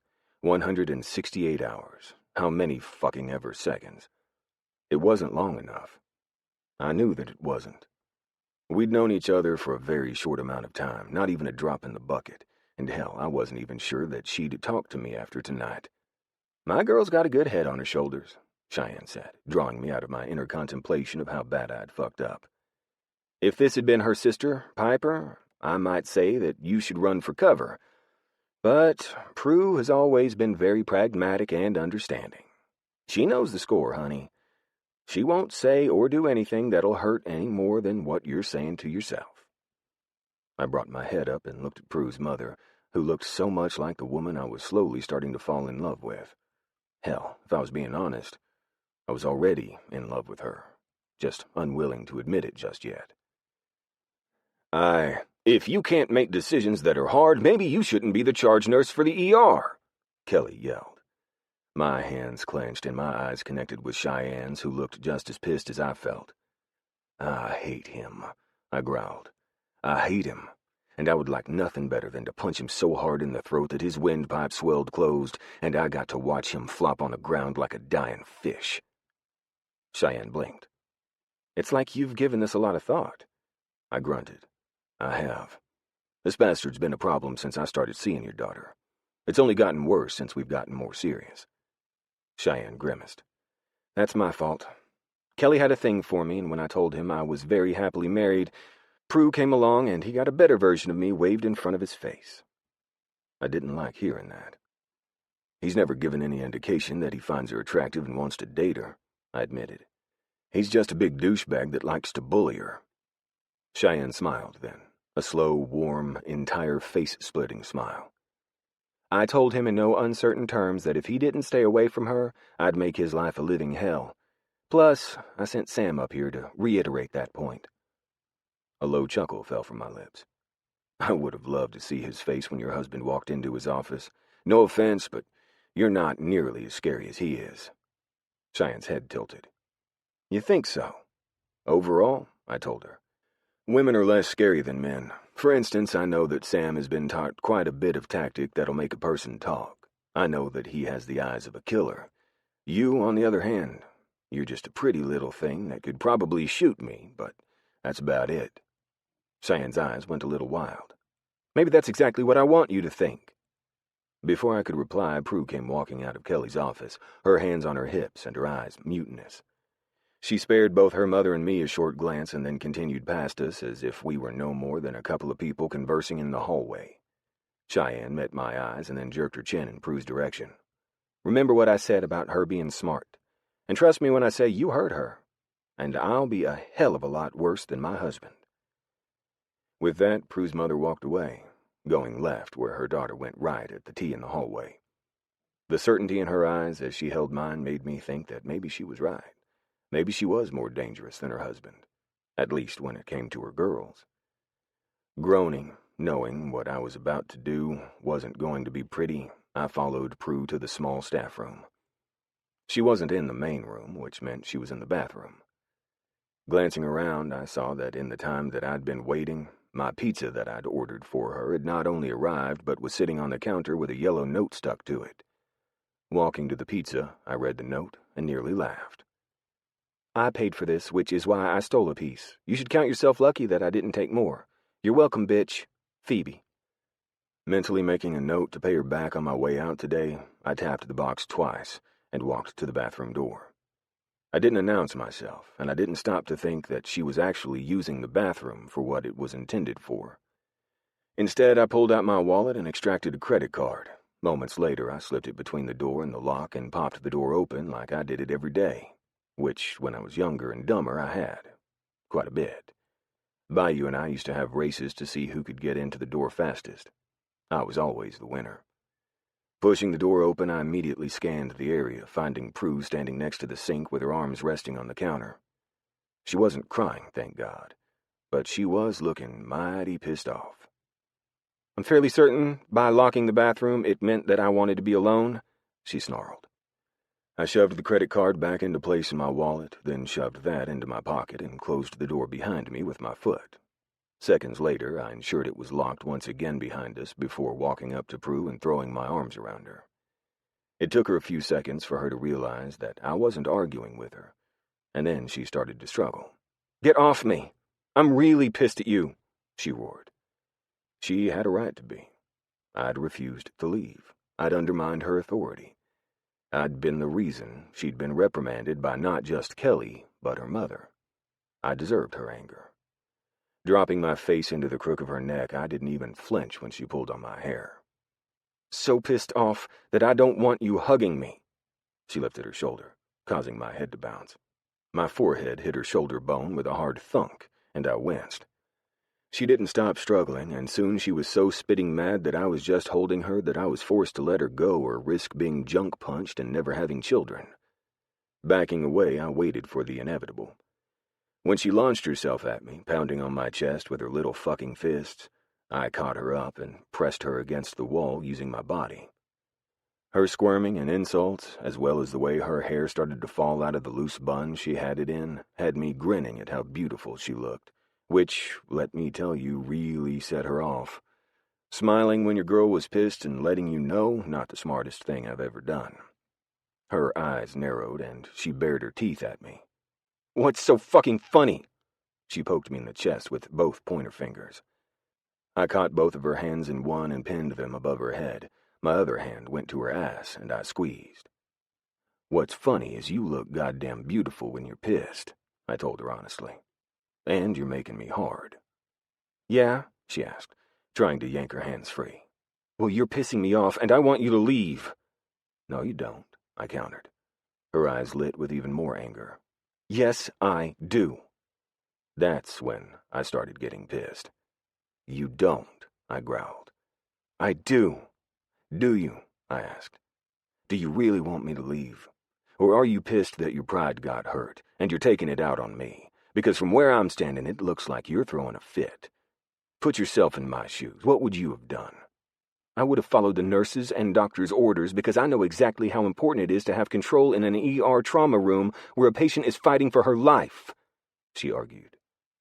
Okay, she had a point. I shook my head. "If you honestly think that I could have kept Wade out of that room, you're delusional. I know within a shadow of a doubt what he would have done, and that's why I fought for him to stay. He wasn't thinking right, and all he needed to do was sit there and feel like he was helping. He wasn't in the way. He wasn't hurting anything." "But you were." She yanked one hand free and pushed, trying to put some distance between us. "And you caused me to be written up. Do you know what that does? That takes away my Christmas bonus that I used to pay for Christmas presents." Now that I did feel bad about. But I'd make it up to her. I'd buy every goddamn Christmas present she needed this year and then some. Not that she'd want to let me, but I'd find a way to make it okay. And, done with the conversation, knowing we weren't going to get anywhere right then with both of us so pissed off, I slammed my mouth down on hers. She brought her hand up to my hair and yanked, trying to get me away from her. It didn't work. The pain only bolstered my efforts. I kissed her like I was leaving tomorrow, gave her mouth exactly what I'd wanted to give it since the first day I'd met her. Our tongues touched, our breathing hitched, and her hand stopped yanking me away and started pulling me closer. Her other hand stopped tugging to get free and curled around my fingers, letting me know that I wasn't the only one affected by our kiss. Her heart was pounding against my chest and her legs tightened around my waist. The moment that it did, I pressed my erection into her, grinding against her. The scrubs she was wearing made it feel like nothing was between us, and I lost control. I dropped her to her feet, then started stripping her from the waist down. Long seconds later, she was naked and confused, and I was hastily unzipping my own pants. Her eyes widened when she saw my cock, and the lick she gave her lips felt like she'd taken me straight down her throat. Not able to stand another second, I picked her up like I'd had her before and positioned my cock at her entrance. Pausing only long enough to get her nod of approval, I thrust so hard inside that we both cried out. She felt so perfect. Hot, smooth, silky, and wet. Everything that I'd ever dreamed that she'd be.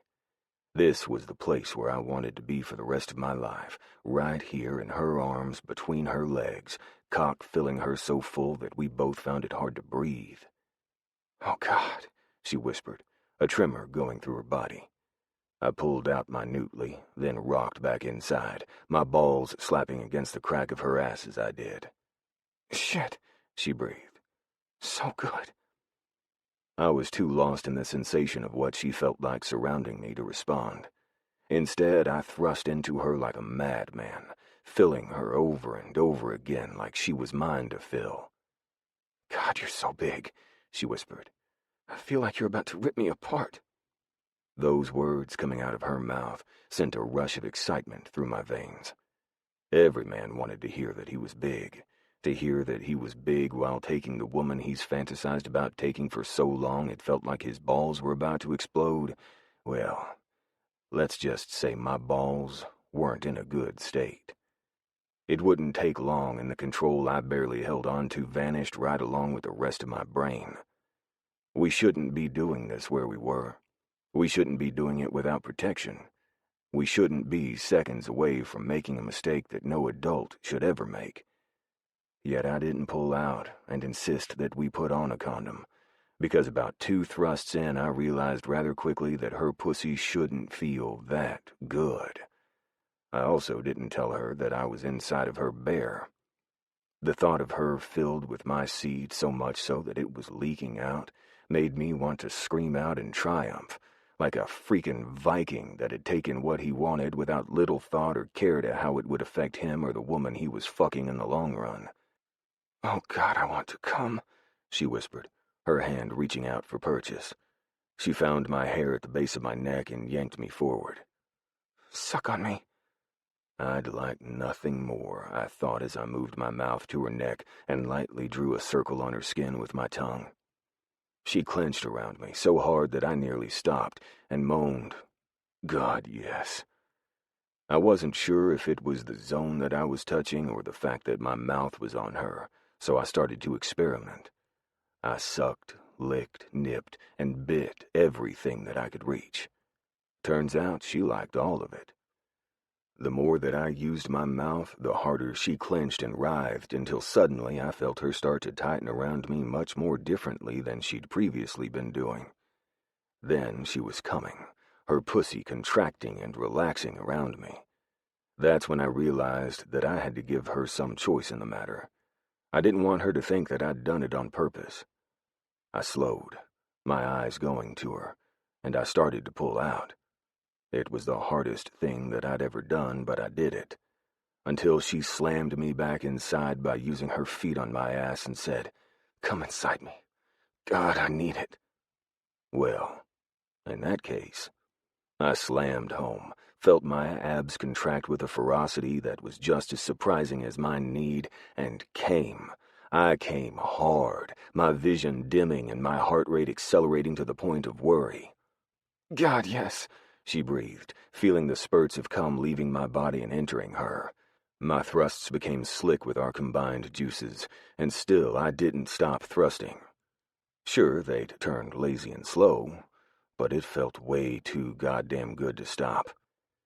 At least until I heard an amused voice call out through the bathroom door, reminding me exactly where I was and what I shouldn't be doing to the woman currently wrapped around me in all ways.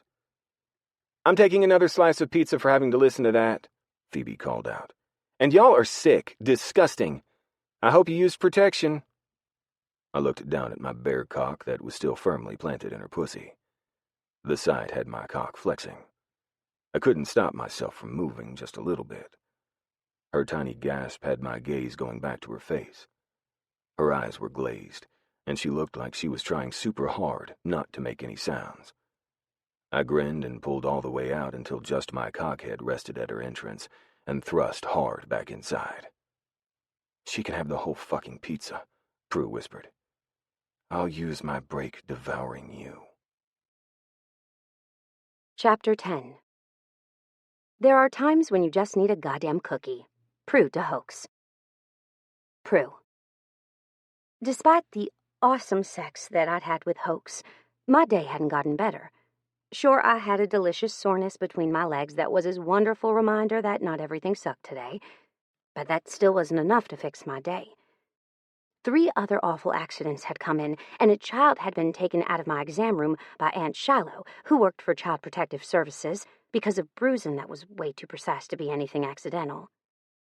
Needless to say, after talking with Kelly, then the cops for not just Hoax's friend, but also the abuse that I'd witnessed, paired with the fact that my mother glared at me every turn, I was not in a good mood. Not even a little bit. That, and my head hurt. Then again, I lived with a headache about 90% of the time. Honestly, at this point, it was more rare not to wake up with a headache than it was to wake up with one. My phone vibrated as I was leaving work, and I was thankful it was on silent. After the day that I'd had, I didn't want to talk to anyone. Not even the man responsible for not only making my day shit, but also making it beautiful. The last thing on earth I wanted to deal with, however, was Kelly as I was leaving. I swear he waited just so he could talk with me out to our cars. It was weird because I had a feeling that Kelly wouldn't park so far out had I not parked so far out. In fact, I was about 80% certain that he had a parking spot in the gated part of the lot where the doctors were allowed to park. It didn't make sense for him to park out there unless there was a reason for him to park out there. That is, me. Spotting him lingering by the front crosswalk, pretending to talk to a nurse, but periodically glancing over the nurse's shoulders to the door where I normally came out, I winced. "Want to go the back way?" I looked up to find Mr. M, the security guard and my savior, standing behind his desk with a raised bushy brow. "I'd kill for you to take me the back way," I breathed. It wasn't really a back way. It was only a different exit and the use of the golf cart that he parked out by the south entrance where the ambulance parked to unload. I'd have to see Kelly as we passed, but I'd be on the golf cart going fast. Mr. M never slowed down, and with the plastic around the cart that shielded him from the rain, we both acted like we couldn't hear Kelly when he called out for a ride. "Bad day?" Mr. M asked. I nodded. "Really bad day. My head's pounding more than usual, too." "Stress'll do that to you," he surmised. "My girl used to put lemon juice on her forehead and let it dry. I'm not sure if it worked, but she did it every time she got one." I smiled.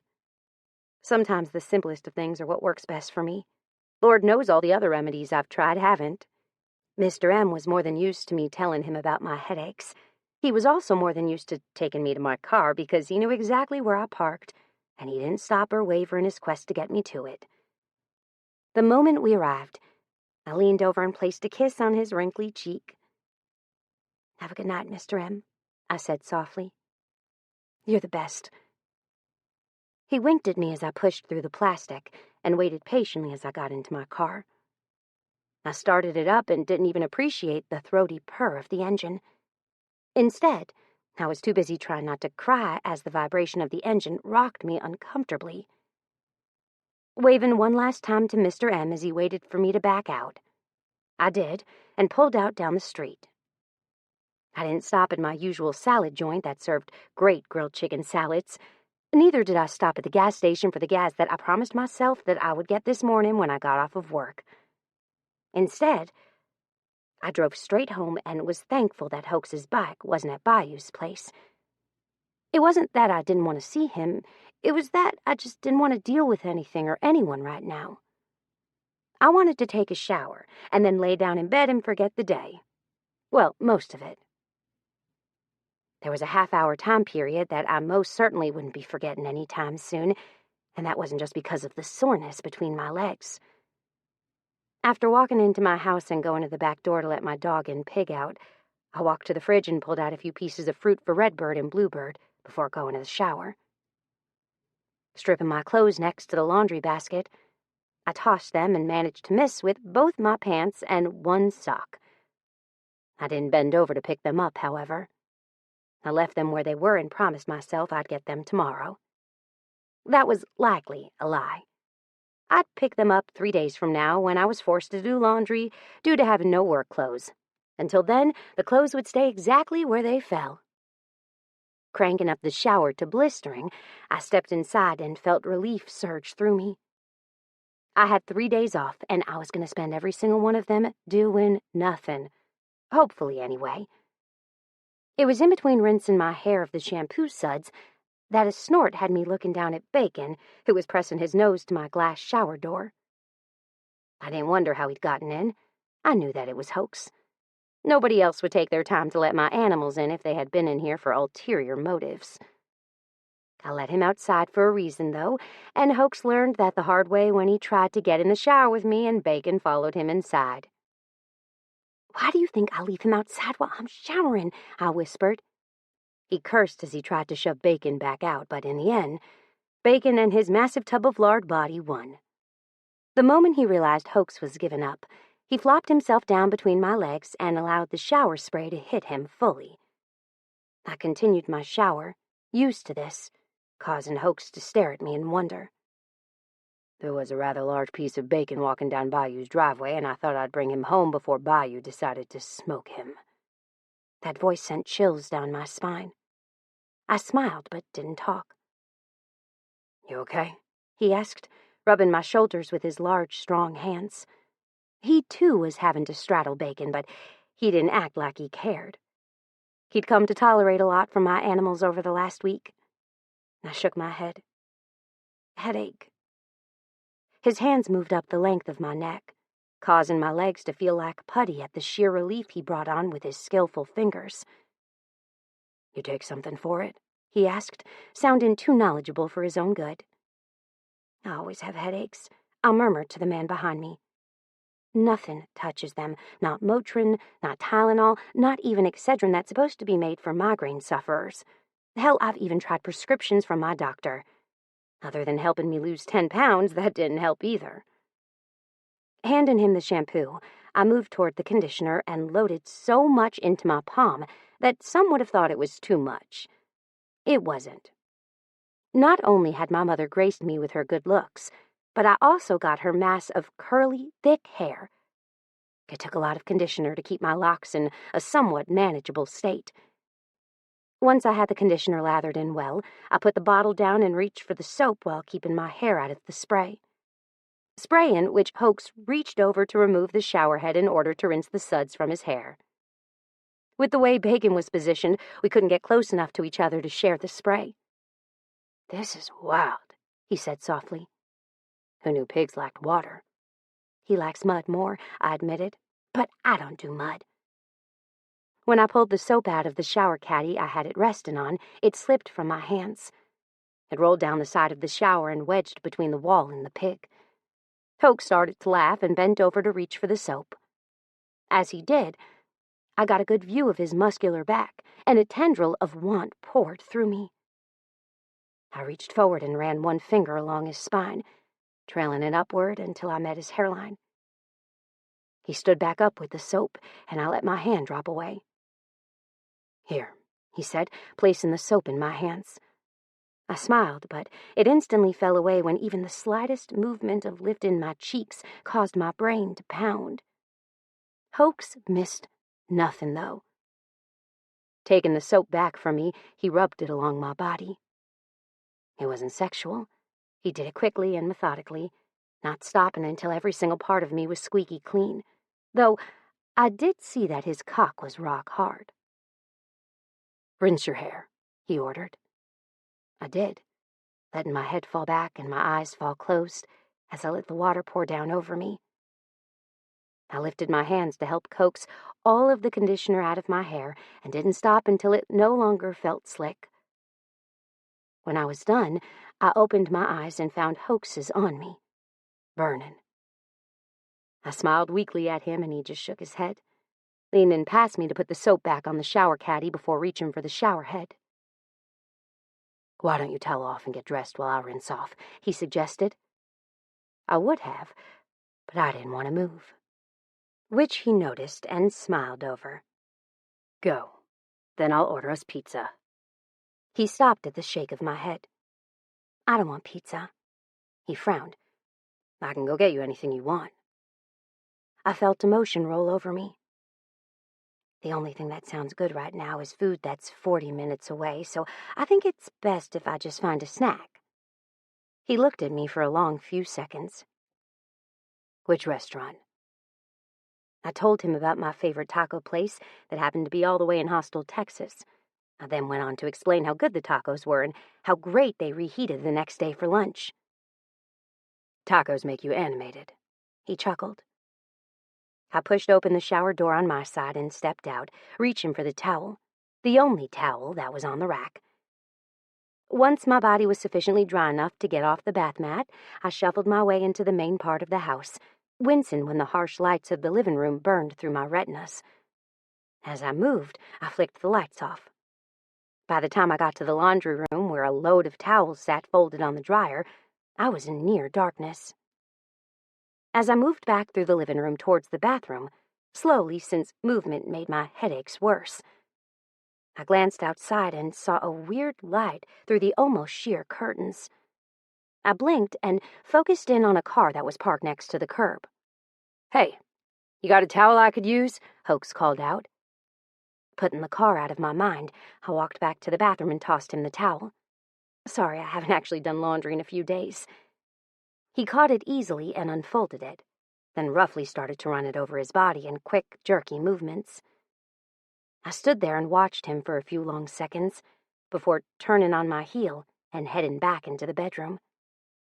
I found Hoax's clothes laid out on the bed and smiled when I saw his t-shirt on top of his pants. Reaching for it, I snatched it up and dropped the towel just as Hoax came into the room. It was over my head and I was threading my arms through the holes when Hoax's amused voice sounded from behind me. "I do believe that's mine," he drawled. I sighed when I had it pulled all the way down. It smelled like him, a mixture between a strong deodorant smell and pine. Unable to help myself from bringing the fabric to my nose and inhaling, I heard Hoax sigh dramatically behind me. I didn't spare him a glance as I crawled into my bed, then collapsed onto my side. My eyes closed and I didn't open them again until I heard the clink of Hoax's belt buckle. And even then, I only opened one. I watched him go to my closet where he'd somehow started a collection of clothes and reach for one of the 3 shirts that I'd hung up on the hanger the night before. I wasn't sure how I was finding his clothing since he had never spent the night, but there they were. He pulled it down roughly and caused the hanger to swing furiously for a few long seconds before it finally stopped. I let my eye fall closed and felt a wave of exhaustion roll over me. My body grew heavy, and even the depression of the bed at my side didn't cause me to open my eyes. At this point, the only thing keeping me awake was the steady throb of my head that had started to feel like something was tearing through my right eye. The covers pulled up over me, and I moaned. The warmth felt good, and I hadn't realized I was cold until my soft blanket was up around my ears. Then I felt his heat as he got closer. He bent over and pressed his wet lips to my forehead, then blew on it after pulling slightly backward. The cool air and the shape of his lips on my forehead felt divine, and damned if I didn't ask him to lick me again, though not in the way I would have wanted a few hours ago. I fell asleep with him blowing on my forehead. It was the smell that woke me. I had no clue how long I'd been asleep. An hour, possibly. My headache, although not gone, was definitely no longer the roaring pound that it had been before I'd succumbed to sleep. I opened my eyes to see a brown paper bag sitting on my nightstand, and Hoax beside the bed, stripping his boots off one by one. I sat up, feeling my breasts jiggle where they were freewheeling underneath Hoax's shirt, and stared at the bag in hope. "Is that what I think it is?" I whispered. I knew it was. "If you're wondering if it's the taco place you were telling me about, it is." He paused as he stripped off his socks next. "But since I didn't know what exactly you wanted, I got a little bit of everything. And the lady suckered me into a piece of her fried pie, which I tasted in the store. I bought 3 more, though I'm not sure I want to share those." A smile grew on my face at his admission. "At least you're honest." A weird look crossed over his face, but was gone before I could examine it further. "Do you want to eat in bed, or do you want to go to the kitchen?" he asked. I looked at the bed and wondered if I could deal with crumbs for the rest of the night. I must have studied the bed too long, because before I could tell him an answer, he was up and moving, whipping a sheet off the shelf in my closet and unfolding it. Moments later, he was spreading it out on the bed and then reaching for the food. I spied my usual and reached for it, happy to see that he'd gotten 2 of the tacos. But then I saw a new taco that looked fairly good and reached for that one as well. He sat down on the bed across from me and waited until I'd made my selections, and then started reaching for his own. He peeled open the foil and took a bite, groaning right along with me as I expressed my pleasure at the taste. "This is good. I can see why you like it," he exclaimed. "How'd you find the place?" I waited until I was finished with my bite before saying, "My dad's business took me there. Plus, that's where Janie lives now." "Janie, the crazy girl who always had her nose stuck in the computer?" he asked. "The one with the just as crazy best friend?" I laughed. "That'd be her. Her best friend's name is Kayla. She lives down there now, too." He grunted. "One of my club brothers, Rome, has a good friend that's the chief of police down there. His name is Tyler. Know him?" I nodded my head. "He's married to Reagan, another one of our band of misfits." He took another bite of his food. "She lived in the compound with you?"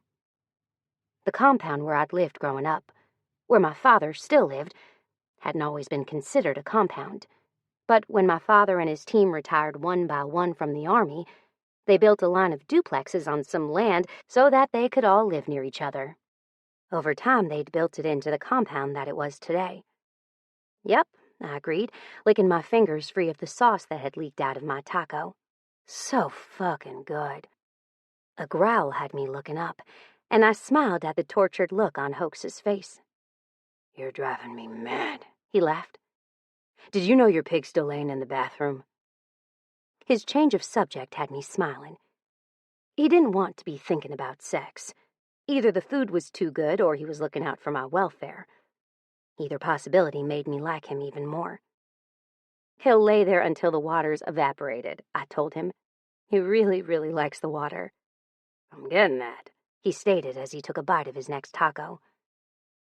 My brows rose as I watched him eat the street taco in 2 bites. It took me at least 4. "You have a big mouth," I told him. He chewed and watched me.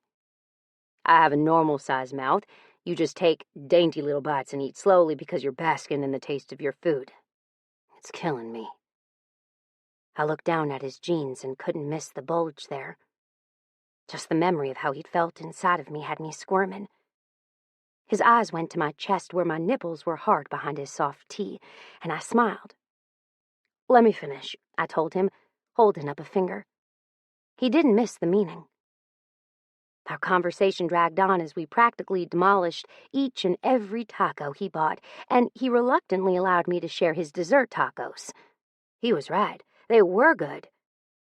I was still munching on mine, so full I could barely stand it, when he put what we didn't eat away in the fridge. Once the last bite of my dessert taco made it into my mouth, he swept the sheet off the bed and folded it in on itself as to not drop any crumbs, then dropped it into my laundry basket. He then followed that up with picking up all the clothes that I always managed to miss getting into the basket. I licked my lips as I watched him bend over and pick up a dirty pair of socks. "Does my messiness drive you crazy?" I teased.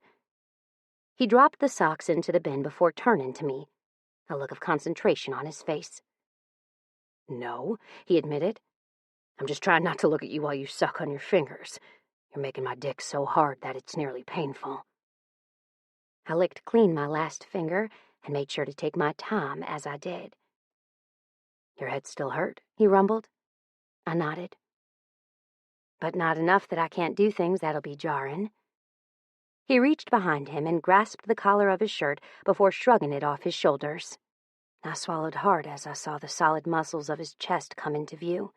First, the lower V peeked out. And God, was that something that every woman should get to experience just once, followed by his abdominals, which were no less impressive. Then there was his chest. He had man-boob muscles, and not fat, but actual defined, muscular pectorals that were clearly built up from years of hard work. His shoulders also had that muscled hump by his neck, better known as his trapezius muscles. My eyes once again snagged on his tattoo. What does that mean? I wondered. The more I looked at it, the more I wanted to know what it was for. What? He asked as he tossed the shirt onto the ground, missing the chair where he'd been aiming completely. I grinned and watched him work on his pants next. I wasn't surprised to see him slip a gun out of the back of his jeans, nor was I surprised to see a couple of magazines follow it. What I was surprised to see him take out was a, "Why do you have a roll of condoms in your back pocket?" I laughed.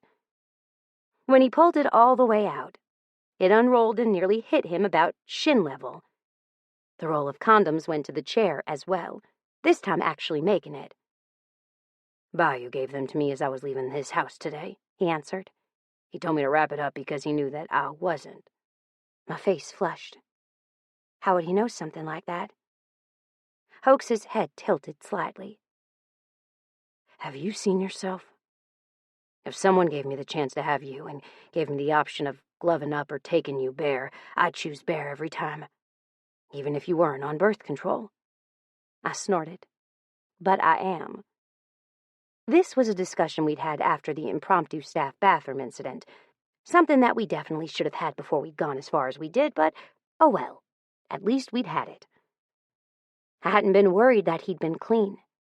Hoax was more than a little bit concerned about my well-being, and he wouldn't put my life at risk, not even if it meant hurting himself in the process of protecting me.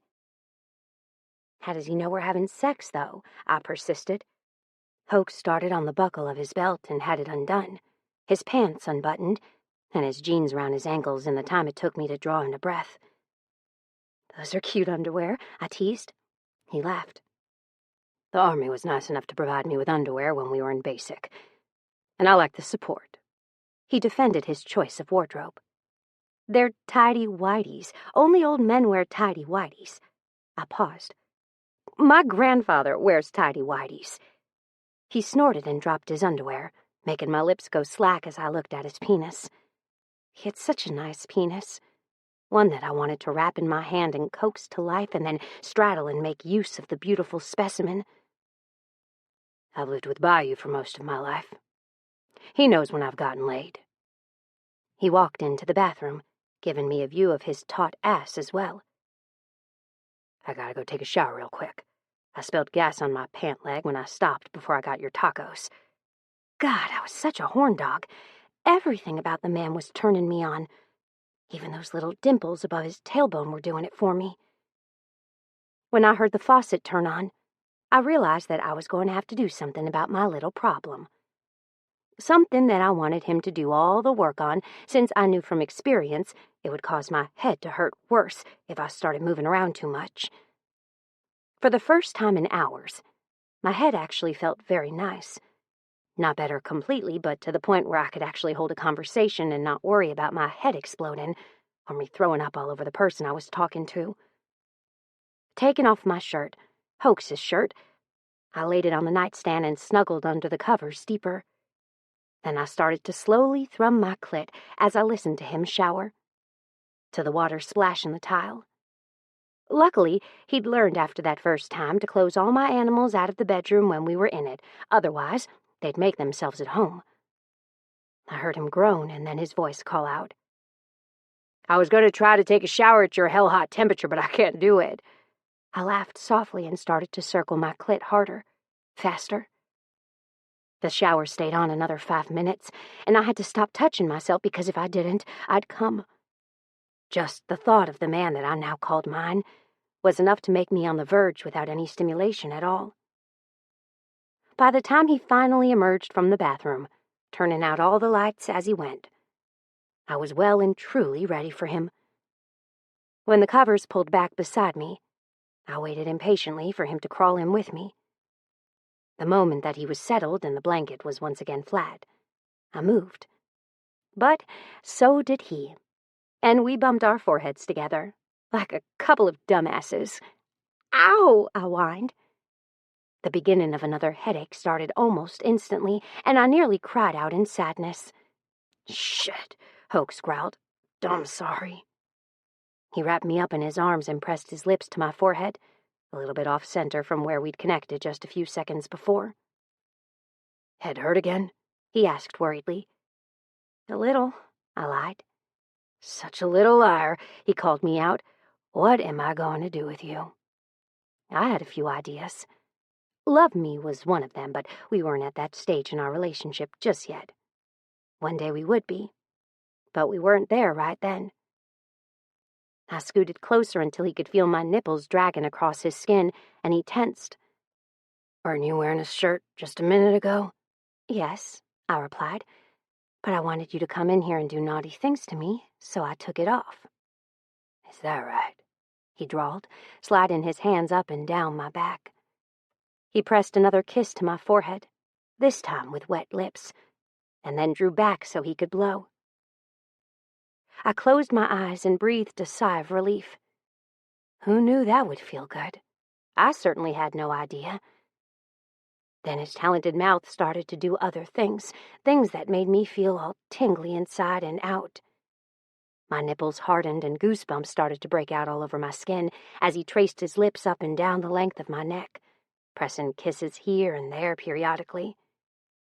One hand went up into my hair, while the other went down to my thigh and hitched it up over his hip, exposing me to his now probing fingers.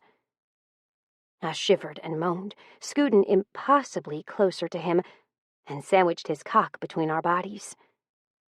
When I went to reach down and grasp him, he shook his head. "No. I want to touch you first. If you touch me, I'll lose it." I curled my hands into fists and left them pressed against his back, trying to obey his orders. I was sure that I'd break them sooner or later, but for now, I'd put on the good girl act and let them think he was getting obedience out of me. His fingers swept over me delicately, and everything inside of me tightened with need. "You're wet as fuck," he froze. I smiled and searched for his lips with mine. He moved his face to allow me to get what I wanted, and I pressed my lips to his. "I was touching myself thinking about you while you were in the shower," I admitted. "You took a long time." He chuckled. "Got it. I'll try to take faster showers next time." "You do that," I gasped when he pushed one finger inside of me to the hilt. I arched against him, loving the way he felt inside of me. Even his finger was enough to push me right to the edge.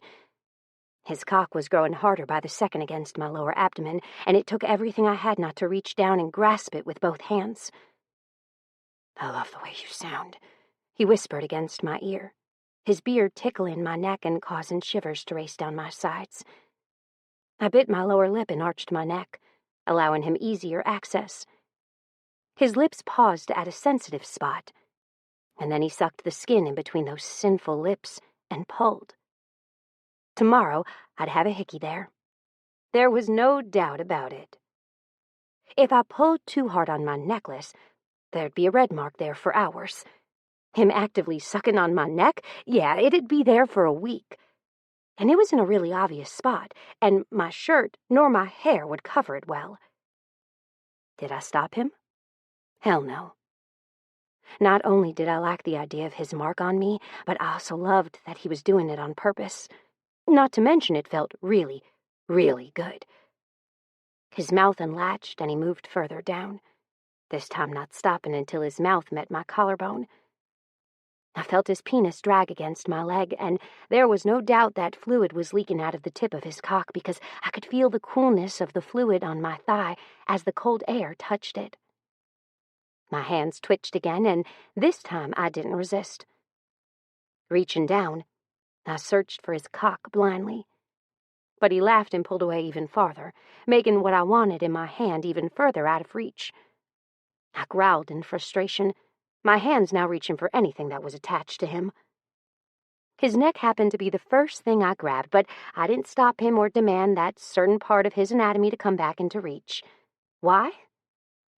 Because he was descending down my belly, his face going down and down and down until he stopped at the apex of my thighs. I was forced to let him go, and my hands went upward this time to latch onto the headboard behind my head. He growled in approval when he looked up at me.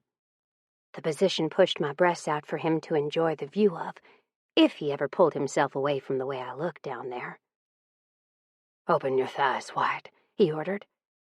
I took my time doing it, wanting to tease him, which in turn caused him to laugh. He didn't wait for me to move my other leg, only pushed it upward, high and wide, until he had it exactly where he wanted it. The position put one foot up by his shoulders, planted on the bed, while the other was practically pushed up to my chest. He didn't let go of my thigh, either. His hand was digging deliciously into the soft skin, and I glanced at it, thinking that it looked sexy as hell seeing those strong, muscular digits holding on so tight. It was quite possible I'd have a bruise there, too. The placement of that one, nobody would be able to see. But I would, and I'd know exactly how and when it got there. A little thrill of excitement started to zing down my spine, and then his tongue licked my clit. It was just a short, quick lick, but it was enough that my body bowed upward off the bed, and had I not been holding on already, I would have needed to. "So fucking pretty," he growled. I looked down at him, my body returning to the bed, and stared as he leaned down and licked me from my clit to my perineum. "You taste so fucking good, too," he breathed between licks. "Like liquid sugar. Gonna miss this taste when I'm gone." A pang of sadness rolled through me, but before I could start to dwell on it, he paused at the entrance to my pussy and stabbed his tongue inside. Sensations assaulted me from everywhere. Not only had he entered me, but his hand had tightened on my thigh, causing it to pinch, and his beard had started to rasp against my sensitive folds. He was probably smearing my juices all through his beard, which I decided to tell him just in case he cared. "I'm going to try out some new beard balm," he teased. "I hear it has a good conditioning effect.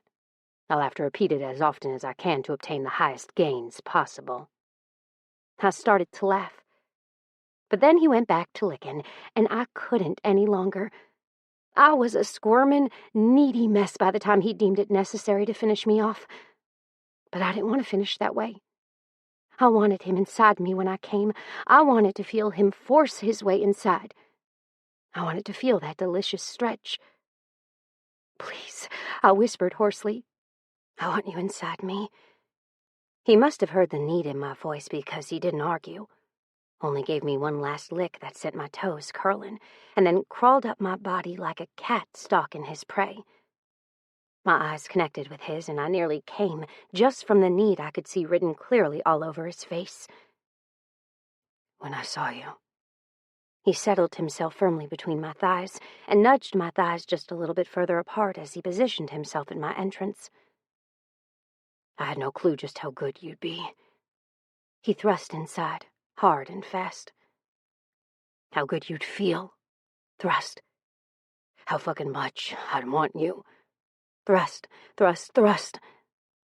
My breasts were jiggling, my thighs were shaking, and I was sure had I been standing, I'd be collapsing due to the onslaught of sensation roaring through me. "I never knew how perfect you'd be for me until that first time in the bathroom," he told me. "Didn't realize that I'd become addicted to this pussy." He growled, his mouth coming down on mine for a quick, hard kiss, but with how hard and fast he was moving, he didn't stay there for long. Our eyes stayed connected, though. "But here I am, not giving one single fuck that you own me." That's when I shattered, coming so hard that my vision dimmed, and the only thing that I could see was the determination written all over his face. "Fuck yes," he growled, neck muscles straining. And then he was coming too. Hard. While I rippled around him, his cock started to jerk, hot splashes of his release bathing my insides as he did. It was only long seconds later, as he partially lay on top of me, his cock still inside me and semi-hard, that I realized my headache was now completely gone. "By the way," I yawned, turning my open mouth to his chest as I tried to cover it, "can you tell me why your cousin sits and stares at my house every day?" He paused. "She's watching your house?" I nodded. "I've seen her 3 or 4 times now, all at different times. She was driving down our street today instead of me actually catching her in front of my house, but still, Bayou wasn't home and neither were you. So she had to have known y'all weren't there, meaning she couldn't have been doing something normal like coming to see y'all." He growled. "Brielle." I patted his chest. "I don't want to talk about her. I just wanted to tell you what was going on, just in case you thought it needed to be addressed." He grumbled something under his breath, something that sounded similar to, "I'm gonna kill her." Grinning, I changed the subject. "So," I whispered tiredly, "your spit kisses on my forehead help my headaches, and so do orgasms." He rolled until I was over the top of him, and I was using him as a pillow. He chuckled underneath me as he resituated himself. "I'll remember that the next time that you have one. Spit kisses in public and orgasms in private." I tucked my face into his neck and hummed in agreement. "At least until you leave, that is. Then I'll have to just deal with it like I always do." Chapter 11. I think my soulmate might be tacos. Text from Prue to Hoax. Hoax. At least until you leave, that is. Then I'll just have to deal with it like I always do. The words that had come out of her mouth last night as she'd fallen asleep hadn't been intended maliciously, but they'd hurt to hear all the same. On the one hand, I didn't want to leave her.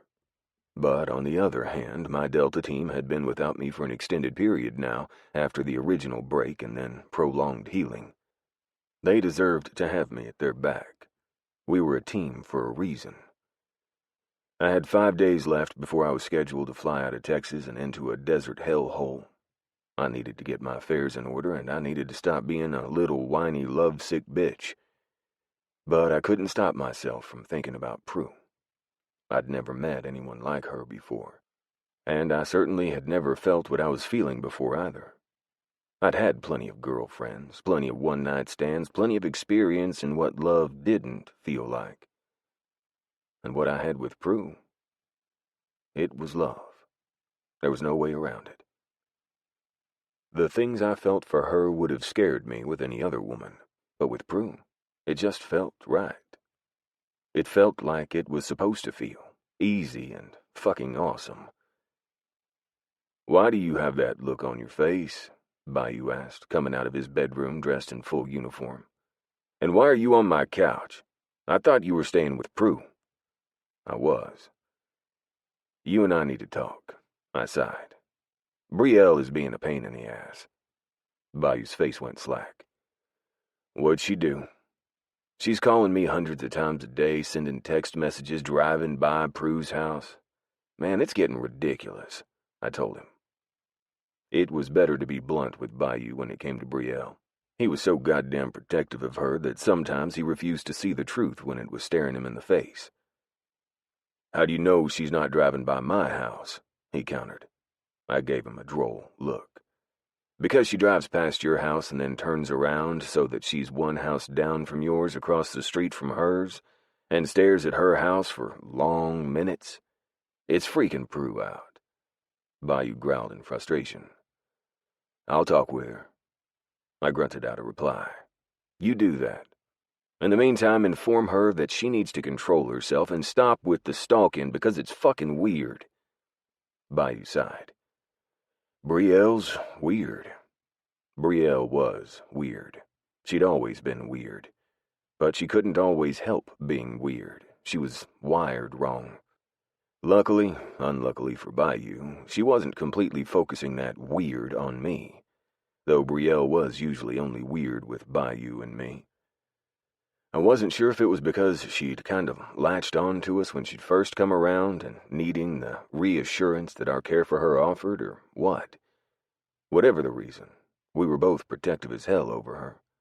And from the beginning, I'd always protected her. But now, with Prue came first, and always would.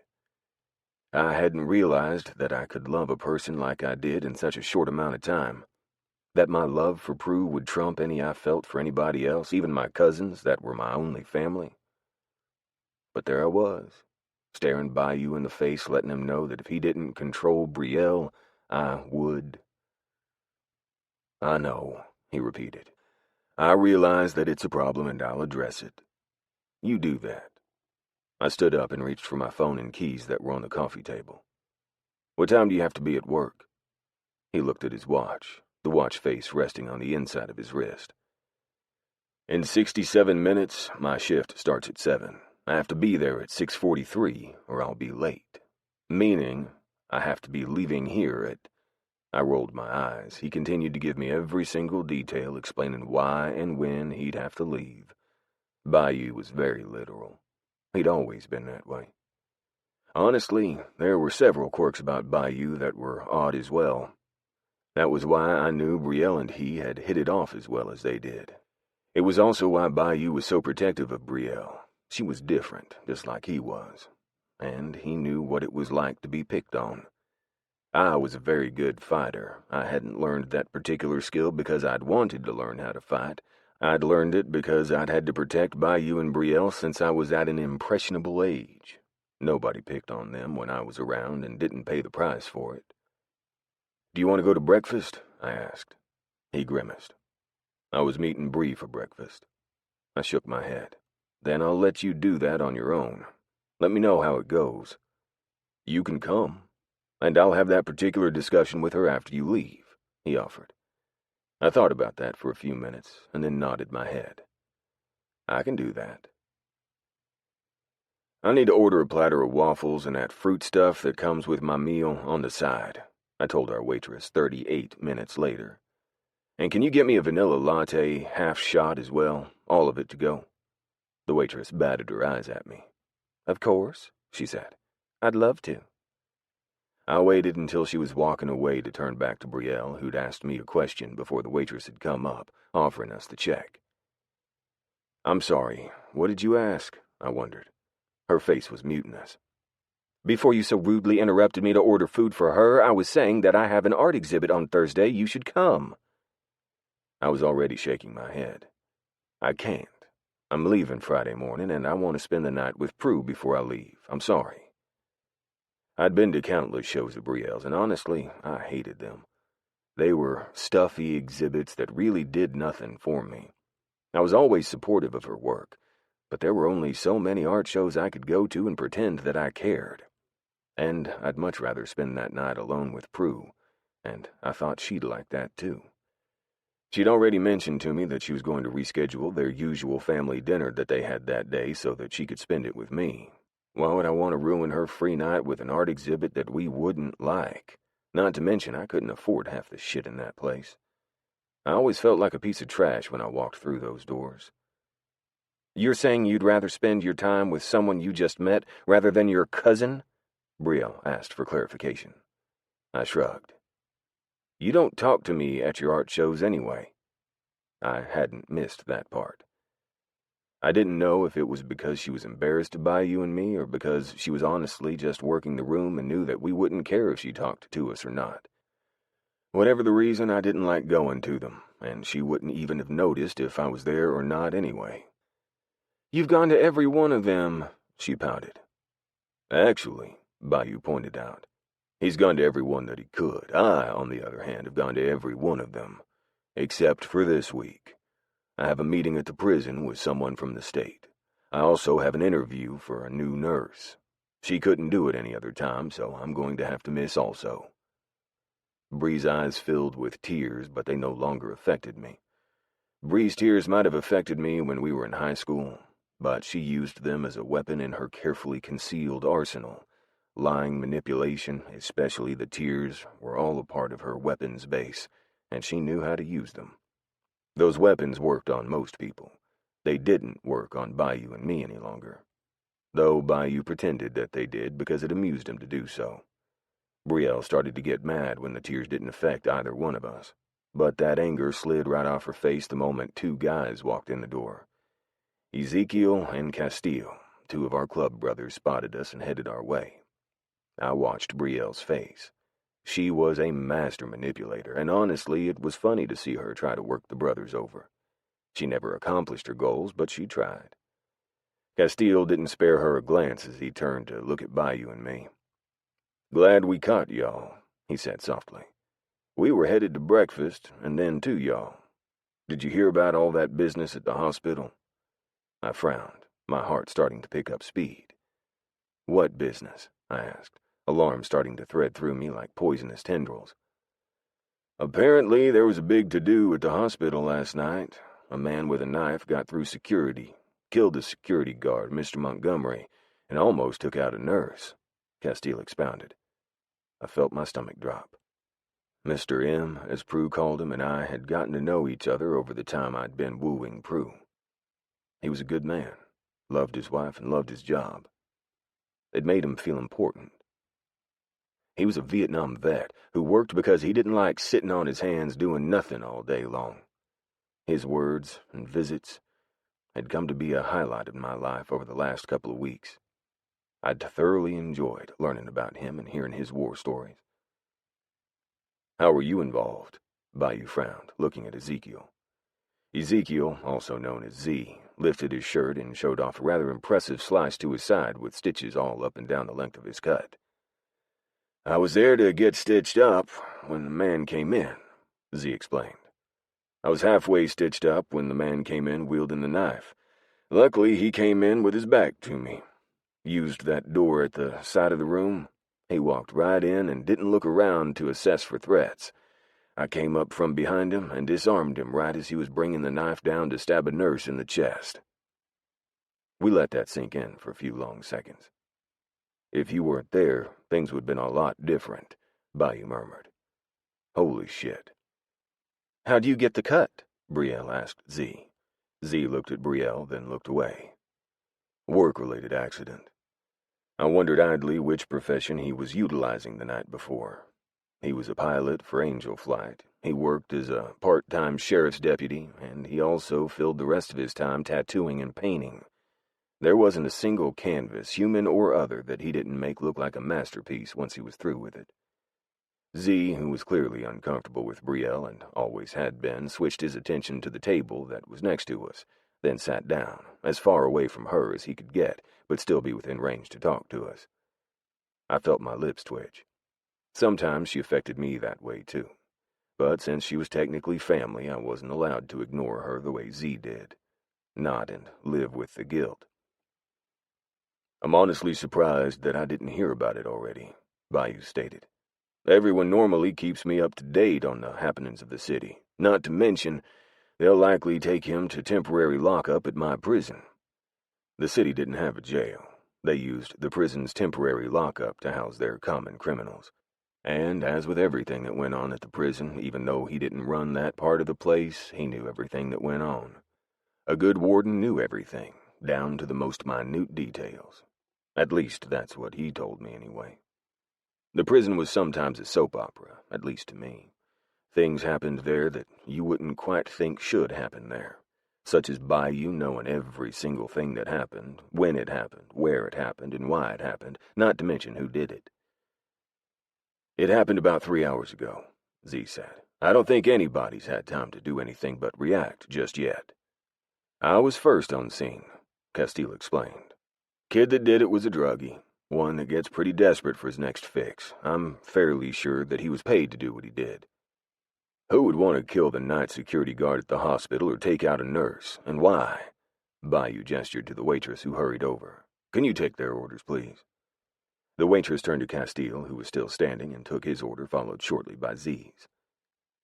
"And please bring mine out," he said. "I need to leave, and I don't have time to wait for them." I snorted. Bayou and his timelines. I couldn't wait for the day to come for a woman to show up in his life and throw his careful plans completely out of whack. "Prue's been telling me for a while that security was too lax," I murmured, leaning back in the chair so that Bayou could see past me to Z. "They said something about the code to get into the ER, that back door you were talking about, Z, hasn't been changed in a really long time. They've brought up the security protocols with the board, and they haven't done a thing about it."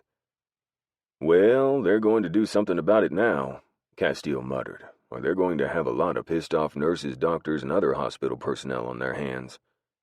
Oh, I had no doubt that my woman would be one of them. Prue. I was angry, so fucking angry. I'd walked into work today with a smile on my face, and even my dead cell phone hadn't put a damper on my mood. I'd taken 2 steps inside, turning to offer my smile to Mr. M on the way in, only to be confronted with crime scene tape and a bloody body print where Mr. M usually stood. My mother, who'd come in right behind me, had immediately gone into action, ignoring my horror and confusion. What happened? A knife-wielding psych patient came in and tried to stab his previous nurse. Why wasn't I called? Your phone was dead. How is Mr. M? Dead. My mother had smiled at me sadly once she'd gotten a few minutes to herself and had given me a quick hug. Then we'd gone our separate ways.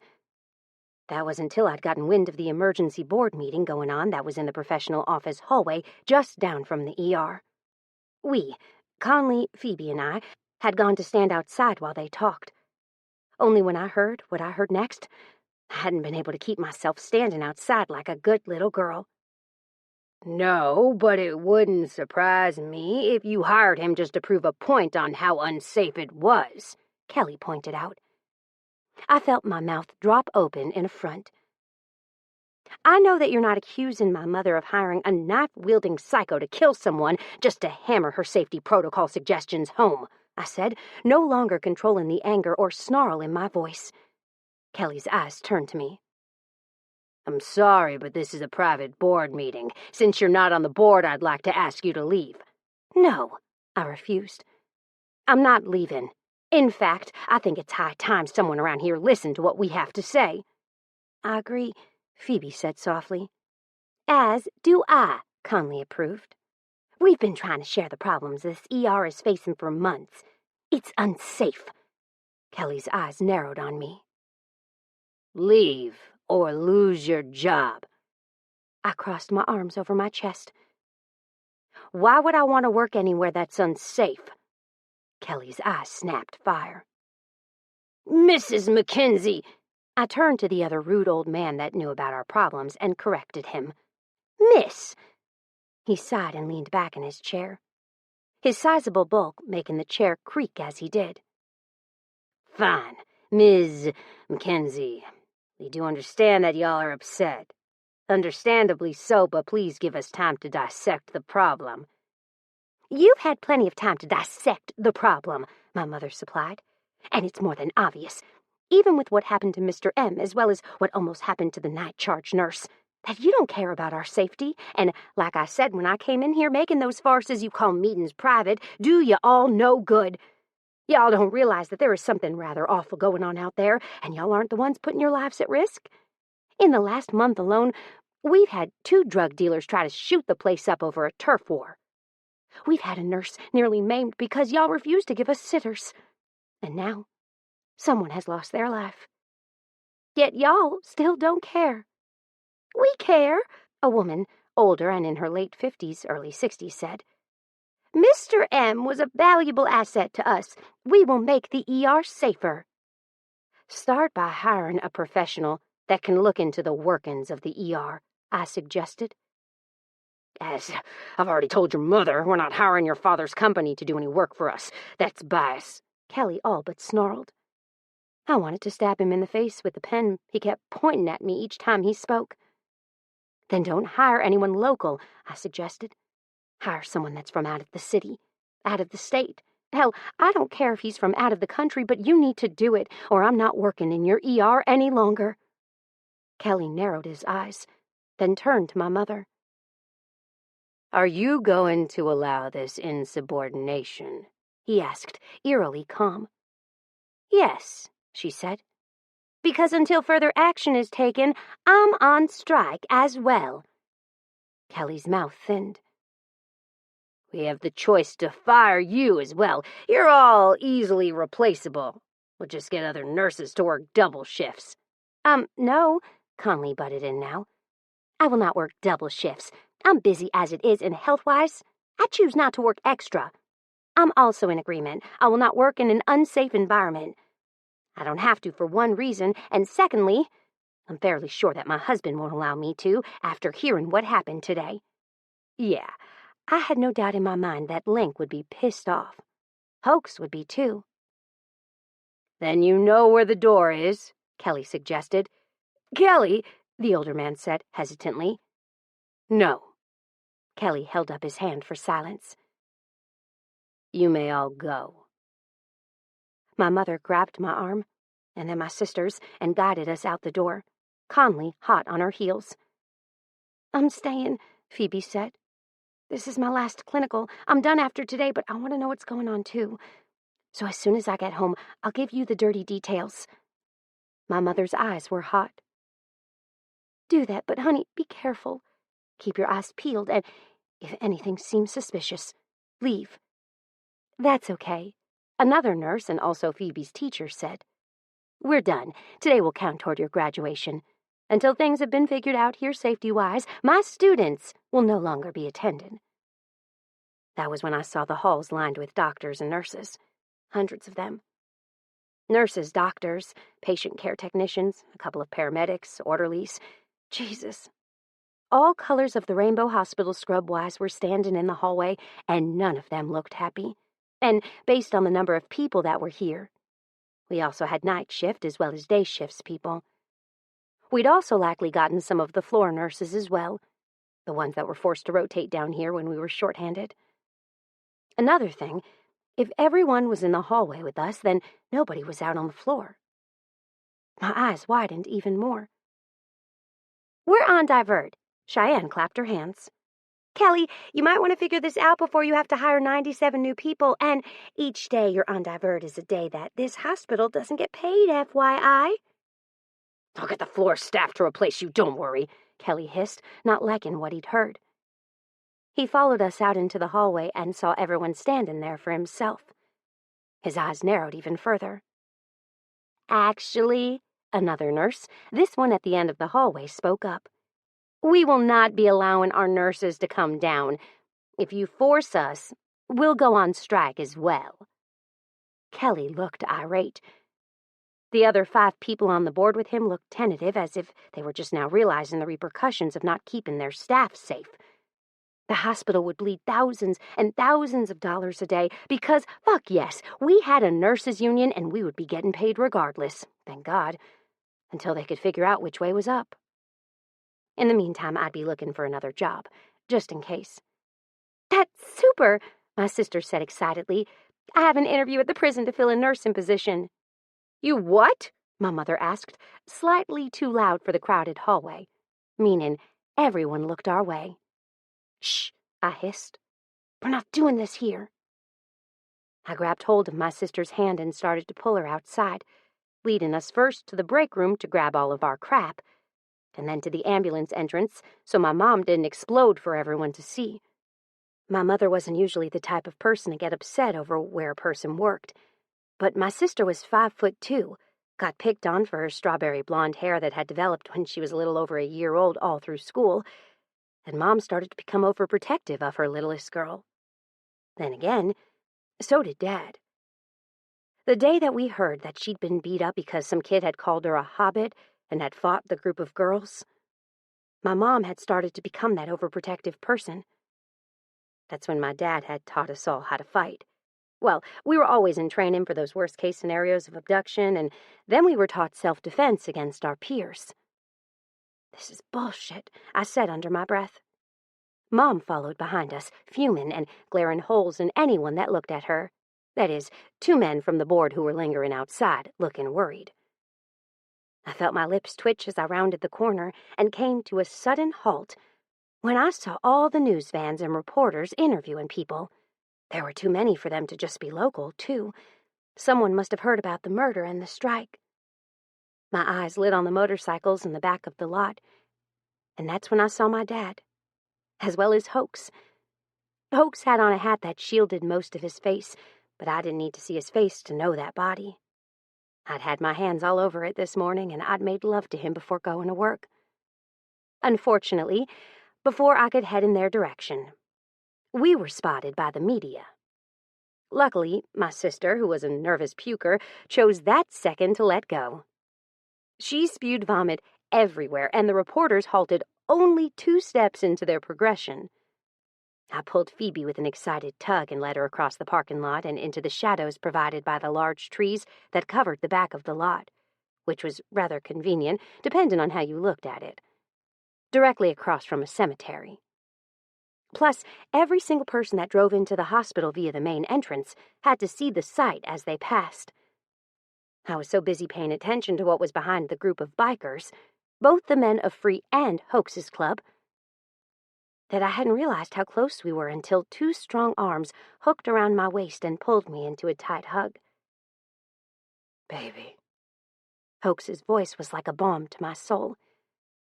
I hadn't realized how anxious and sad I'd been until I was exactly where I needed to be. My eyes started to sting, and my nose itched. And soon I was no longer able to control my tears. "Mr. M is dead." Hoax's hand went up to my neck and pushed, but I didn't need the prompt. I was already burying my face into the crook of his neck and letting my tears free. My sister, whose hand I was somehow still holding, squeezed in there, too. Hoax started to laugh, but slung an arm around her shoulders, too. "What am I, chopped liver?" I heard my dad's amused voice say. My mother answered him, something low and intimate, and I was fairly sure that I didn't want to know what it was. I loved my parents. I loved that they loved each other. What I did not love was the fact that they were still gross and did things that I didn't want to know about. And neither were they discreet about how in love they still were with each other. Thunder, sudden and shocking, had me backing out of Hoax's body and glancing up. My mouth dropped open in surprise. In the few minutes that I'd been out there, not once had I glanced up at the sky to see the dark clouds rolling in. Those dark clouds looked foreboding and ominous. "What a perfect end to a crappy situation," my sister mumbled. Then, of course, I heard my dad say, "It's baby-making weather." I gagged, sniffling as I did. "Yuck, Dad." My dad grinned unrepentantly. That particular saying was something he and the rest of the men, now staring at me, said quite a bit. "What's baby-making weather?" Hoax innocently asked.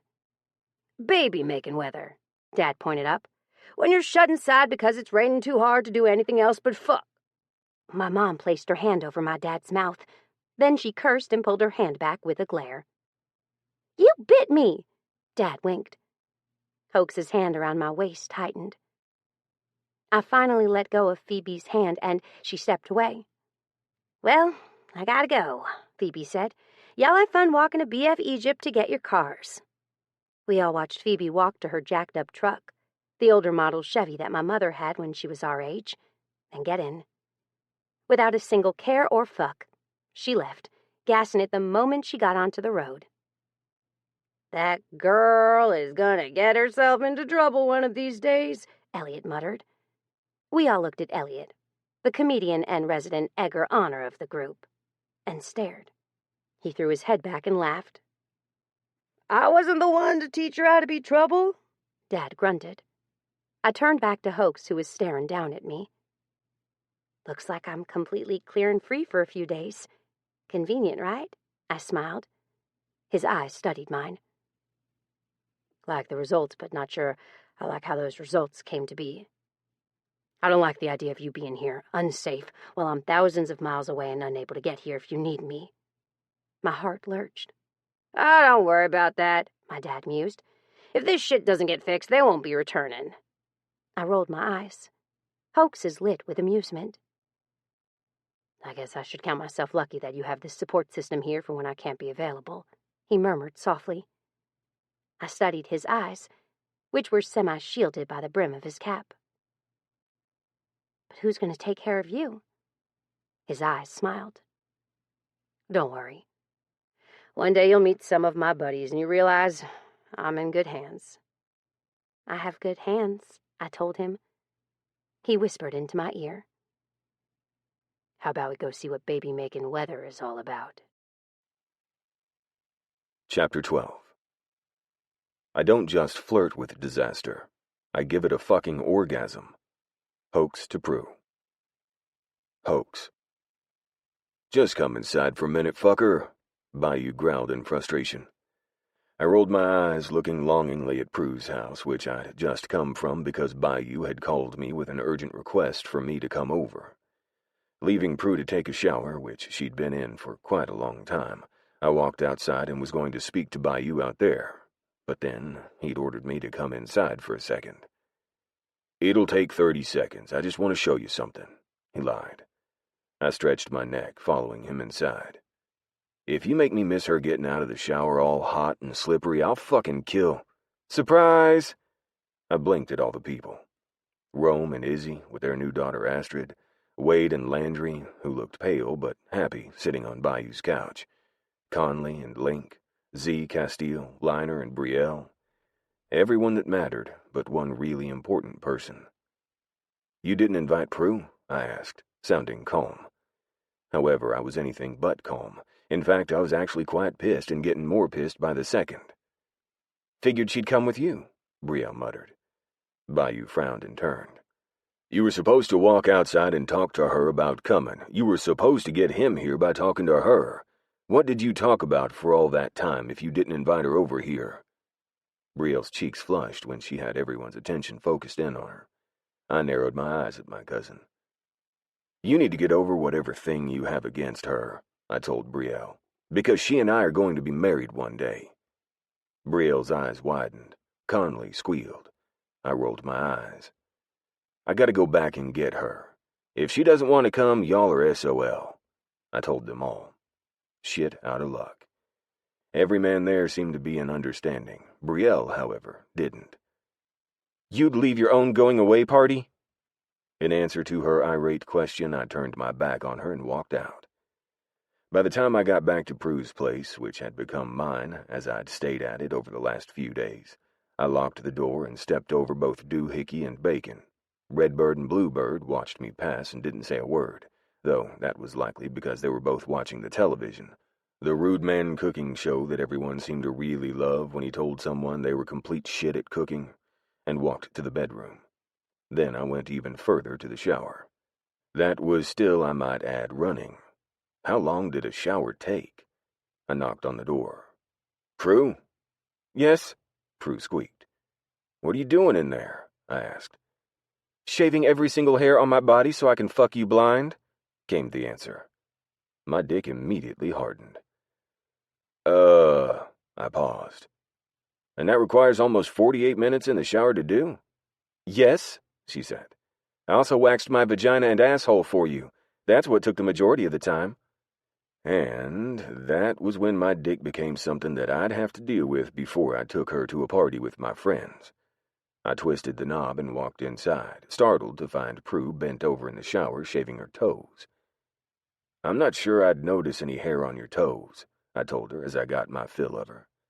With her leg propped up on the side of the shower, I could see everything that had become quite important to me since I'd met her.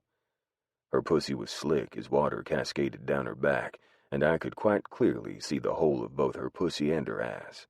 And she was right. Both were quite perfectly bare and free of any hair. "You'd be surprised," she said. "The other night when I was on top and I curled my feet over your thighs to try to get more leverage, all I could think about was whether you could feel my toe hair or not." I would have chuckled had she not switched to her other foot, this time parting her pussy lips even further and given me an even better view. I unzipped my pants and pulled my cock out, making sure to kick the door behind me shut. I didn't want the damn pig in here with me while I fucked his owner. It'd be awkward, and I had things to do. Her. I ripped the clear shower curtain aside and caused her to stand, or try to. My hand on her back held her in place. "No. Right where you are." She clenched, and I saw every second of it. Shit. She was so fucking hot.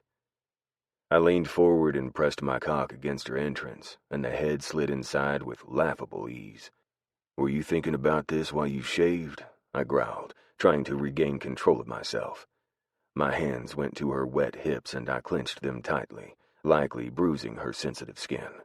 Though I did that a lot without meaning to. According to Prue, she bruised easily. According to the bruises that were almost always on her hips, I could attest to that. I might have been more concerned about the fact that I bruised her every time we had sex had she not proved her point by pressing down on her hip one night, lightly, might I add, because she'd used my finger to do it, and the next morning woken with a bruise in the perfect print of my finger. But even so, I lightened my grip on her hip and slowly eased my cock inside of her tight entrance, trying to relieve both the ache in my cock and the pressure of my hands. I failed at both. Why? Because being inside of Prue bare allowed me to feel every single slick, beautiful inch of her. She was soft, wet, and tight. 3 things that nearly drove me wild alone. Put together, it was a quick sucker punch straight to the balls. "God damn," I growled, unable to control myself as I slipped farther and farther inside. My balls drew up, and I shit you not, I nearly lost my control and came on the spot. She was that hot and tight. "You're killing me," she hissed. "Please fill me already." I grinned. Her need had me regaining the fight over my orgasm, but only barely. "Oh, God," I groaned. "Don't clench." She clenched. Hard. I had no other recourse but to fill her up, and this time there was no easing my way inside. This time I slammed home, filling her completely and nearly knocking her off her feet. The only thing that saved her from taking a nosedive into the shower was my grip on her hips. "Jesus," she breathed, her head hanging and her hand going to the handicap railing that was across from her. Whoever had owned this house before her had been handicapped, because there were quite a few convenient bars placed all over the house. One beside her bed, one in the kitchen, and one in the shower. We'd made use of all of them. "I'm going to come," she declared as I pulled back. "Make me come." "Are you close?" I asked, unable to help myself. "So close," she admitted. "It's right there. I've been thinking about this since I got into the shower. Please." The answer to my earlier question. I smirked, liking that answer. "Hold on tight," I ordered. Then I started to fuck her. Long, hard, aggressive strokes that filled her up completely each time. Between stroke 7 and 8, she started to come. By the time I followed and she had my release spilling out of her body, I was soaked, and the water had run cold. "Shit," she shivered, turning the force of the spray away from her. "I need a bigger water heater." "I think you have a big enough water heater," I admitted. "Most people don't take hour-and-a-half showers and expect it to still be hot." She snickered and watched as I took my drenched clothes off. "Come in and join me," she offered. I declined. "Negative, I don't like cold showers. And," I gestured to my jeans, "I've already partially had one." She snickered. "That's true." I stopped in the doorway while unbuttoning my jeans. "Bayou and my club are having a going-away party at Bayou's house for me tonight." I paused. "Brielle was supposed to tell you earlier, apparently, and didn't. Do you mind if we go for a bit?" She pulled the shower head off the mount and lifted her leg, aiming the spray toward her pussy. I watched as she washed my release from her and felt myself start to stir. "Sure." She paused. "Is there going to be food?" I chuckled. "Yeah, baby, there'll be food." An hour later, Prue was dressed, walking only slightly weird, and heading to Bayou's with me. "That's actually kind of funny," she admitted. "You really should cut her some slack. She hasn't ever had to share you with another woman before, and she doesn't know how to handle it." "As much as I like that you are okay with it, I'm not," I admitted. "I'm annoyed that she's putting you into this situation, not to mention I came home today to find her ass sitting on Bayou's front porch steps glaring holes at your house." "She's fine," Prue reiterated. "I can handle her, I promise." The problem was that I didn't want her to have to handle Brielle's bullshit. I wanted her to feel welcome from my family, and Brielle wasn't doing that. She was doing the exact opposite. Prue's hair was semi-wet, and I played with a bouncy curl that fell right around mid-back. When I tugged on it, the strand straightened and lengthened to right about hip level. "Your hair's a lot longer than it looks," I admitted. "Yeah." Prue stepped up onto the curb and smiled at Castile and Z, who were standing outside. "The curly hair deceives." She waved. "Hello." Z and Castile nodded their heads at her. Prue? She'd met most of the crew before, at least in passing, so I didn't need to introduce them. How are the stitches? Prue asked Z. Z turned and lifted his shirt, showing her the stitched gash in his side. Better. Fucked my tattoo up, though. Prue tilted her head and studied it. We had a man come in last week with a nearly completely severed hand, and the only thing he was mad about was that he would lose his tattoos. Paid a lot for those bastards, Z shrugged. Z was a tough nut to crack, and there were times that I didn't think he even liked me. Sometimes it was actually quite painful to watch him interact with people. Prue seemed to handle his abruptness in stride. Are y'all finally ready to eat? Brielle snapped. I looked up and found her in the doorway, arms crossed and tapping her foot. Prue, you think you can hang here with Cass and Z for a minute? I asked softly. Prue nodded without saying a word. I'll be back, I muttered. I exchanged looks with Cass and he nodded his head, understanding that they were to both be nice and keep Prue away while I chewed Brielle out. Brielle, I said when I got to where she was standing in the doorway, we need to have a little chat. She wasn't stupid. She knew exactly what I was about to talk to her about. Meaning she immediately started in without me telling her what I wanted to talk to her about. Brielle pouted at me with sad eyes. I didn't mean for it to cause a problem. She's just a puzzle I can't figure out. She's not your usual type, and each time I'm around you, you seem to fall deeper and deeper under her spell. I'm in love with her, Brielle, I told her bluntly. Sometimes blunt was the only thing that worked with her when she started obsessing over something. And I'm tired of you making the woman that I love feel like she doesn't belong. Continue doing it, and you're not only going to push her away, but you're going to make me follow in her direction. With that, I walked back to the party and didn't stop, even when I heard Brielle's hitched sob. I wouldn't be swayed by her tears. They were no longer important to me, and I didn't care if she cried. There was only one woman that I cared about enough to handle that bullshit I just handled, and the difference between Brielle and Prue was that Prue wouldn't ever put me through it to begin with. Chapter 13. Why fall in love when you can fall asleep? T-shirt. Prue. The day had come and I'd sworn I wouldn't cry. I was a big fat liar. I could already feel the tears sting in my eyes, and we hadn't even made it all the way into the airport yet. Hoax was dressed in his desert digital camo, and he had a massive green bag slung over his shoulder. He didn't look strained at all, but the bag wasn't light, not in the least. I tried to pick it up to help him take his shit outside, but I'd only been able to get it as far as the front porch steps because Bacon had been laying on the top steps sunning himself, making the stairs impassable. Prue, baby. I realized that I'd spaced out and was now standing in front of the security desk. I don't understand why they won't let me through, I pouted. Hoax dropped a kiss onto my mouth. Because they have to follow protocol. I rolled my eyes. But I want to stay with you for the next hour until your flight. He tugged on my ponytail and grinned.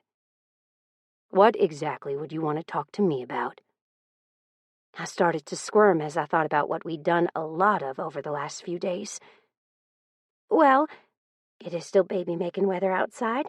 I paused. They probably won't let your flight take off anyway. His smile looked sad as he replied. It's a military flight. They'll take off unless the winds are too high. Rain and lightning won't bother them. I frowned, wanted to say something more, but didn't. He was still being highly secretive about his job, and I didn't want to bring something up he'd have to lie about.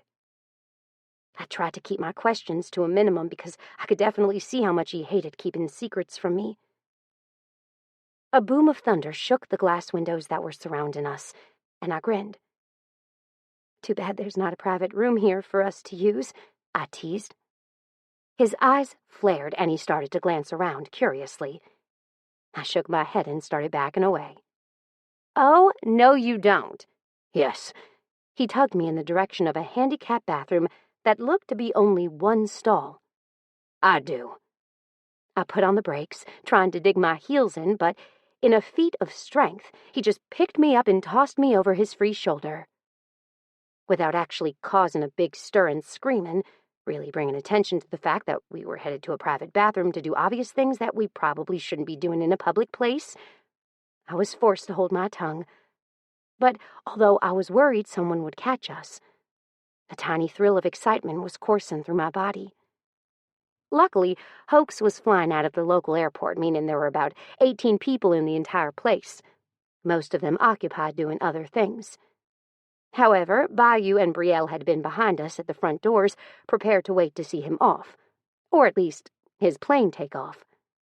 There was no way that they were missing what Hoax was doing and where he was taking me. "Your cousins are watching us like we're crazy," I told him. "We're not crazy," he told me. "What we have is new, and we're in love." I didn't correct him on the in love statement because that was freaking true. It had been mere weeks, but I was totally and completely in love with him, hook, line, and sinker, head over heels, shamelessly and irrevocably. There was no getting out of it either. I had a feeling that my attachment to the man would only grow. The moment the door closed behind us, I found myself in a familiar position, back pressed against the wall and his weight holding me upright as he ground himself against me. The thunder overhead boomed, and he smiled. "One more time for the road," he growled. I licked my lips and then nodded. "Has to be quick." He slowly started to ease his hands up my legs, and I'd never in my life been so happy that I'd worn a dress. I'd wanted to look pretty as I sent him off, and by looking pretty, I'd made this having sex in a public bathroom thing pretty easy. His hands moved up until they came to a stop at the curve of my ass, and he grinned. "Thong, didn't think you'd torture me this way when I'm leaving." I leaned forward and teasingly bit his lip. "Panty lines, Hoax. They ruin a dress." He shoved my thong to the side, and suddenly his fingers were dragging along the sensitive nerve endings. "Maybe you should wear jeans while I'm gone," he suggested. I bit my lip and pulled back, my eyes alight with humor. "Yeah?"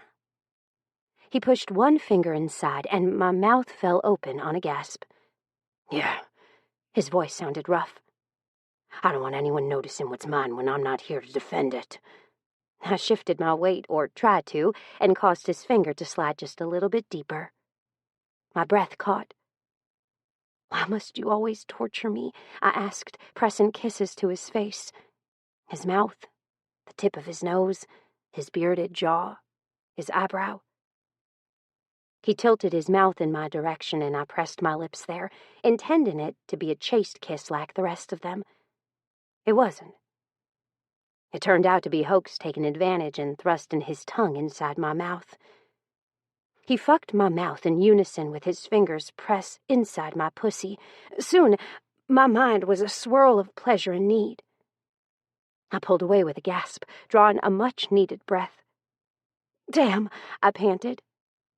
His mouth went to my neck, sucking and licking, and I knew that I'd have multiple love bites tomorrow. Something to remember him by. The sound of his zipper going down was loud as hell in the quiet room, and I started to squirm, anticipation of his fat cock filling me full. "Jesus, you undo me," he said. "Sometimes." He picked me up higher and moved me until his dick was at my entrance. "All I can think about is this." He filled me in one smooth glide, gravity doing the job with laughable ease. I was so wet that it didn't take much on his part to get me where he wanted me. I experimentally clenched around him, trying to adjust to his invasion. It wasn't an easy thing. He was big, thick, and hard. There was no getting used to that. But did the size of him stop me from squirming and eventually bouncing without his help?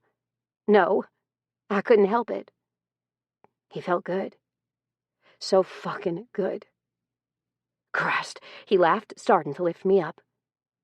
"You feel magnificent." I agreed with him. He felt good, too. Too good. I was going to miss him. "I'm going to have to buy a dildo that matches your size," I snickered. "It's going to have to be a big one, too." He thrust up inside of me almost too hard and growled against my ear. Nothing but me will be filling you ever again, unless I'm the one to put it there." I shivered at the finality in those words. He meant every single word. "But how'll I keep myself satisfied while you're gone?" I teased. "My fingers combined don't add up to your girth." Then I wiggled my fingers against his neck, causing his muscles to tighten and then unclench. He squeezed my ass. "Don't care. You can use your measly fingers or your whole damn hand, just like I'm gonna have to do. But nothing else." I dug my fingernails in slightly at the mention of him doing it, too. The idea of his hand shuffling over the length of his cock, that was enough to send me over the edge.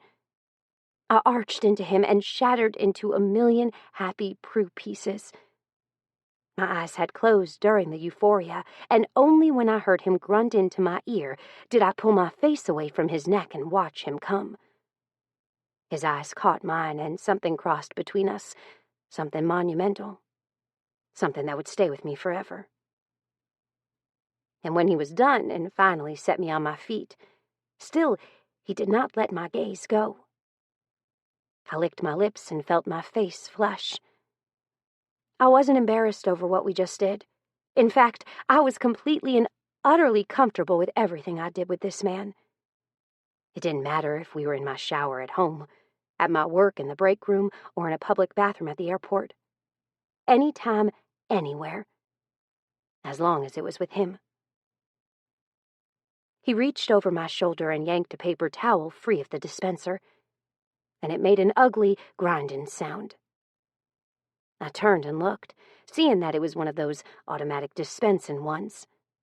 I'm not sure that's how those work. I teased him as he wiped his cock off with half the paper towel he'd managed to tear free while holding out the other half to me. I took the towel and reached under my dress, cleaning myself up. Sex was messy. Not only were there my juices to worry about, but there were also now his. And even when I think I got it all, I still managed to leak for at least the next 6 hours. After cleaning up and washing my hands, I resituated my underwear, smoothed down my dress, and finally addressed the elephant in the room. "You ready?"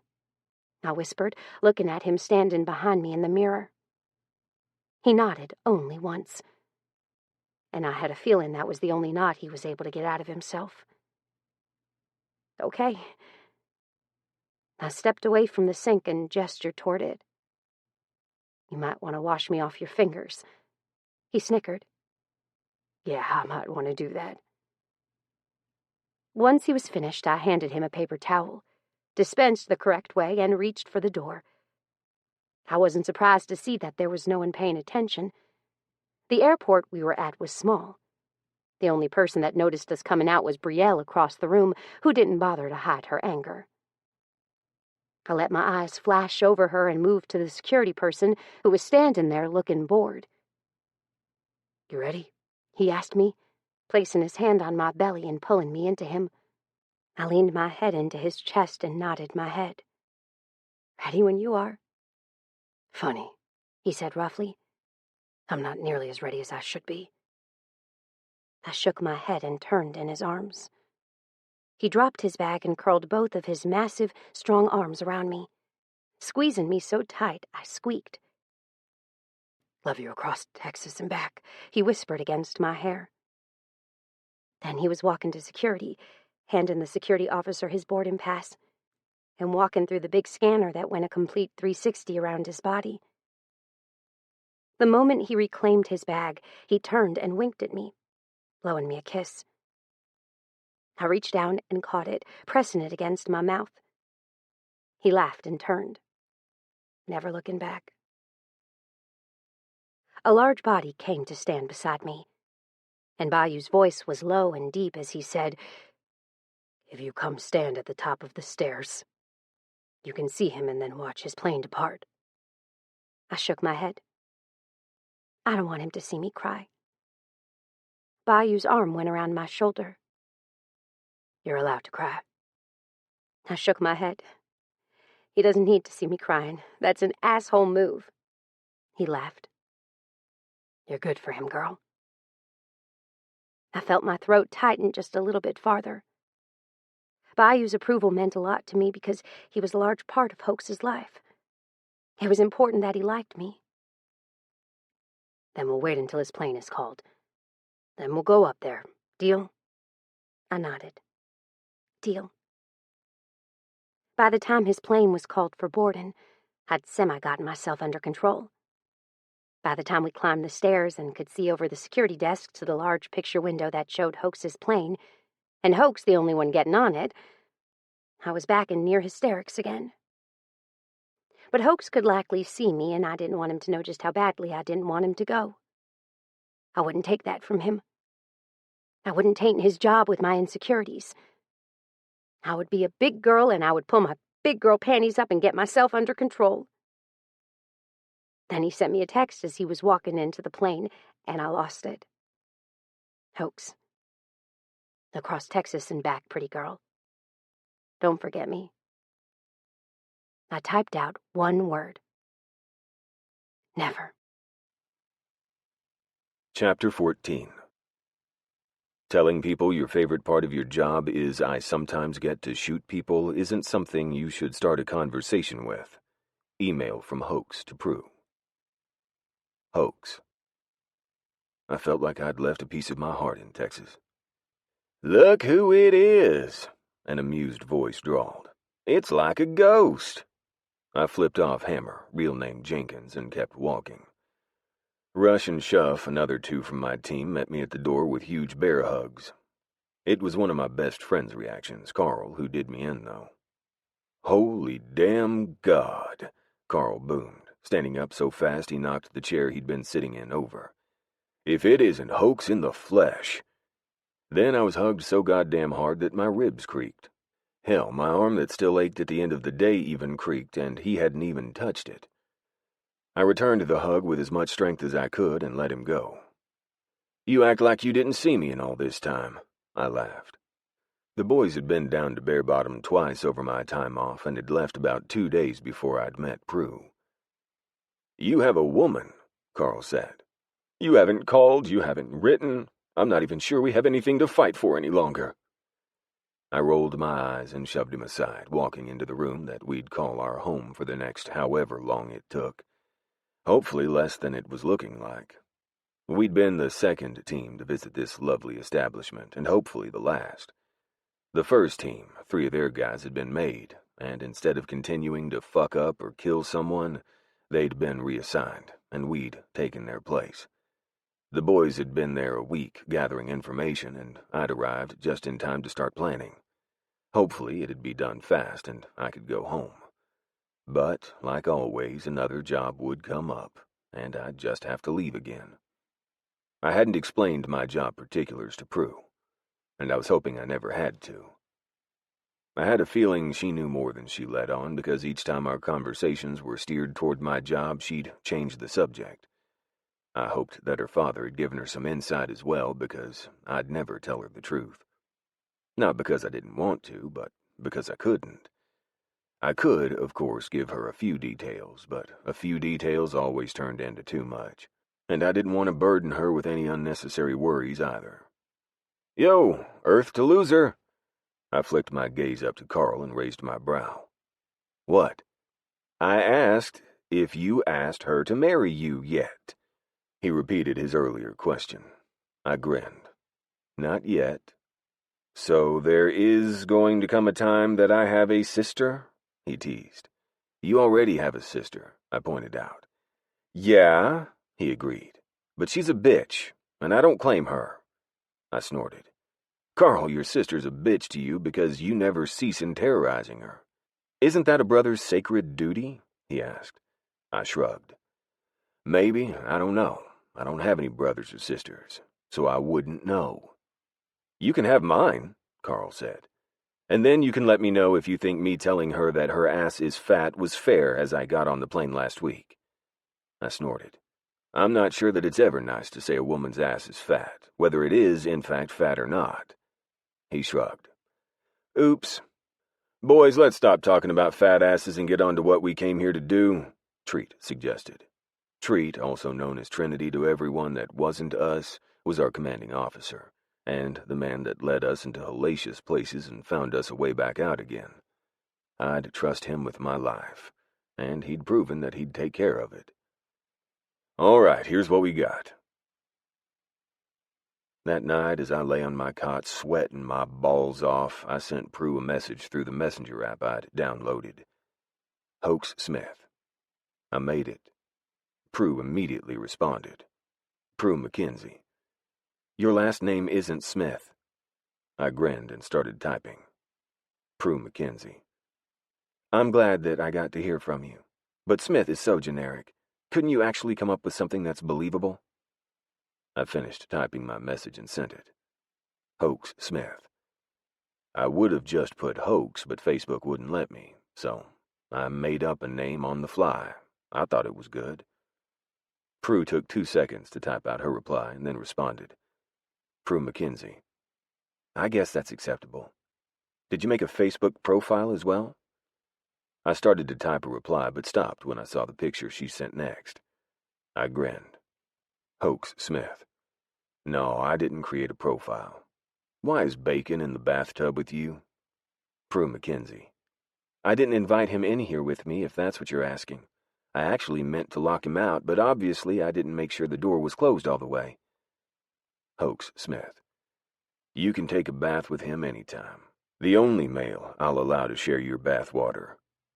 Prue replied with a ton of laughing emojis. Another picture came in after the emojis, and I grinned when I saw the water drained from the bath and the pig still covered in bubbles laying in the now empty bathtub. Prue McKenzie. I think if I allowed him to, he'd lay there all night.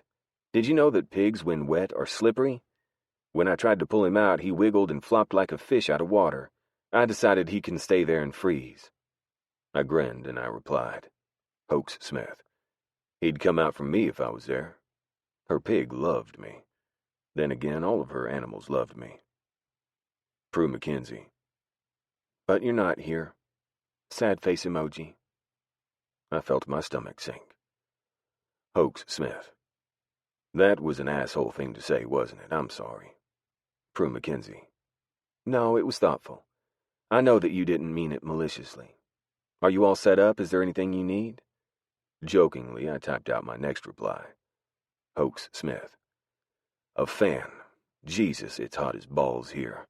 I'm sitting here nearly naked and it's still hot. There's no airflow at all. Then again, if there was, I'd be smelling Carl's sweaty balls, so maybe a fan isn't all that necessary.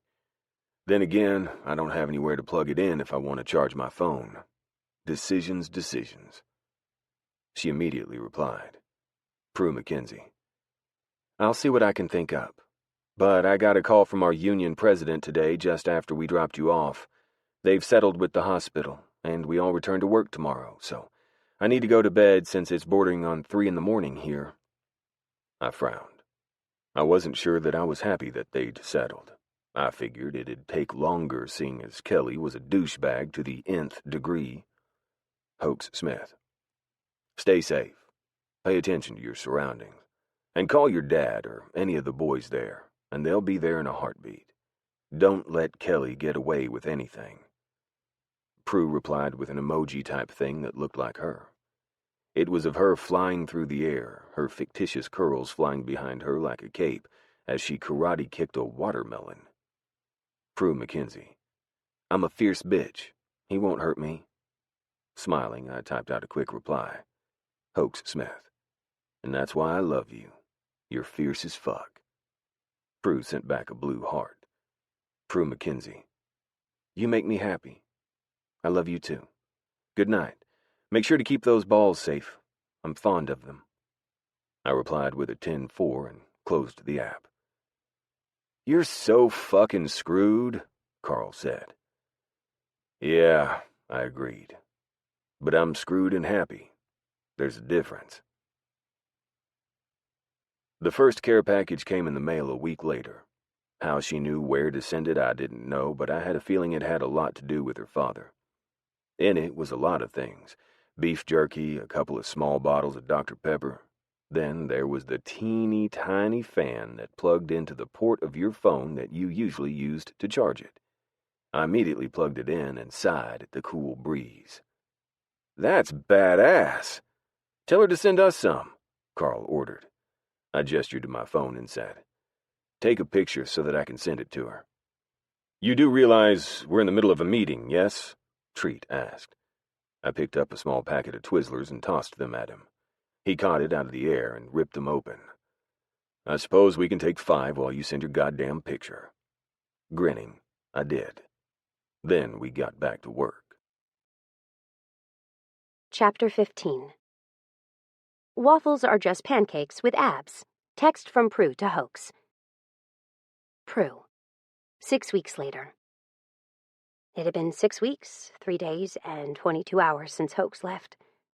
Every single time a doubt would creep into my mind over these past few weeks, something would beat them into submission.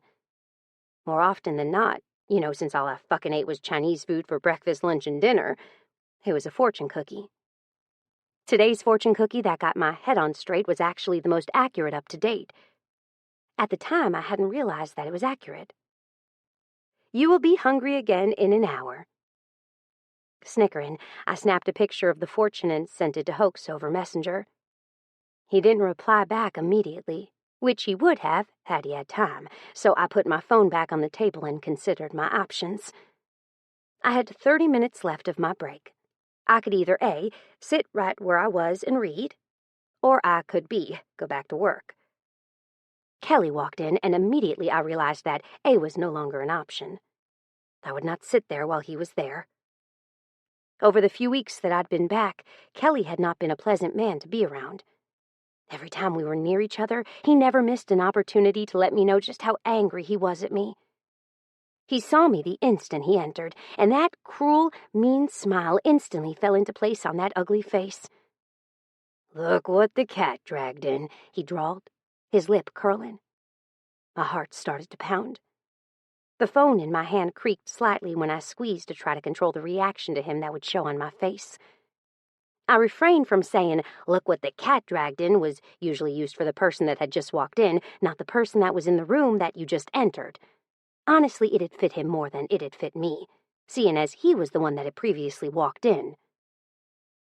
I looked down at my phone and opened up my text app, and immediately sent an SOS to my mother. My mother replied almost instantly with, "I'm in a meeting with the CEO." I winced. On my own. I wondered if Kelly knew that my mother was meeting with his father. Probably not, or he would have tried to worm his way in. That had been what he'd done the last 2 times that he'd found out about the meetings. That had likely been why my mother had planned this one quietly, why I didn't even know. Hopefully, they would accomplish something this time. Although a temporary plan was set into action that appeased all parties enough for the nurses to return to work, that temporary plan had expired at 6 weeks, which was the point of the meeting with the CEO, to discuss the new protocols and see what needed to be fixed and what didn't. Kelly had, of course, said everything worked out perfectly fine. My mother, who discussed it with her entire ER staff at different times over the 6 weeks, disagreed. There were some places we could improve, and some places that we needed to back off a little. Kelly had agreed that we needed to back off a little and had gone about fucking things up instead of making things better, which we all knew he was determined to do at this point. He resented the hell out of my mother and me, and took it out on me because I was less untouchable than my mom was. Shit, I muttered under my breath. I opened up my Messenger app and started to type, ignoring Kelly as he took the seat directly across from me and sat down. My feet itched to stand up and run out of there, but I couldn't let him know that he was winning. I couldn't let him know that he scared the crap out of me, and each time he was in my vicinity, I wanted to vomit. Like, right now. I could literally throw up all over him, spew it all over his $1,000 suit, and feel great about doing it. In desperation, I opened the message feed I'd talked to Hoax on and started spamming him with the 50 memes I'd saved for him to see over the last week.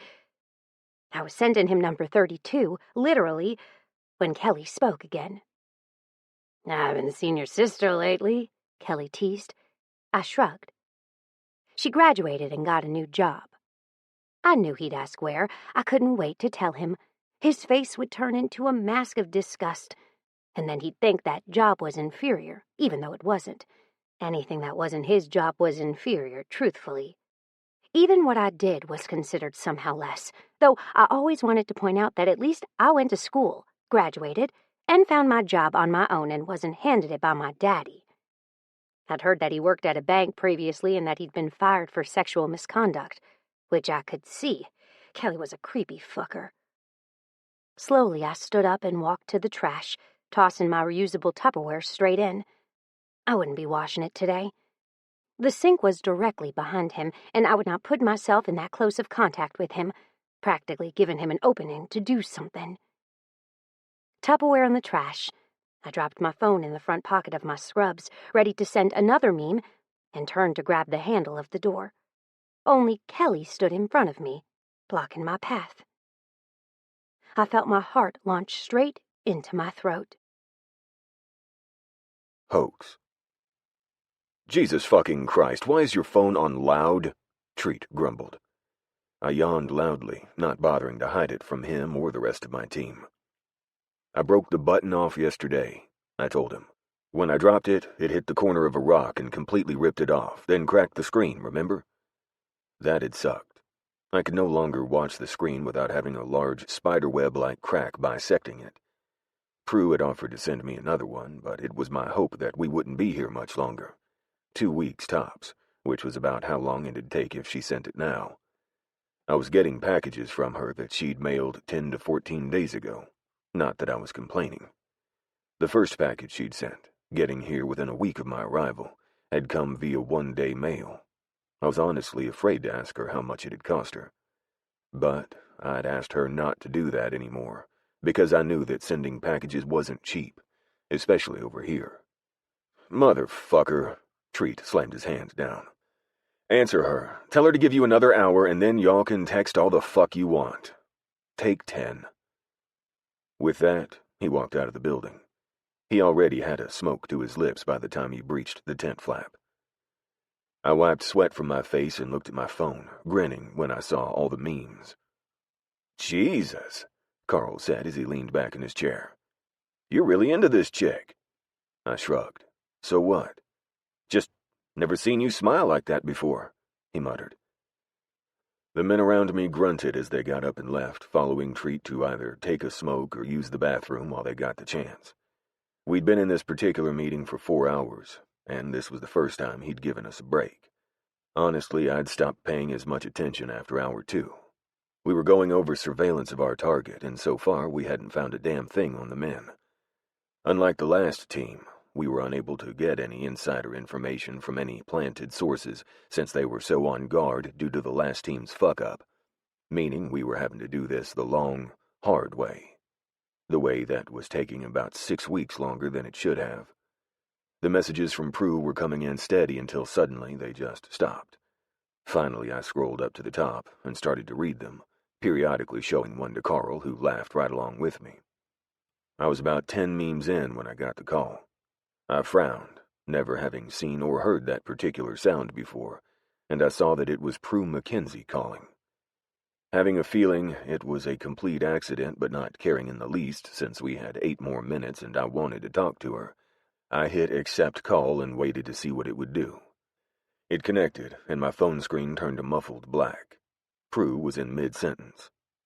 "Please step away," Prue said, her panicked voice setting my heart to galloping within seconds of the phone call being accepted. "What's wrong?" the muffled voice of a man asked. "Are you feeling unsafe? I thought all those protocols we were forced to implement were meant to keep you safe. Are you feeling unsafe despite all the security measures you asked for?" It took less than 5 seconds of hearing the man's voice for me to place it. Kelly, and my spine stiffened. "Please," Prue begged. "Back away. This is highly inappropriate, and I don't want you this close to me. I'd like to leave." "No," Kelly rudely denied her. I reached for Treat's satellite phone that was sitting across the table from me, the one that was only supposed to be used in emergencies, and started dialing. They had to be at work. There was no other way Kelly would have gotten her cornered. The phone felt like it took a year to connect, and in that time, I listened as Prue pleaded with Kelly to back off, her voice only getting more and more scared as time passed.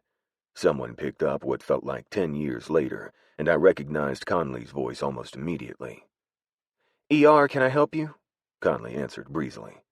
Conley, hoax. Kelly has Prue cornered somewhere. Go help her, I demanded. Fuck, Conley whispered. I'm going.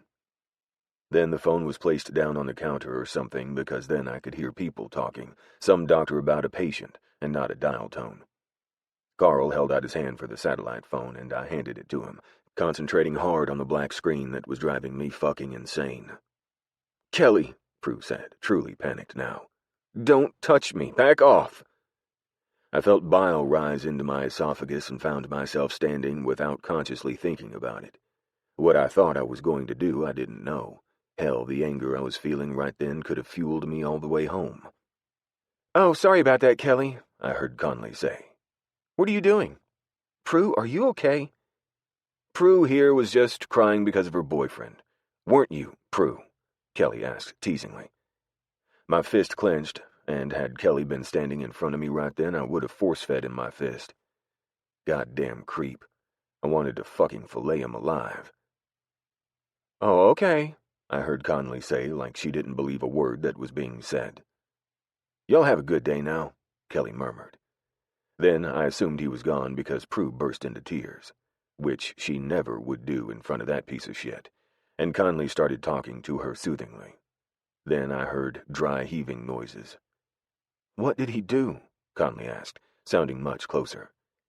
I sat back in my chair, feeling my heart rate start to return to normal, or as normal as it was ever going to get at this point, and wished the phone would show her face already. I heard Prue give Conley a muffled explanation, and hearing it from her perspective was enough to set my anger on fire once again.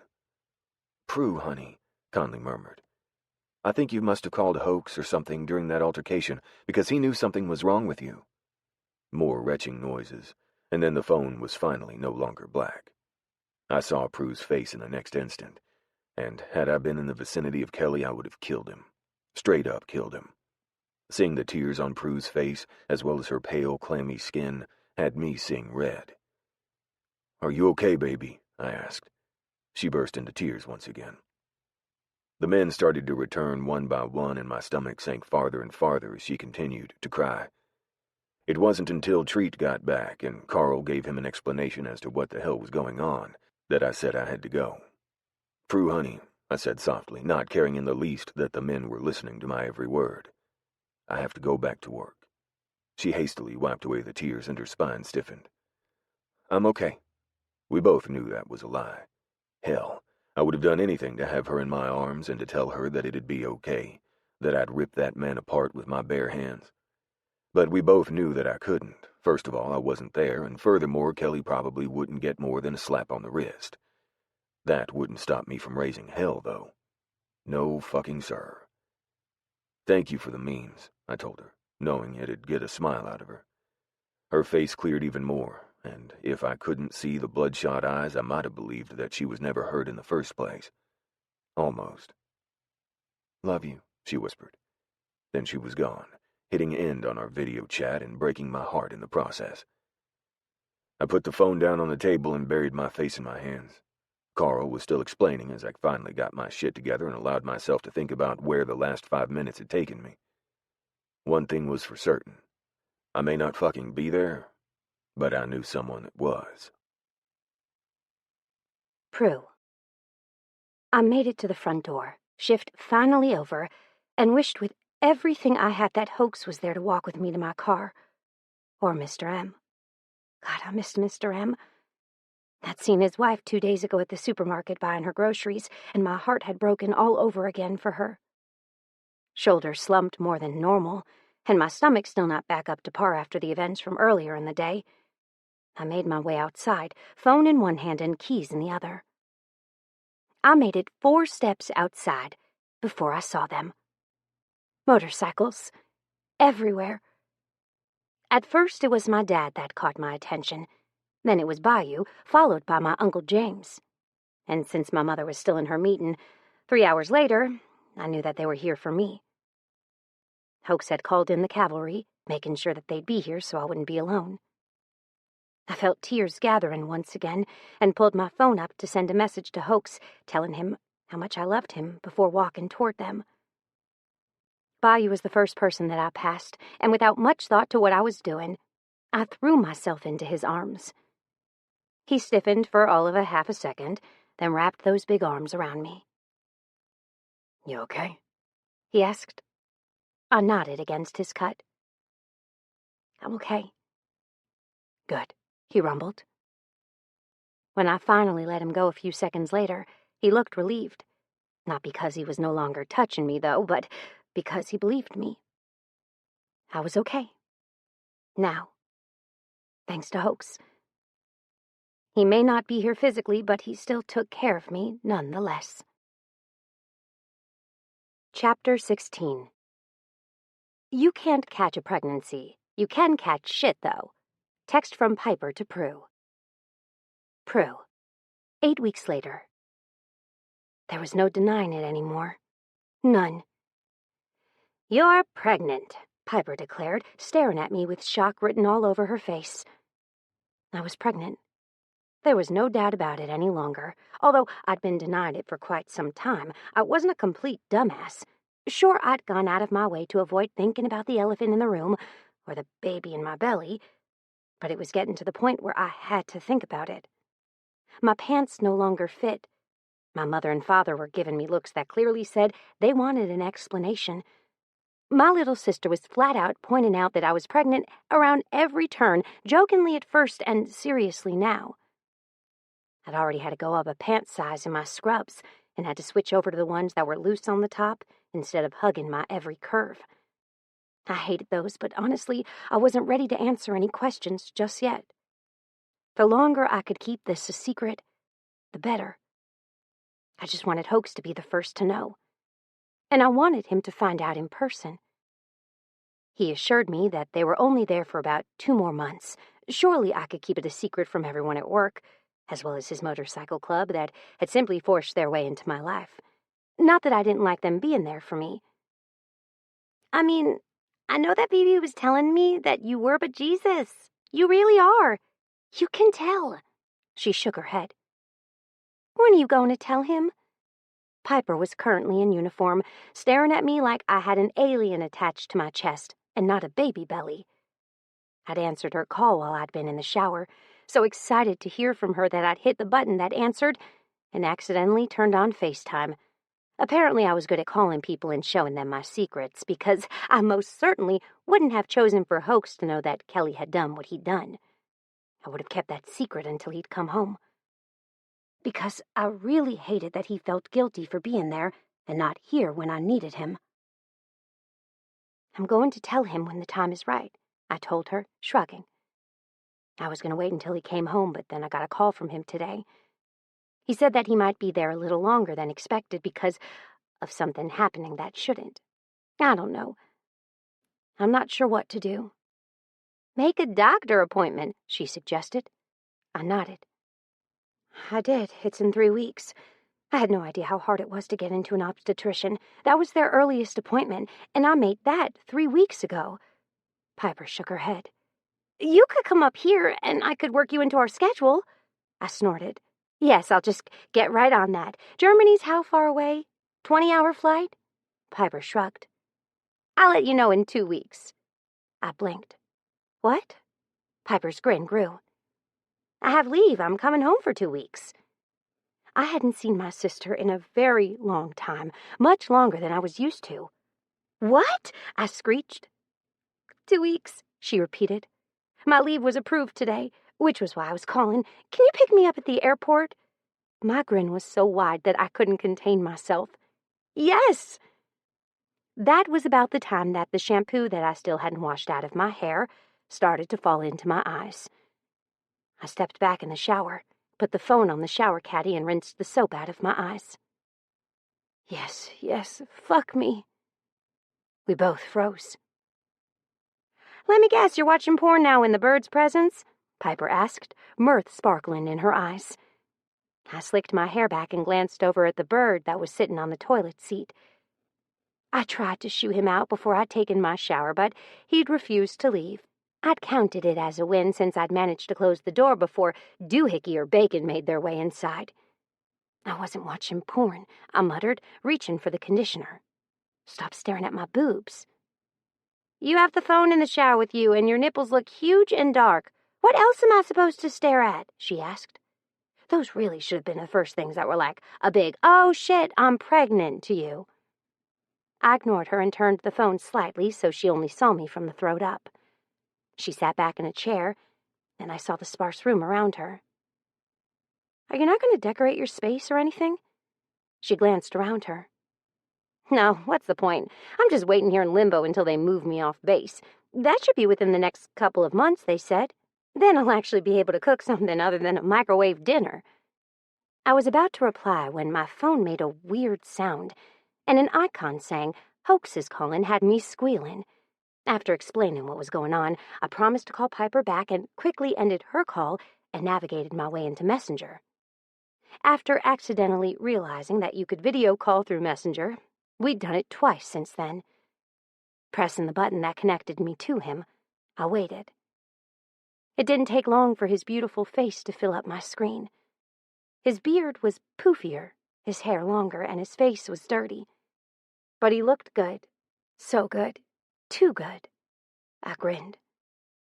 Hoax. He didn't say a word while he took me in. I was thankful that I'd positioned the phone so that the only thing that could be seen was my head and part of my neck. "Showering," he rumbled. His voice sent shivers down my spine. Yes. His lips spread into a mouth-watering smile. Yes, fuck yes. He froze mid-sentence. He said. What was that? I sighed. Bluebird decided to join me in the bathroom today. Apparently I might have allowed them to watch something that they shouldn't have watched, and now he's given me a play-by-play of a soft porn. He snickered. That snicker turned into a guffaw moments later. I loved watching him laugh. He was beautiful all the time, but when he laughed, it was like looking at pure happiness. "How's it going?" he asked, his eyes studying me hard. I smiled, feeling a twinge of shame that I didn't immediately blurt out that I was pregnant. "Good," I told him. I haven't seen Kelly at work in well over 2 weeks. They moved his office to the 3rd floor, and I think they changed his times that he's there. Oh, my sister is coming home in 2 weeks. His eyes lit up. "She's in Germany, right?" I nodded. Yes, how far of a flight is it from here? Surely, as a military person, and a man, he'd know that, right? He shrugged. "No idea. Long, though. Why do you ask?" I sighed. "She told me that I should come visit her," I told him, going with a half-truth. His eyes narrowed. "A visit to Germany. You don't just visit Germany." I felt my lips twitch at his concern. I could visit Germany. He growled, and I felt my lips tip up at the corners as I tried to stifle the laughter. "You're not going to Germany anytime soon, are you?" he wondered. "I'll wait for a couple of months," I hedged. "At least another 8. Hell, probably even more. I couldn't be traveling to fucking Germany with a newborn, and there was no way in hell I'd be able to travel that far and long while I was pregnant. I really needed to figure out how far along I was. It was a minimum of 14 weeks. My hand automatically went to my belly as I cupped the obviously there bump. My eyes went to the bump's father, and I felt a twinge of guilt at not telling him. "You're not playing with yourself, are you?" he teased. "Your hands have been down there for a while." I narrowed my eyes at him. "That's your friend right there, isn't it?" He looked over his shoulder to find his friend, Carl, eating a piece of the beef jerky I'd sent them in the last care package. His eyes were on his phone, but the grin told me that he'd heard exactly what Hoax had said. "Maybe," Hoax lied. "If you weren't doing that, what were you doing?" I shook my head. I should tell him. I really, really should. But shit, I was scared. We were so fucking new, and I wanted him to love me and not leave. He might leave. He might decide that I was too much, that we were too much, and hiney it straight the hell out the door. But if I was being truthful, I wasn't giving Hoax enough credit. Though we'd never discussed children before, I knew that he liked them. He held Rome's daughter Astrid at the party that had been thrown in his honor. He'd looked like he'd adored the hell out of her. I wasn't giving him the credit he was due. He wouldn't leave. Which might have also been a part of my hesitation in telling him. I wanted him to want me for me, not for the baby that was inside of me. He told me he loved me, but we discussed nothing of our future other than the fact that I'd wait for him to get back. He hadn't asked to move into my house. He hadn't offered up anything more than what he'd said at the airport before he'd left. I was also overthinking the hell out of everything. I could tell him right now, and he'd probably be ecstatic. An idea struck me then. I'd tell him, and he'd have to put the clues together to figure out what it was that I was telling him. That way, I wasn't lying, but I also wasn't straight out telling him either. That could work. Couldn't it? I was soaping myself up. I lied. "Let me see your hands," he ordered. I held them up. There wasn't a soap bubble in sight. His eyes narrowed. "You're so full of... shit, I gotta go." He looked at something over his shoulder that wasn't his friend. "Love you, baby." Then he was gone. I sighed and rinsed out my hair, soaped up really fast, and tried not to think about whatever it was that had taken him away from me so abruptly. The moment I was out of the shower, I called my sister back. She frowned when she saw my face. "What's wrong?" I turned to the side and examined myself in the mirror. "I'm not going to be able to keep this a secret for much longer," I told her. "I'm going to have to tell him." "How?" she asked. "Just blurt it out?" "I'll show you." I walked into my bedroom, ignoring the bird and the pig that were pissed that they'd been locked out, and headed to my desktop computer. "What are you doing?" my sister asked.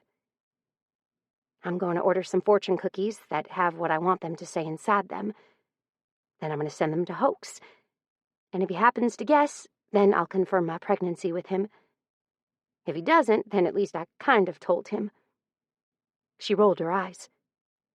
"That's going to come back to bite you in the ass." She paused. "What did Mom and Dad say?" "They haven't," I admitted. "They both know, of course, but I haven't flat out told them that I was pregnant yet. I think they're both trying to deny the fact that they're going to be grandparents." She snickered. "Mom said that she was too young for grandkids when Janie had hers. She's in denial just like you are, I'm sure." "Speaking of, are you going to tell them that you're coming?" She grinned. "No. That's why I asked you to pick me up at the airport." Chapter 17. You need to get in shape. If you were murdered right now, your chalk outline would be a circle. Things you shouldn't tell your pregnant sister. Hoax. 2 weeks later. "Yo," Carl called. I looked up just in time to see a box the size of a twin-size mattress coming directly at my face.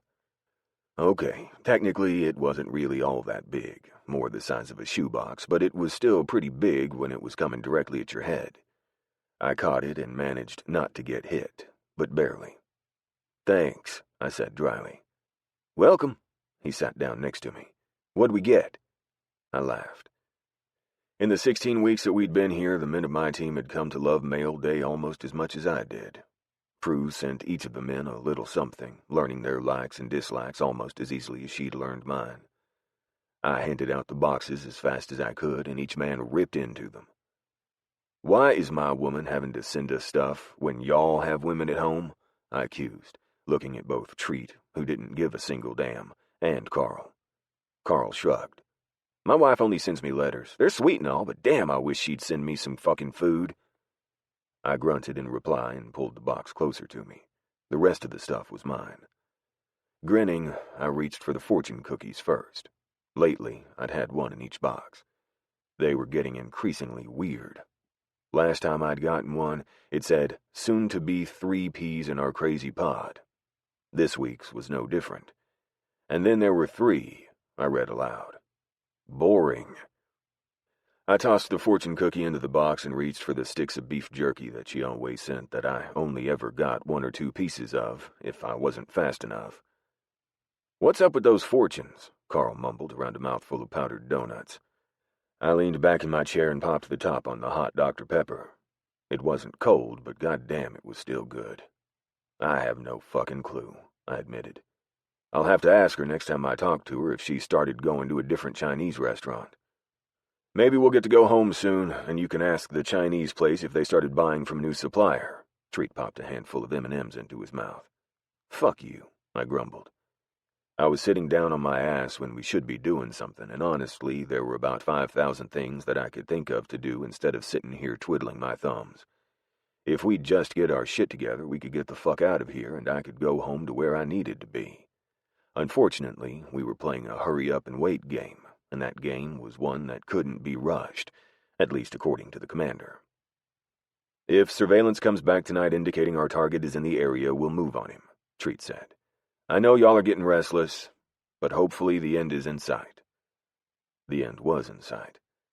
God damn, but that had been the exact same thing on the fortune cookie Prue had sent me in her package of random shit that she thought I might like. Grinning when I thought about it and how accurate that fortune was, I found myself thinking about the other fortunes I'd gotten while I'd been home with her.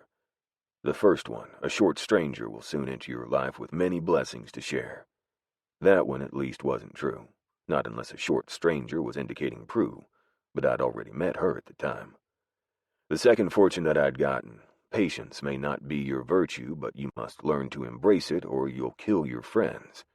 That one, I hoped, was one I was following. Patience was indeed a virtue, one that I very rarely possessed. All right, y'all have until 1800 hours. I want you back in here not a minute late. Treat stood up and started to shut down his computer. We all stood with him and started to file out of the room.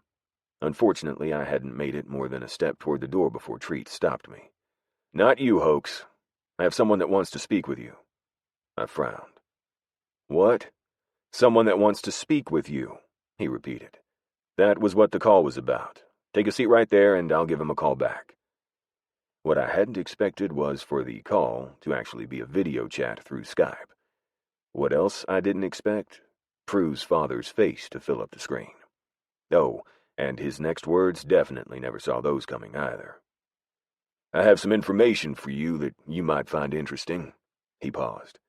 I'm also fairly positive that what I say won't leave this room. My contacts know that I'm retired, but from time to time they still come to me with problems, hoping that I'll pass them along to the correct people. Sam went on to blow our worlds, spouting out top-secret information even Treat hadn't been privy to. At the end of his explanation, we were both sitting there flabbergasted. Treat blinked. That completely changes our entire operation. Sam nodded once. I thought it might. Fuck me, Treat groaned, his big hands going over his face as he growled. This is fucking bullshit. I can't believe we fell for that bullshit. Bullshit indeed. We'd been sitting on our hands for the last 4 months and we had nothing to show for it but an empty goddamn village that wasn't the least bit under threat. No wonder the other team couldn't find anything, and they were made. He shook his head. They had to be feeding them false information for a while. They likely knew they were plants, too. Sam nodded once. If I get anything more, I'll tell you. His eyes shifted from Treat's to mine. You. I just want to talk to you and tell you that. Surprise! Prue. I'm so glad that you're home for a little bit, I told Piper. It feels like you were away forever. She grinned. 6 months isn't forever. She took her hat off as we entered the building that my dad used for his offices. I'd asked her if she wanted to go change first, but she declined. Piper and I were both Daddy's girls, and she'd missed him. I didn't blame her for not wanting to change out of her military uniform. 6 months is forever when you're used to seeing your twin every single day, I felt it prudent to point out. Thanks for picking me up from the airport. I wanted to surprise Dad. Mom's face was priceless when she saw me at work. I had to threaten her not to call Dad and tell him I was here. She grinned happily. Our first stop that morning had been the hospital. I normally didn't like going in on my days off because I didn't like dealing with Kelly and his never-ending bullshit, but today was a special circumstance. And the look on my mother's face when she saw Piper had been worth it, even if I had to deal with Kelly and his bitchin' that we were being too loud. Why he'd been back in his old office, I didn't know, but I knew that I'd be telling my dad about it once the excitement died down. Jesus, you look really pregnant, she laughed. I looked down at my tank top and jeans. My jeans were being held up by an elastic hair tie around the button, and I knew it wouldn't be much longer and they wouldn't fit at all. It's the shirt. I plucked it from my stomach and showed her how tight it fit. It's awesome and long, so I'm not showing half my ass every time I raise my arms in the air. It's not the shirt, she disagreed. It's the fact that you're pregnant. I sighed. I had a doctor's appointment yesterday, I admitted. She looked down at me. Well, all I'm saying is that you're either a lot further along than you think. She held up her hand when I went to retort. Or you are pregnant with twins. I flipped her off. I'm not pregnant with twins. Don't put that sorcery on me. When I went, the doctor said I was measuring right on time according to my last missed period. I also noticed that you didn't hear whether it was twins or not. You could be measuring on time with twins, too. She shrugged. Twins do run in our family. They did. I narrowed my eyes. 18 weeks. That's it. 18 weeks put me getting pregnant toward the last 2 to 3 days that Hoax had been home. That meant that it might have been the time he took me in the airport bathroom. Shit. How was I going to tell my kid that he or she was conceived in an airport bathroom? Did she give you an ultrasound? I nodded. Yes, I told her I didn't want to see it because you could see the gender on the screen. Suddenly, I couldn't stop myself. I had to know. Piper was right. I was too big, too pregnant. This was my first pregnancy. With me not having all those muscles and tendons stretched out, I shouldn't be showing this much this early. I turned around, leaving her there laughing at the expression on my face, and hurried to my car. Once there, I ripped the envelope out that I'd been planning to send to Hoax within the next week if he didn't figure out that I was pregnant on his own. Let's see it. Piper snatched the paper out of my hand and ran. I ran behind her, trying to catch her, but couldn't. She'd ripped the envelope open and was pulling out the sonogram photos just as she reached the final hallway. She made it into my dad's office and yelled, "Surprise!" a full 10 seconds before I did. I barreled right in, snatching the photos away from Piper, and started to scan the photos. What I saw made my heart start galloping in my chest. A rough, almost gasping inhale had me looking up. But it hadn't come from my father. Dad, who had his arms around Piper, was smiling big. Hoax, who was on the screen staring at me in open-mouthed shock, had been the person responsible for that strangled sound. He was staring at me, or better yet, my belly. The shirt I was wearing was rather form-fitting, and there was no denying that I was pregnant. None. Piper said. Sorry to interrupt. I didn't know you had anyone in here with you. Dad gave her one more squeeze and lifted her off her feet before turning to me, narrowing his eyes. It's this one's man, Dad said, squeezing Piper's shoulders. How could you keep this from me? He wasn't talking about the pregnancy. It was more than obvious that I was, even if I hadn't admitted it. We were all ignoring it until I had the guts to say something. Dad just rolled his eyes each day he saw me and I was even more pregnant.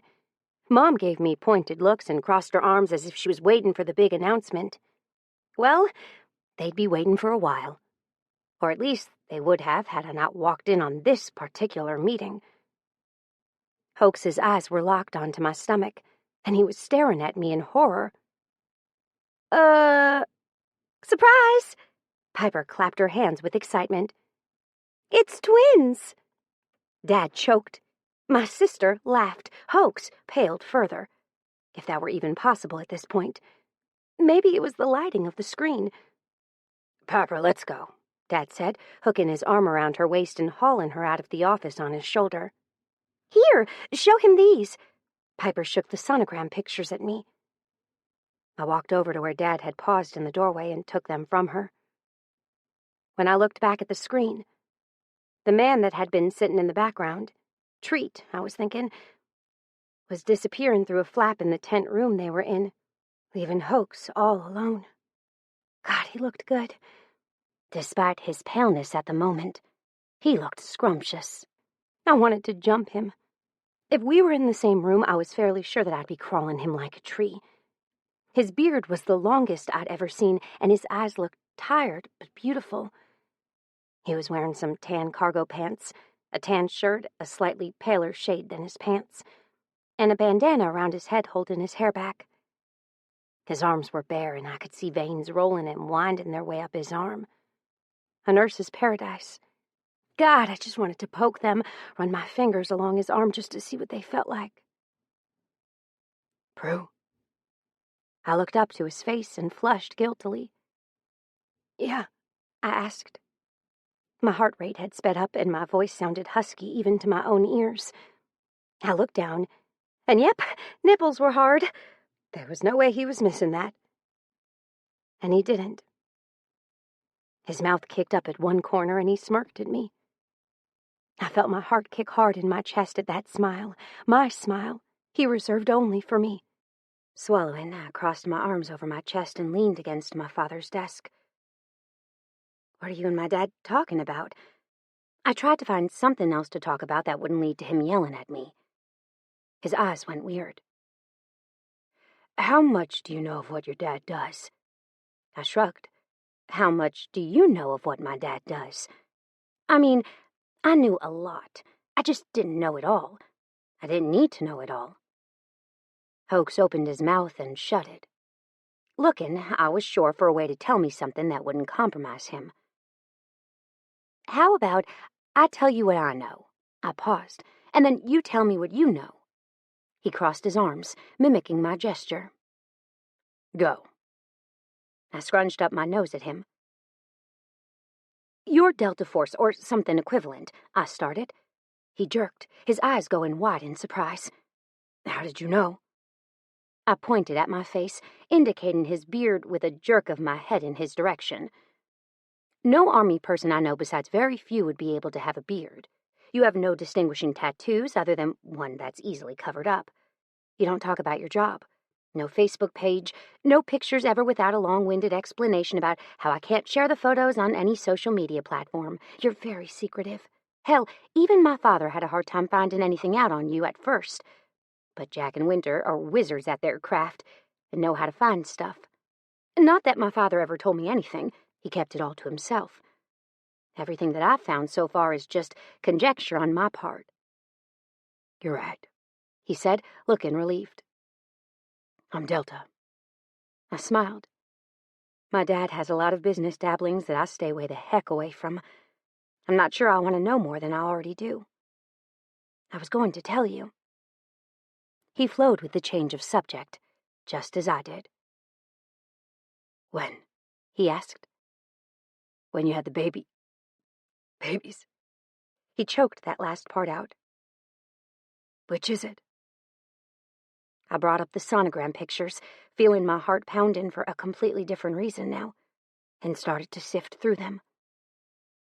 My eyes moved toward where the camera sat, and I saw that I'd never get close enough to show him the photos close up, so I brought my phone out. Opening the Messenger app, I took photos of all the sonogram pictures and sent them. I had the pictures sealed into an envelope, I told him. My only instruction to the doctor when I went yesterday was for him to make sure the baby was okay and healthy. Everything else? He kept it quiet so I could share that with you for the first time when you got home. So why were you looking at them when you walked in? He questioned. He wasn't mad. He was just curious. Piper made a comment that had me freaking out, I told him. A comment that had you questioning whether it was twins or not, he asked as the sound of his phone dinging momentarily stole his attention away from me. He looked down at his phone, and he brought his hand up to scrub over his face. Are you looking at the first picture? I asked. Yeah, he muttered. I looked at the first picture, too. It was a close-up shot of a cute little face in profile. There was a small nose, a tiny set of lips, and an eye socket. It looks like an alien, he muttered. It's the eye socket that makes it look weird, I told him. His thumb swiped and he swallowed thickly. This was the one that made me want to freak out.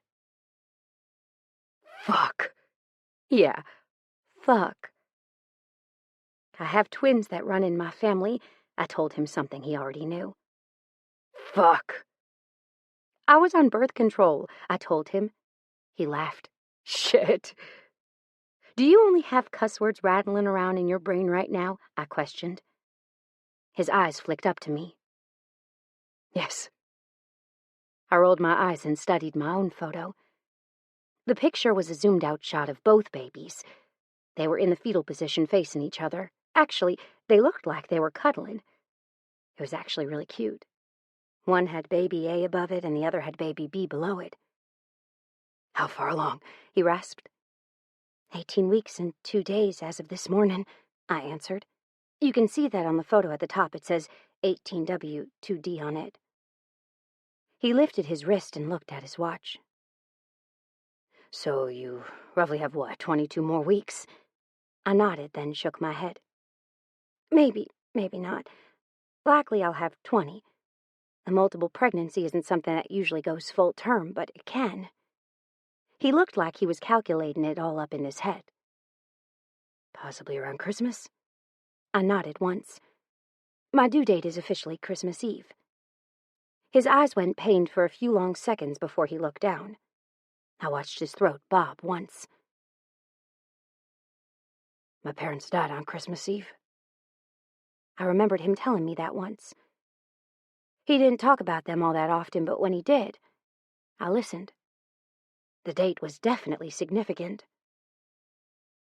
I've never really had a good reason to celebrate since they died. His eyes looked up from the photo. And now you've just given me 2. I felt tears start to sting my eyes at that comment. How could you not tell me? He asked, sounding hurt. I dashed the back of my hand across my eye and caught the tear that had fallen before answering. I sent you fortunes, I told him. The last 4 packages I've sent all had hints in there. I sent you baby sausages, baby announcement fortunes, sent you all child-sized stuff. The only thing I didn't do was out and out say I'm pregnant to you when you called. His eyelid twitched. I have to admit it's all making sense. Now. Have you kept this from Bayou? He questioned. He would have mentioned it had he known. I shrugged. I only just started showing, and I've been wearing my old scrub tops that aren't really form-fitting when I leave the house. The only people that know for sure are my parents and sisters, because they show up at my house uninvited and see things that they're not supposed to see, though I haven't outright told them yet. His lips twitched. That what your dad was about to tell me before you walked into the room? I shrugged. I have no idea. He flicked his thumb over the phone, and he paused at the next photo. It was of 2 little tiny feet up by the world's cutest little button nose. Flexible little shit, he commented. I smiled. Yeah. Can you feel them yet? He wondered, his eyes coming back up to meet mine. I shook my head. I don't know, maybe. I've been reading some message boards and stuff. They say some first-time mothers confuse movement with gas. So who knows? His lips twitched. Gas? I shrugged. I'm neither confirming nor denying. Let's just say my libido isn't the only thing that has ramped up while you've been gone. He chuckled at that, and then sobered. I should be home soon. I was so tempted to believe him, but I'd heard stories from my father, stories that were very full of their thoughts and true opinions. Things could go very wrong. Shit could happen. Hell, he could be there for another 6 months if that was what needed to happen. So no, as much as I wanted to believe that he would be home next week, I wasn't going to get my hopes up. My smile was small. Make it home for the birth and I'll be okay. He read the disbelief on my face, and I felt a tendril of relief at the confidence that was on his. His eyes went heated. I'll be home soon. It was a promise. He would be finding his way home soon, even if he had to kill every person in his way to get here. I swallowed. You're happy? The thought of him not being happy was a nagging ache underneath my skin. I wanted him to be okay. I wanted him to be happy. I wanted him to be excited like I was, but I knew that was also a lot to ask. This was a hell of a thing to learn. I'd sprung quite a huge surprise on him, and really, he hadn't had time to process it yet. It had taken me the better part of 3 months to come to terms with it, and I still wasn't all the way there yet, as evidenced by the fact that I hadn't told my parents yet. He stood up and walked closer to the screen so all I could see was his face. "Yeah," he confirmed. "I'm really happy. So happy that I want you to know if you were here right now, I'd be fucking you." I shook my head. "That's really sweet." That was sweet, right? I fidgeted, and his eyes went hot. He snorted. "The idea that I got you pregnant has my dick hard. Let's just say that your libido probably isn't the only one that'll be in overdrive when I get back." I closed my eyes and smiled softly, happy that he didn't take this badly like he very well could have. "I love you, Prue." My eyes snapped open. "I love you too," I whispered. The screen went black, and I stared at it for a full 5 minutes before I was able to get my tears back under control. Having him know about the babies, Jesus Christ, I was about to really have my life changed. Was like a weight lifted straight off of my chest. I hadn't realized how fucking scared I was until he told me he was happy. Swiping at my eyes as happy tears started to leak out of my eyes. I walked to the closed door and found my father standing on the other side, talking low with Piper and Phoebe, who'd obviously arrived at some point while I was having my heart-to-heart with Hoax. I blinked when they all stared at me expectantly. "What?" My dad looked pointedly at my stomach. "So do you have something to tell me?" I pursed my lips. "I haven't gone to the shooting range in like 6 weeks, and I'm still concealed carrying." His frown went fierce. "If you're going to carry, you need to practice. Them's the rules." I laughed. "I haven't changed the oil in the truck for 6,000 miles, Phoebe piped in. Oh, shit, that was way worse than my admission. My dad's head whipped around to stare at Phoebe in horror. "I took an Uber home from a party off base last week," Piper supplied. And Piper was the winner. Dad hated Ubers. He said it was the dumbest thing that any person could ever do, getting into a car with a stranger. My dad pressed his hand to his chest and rubbed as if we were giving him chest pains. "Did nothing I taught y'all stick?" I blinked innocently. "All 3 of us are here now. We can go to the shooting range. I even have my gun in my purse." He pinched the bridge of his nose. "Please enlighten me how you'd get it out and use it if your life was in danger." I pulled my purse open, only to have it snatched from me. "Hey!" he glared. "And that's exactly what would happen if someone saw you go for your purse during a time when one might need a gun." I sighed. I was just joking. I lifted my shirt to show him the gun that was strapped to the waistband of my jeans. "I had to resort to using the sticky holster that you bought me.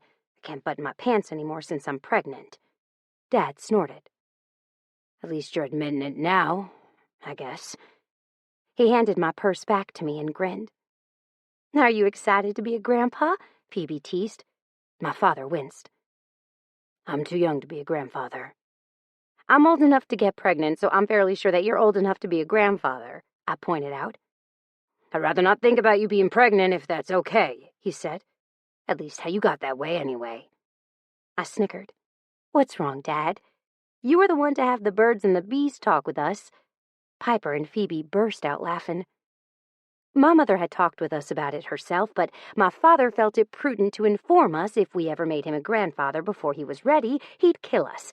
And at the age of 15 and 14, it had been the greatest of feelings to act like we were clueless as to what it was he was trying to say to us about safe sex. Now, looking back, I realized it was kind of mean to make him think we didn't understand what he was trying to say. Yet it was still hilarious. My dad gave us a fierce scowl. "Let's go to the range. Then I'll take you out to eat." We all converged on my father at once, wrapping him up like we'd done since we were babies. Dad wrapped his arms around all 3 of us and gave each of us a kiss. "Miss you girls." I felt tears sting my nose once again. Hoax would be a good daddy, too. I just knew it. Chapter 18. I would tell a joke about pizza, but it's cheesy. Text from Prue to Hoax. Prue, 3 weeks and 4 days later. There was no denying that I was pregnant anymore. With the daddy of my unborn babies aware that I was pregnant, there was no reason to wear excessively baggy clothing to work anymore, even though at times it was nice to have extra large pockets to stuff things inside. I was also rocking the cute pregnant belly. At least I was when I was first starting out work. Now, 12 hours and 30 minutes after I arrived at the hospital, I was tired. So tired, in fact, that I didn't pay attention to my surroundings at first. My mother, who was stopped one too many times by an employee wanting to ask questions, I'd left behind 2 minutes ago. I kept walking. I was tired, my feet hurt, and I'd had a really bad day. That really bad day had centered around a certain asshole who'd walked into the ER this morning thinking he owned the place. His father, the CEO, had been at his side. Likely the only reason he'd been allowed to come into our domain in the first place was due to his father being there. Kelly had sneered and snapped at me the entire morning, and my good mood and day had slowly swirled around the drain until it had plunged to the point of no return when he commented about me being pregnant. The comment had specifically been, if you can't do this job while you're pregnant, maybe you need to find something easier and more suited for your condition. I wanted to punch him, but I'd held my cool and gone about my work, even though we were a nurse and a physician's assistant short thanks to the stomach bug that had been going around. Being 5 months pregnant with twins didn't allow me the same luxuries, such as holding my pee for 8 hours, as it had before, meaning I'd been forced to take many potty breaks despite being busier than hell. Needless to say, the very last person I wanted to see when I walked out of the doors to the hospital was Kelly, likely standing there waiting for me. Luckily, I could see my father, who'd been very cautious lately with my mother and me, waiting in the spot he usually occupied since Mr. M had lost his life. Now he waited every single day for us to get out, and he'd walk me to my car and my mom to hers. If for some reason he wasn't there, Bayou or one of the other guys from the Bare Bottom Guardians were, and if one of them couldn't make it, one of my pseudo-uncles were. I was literally never left alone, though I had a feeling it'd be a common occurrence until I gave birth to the 2 babies that were currently occupying my body. "Ms. Mackenzie," Kelly sneered, falling into step next to me. I felt my heart rate start to pick up. "Yes, Kelly." I managed to keep the sneer out of my voice, but barely. The fact that he was here, still working at the hospital after the shit he'd pulled in the break room, was a slap in the face. The worst part was that he wasn't even reprimanded. After explaining his actions as innocent, he'd continued on as if nothing had changed. Meanwhile, I'd been freaked way the hell out and could barely be around him or in the same vicinity as he was without having a minor freakout that he'd pull the same shit, and this time, Hoax wouldn't be there to save my ass.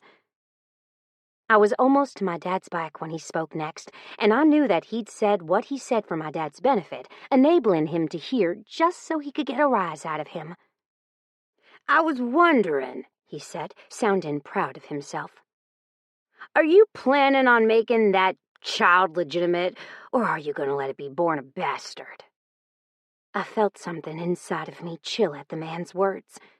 Of course, my father wouldn't leave something that vile, said by a man that was supposed to be my superior, go untouched. "Listen here, Kelly." My dad's body was strung taut as he came to stand beside me. "I don't think my daughter's marital status or her physical state is any of your business. And even if you for some reason thought it was in your delusional oversized head, it's not." Kelly's lips tilted up slightly, and his eyes lit with amusement. Kelly's eyes returned to my father. "I don't think I asked your permission. If her performance at work is suffering, then it's our business because she's made it our business. I'm not quite sure you understand how this whole business works, but I could enlighten you," my father offered. Kelly's smile was mean. "Oh, please do. You've just started to dig your daughter's grave deeper. Soon you'll have only to cover up with the dirt you've already dug out." Dad's arms crossed over his large chest, and he looked at Kelly like he was a bug he was about to use to bait a line with. "Why are you here again?" Dad asked. "I'm not quite sure that it's appropriate to confront an employee of yours in the front of the ER parking lot, where anyone can walk up and hear you carrying on. If I see my employee acting in an unsavory way, which will reflect on our business, I have no problem with confronting her in a public place," he countered. "Go away," Dad ordered. My eyes flicked back and forth between the two men, and I barely noticed that we'd drawn a crowd because I was too worried about what my father was about to do. "And," Kelly ignored my dad's jibe, "saying that, if she didn't want her personal matters splashed all over the community, maybe she should first start with not posting disgusting comments about her personal life on Facebook. I haven't said anything that she hasn't said over the last 3 weeks." My dad moved until he was standing beside me. Once he was at my side, his hand raised, and he squeezed my neck, urging me to calm down. Outside he appeared calm, cool, and collected. Though, like me, he also had a volatile temper. Just a few more sharp, targeted words out of Kelly's mouth and I might very well snap. My dad's reassuring hold on my neck, or not. "I'm sorry, but am I not allowed to announce my pregnancy?" I asked tartly. I wasn't aware that was against the rules. It wasn't. In fact, the worst thing I'd said on social media in the last month was that I was gassy.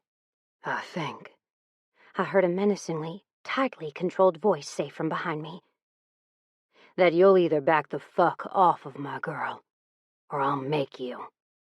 My heart started to pound, and all it took was one look over my shoulder to see the man standing behind me descended into overdrive. Holy shit! Hoax stood behind me. But this wasn't the same Hoax that had left. This one was darker, angrier, and hotter, and he had less control of the beard that was covering his face. Plus, the t-shirt he was wearing with the black tactical pants made him look divine, and oh my, he was wearing a gun. Looking straight at him, he had an angry red line across the length of his outer bicep that peeked out from beneath his tight t-shirt. It was stitched with black threads that clearly led me to believe he'd sustained a very nasty cut. Lastly, he looked pissed off enough that he could happily kill the man boasting in front of me and not give a single shit. "I'm sorry, but who are you?" Kelly asked snottily. Kelly knew exactly who Hoax was if he'd been stalking my Facebook page looking at my posts. He knew that Hoax was my baby daddy, seeing as they'd met once or twice in the hospital throughout the time that we'd been dating in the beginning. There was no mistaking the mine vibes that was rolling off of Hoax in waves. Without giving it much thought at all, I was turning and throwing myself at Hoax. He didn't miss a beat.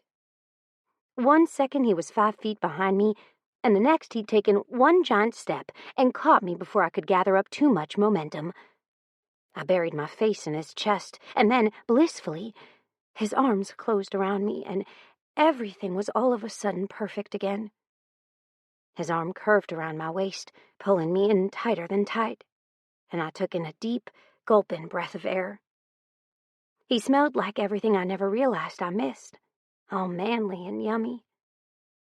"You're here," I breathed. He squeezed me once more and then released me. It felt like a piece of my soul was now missing.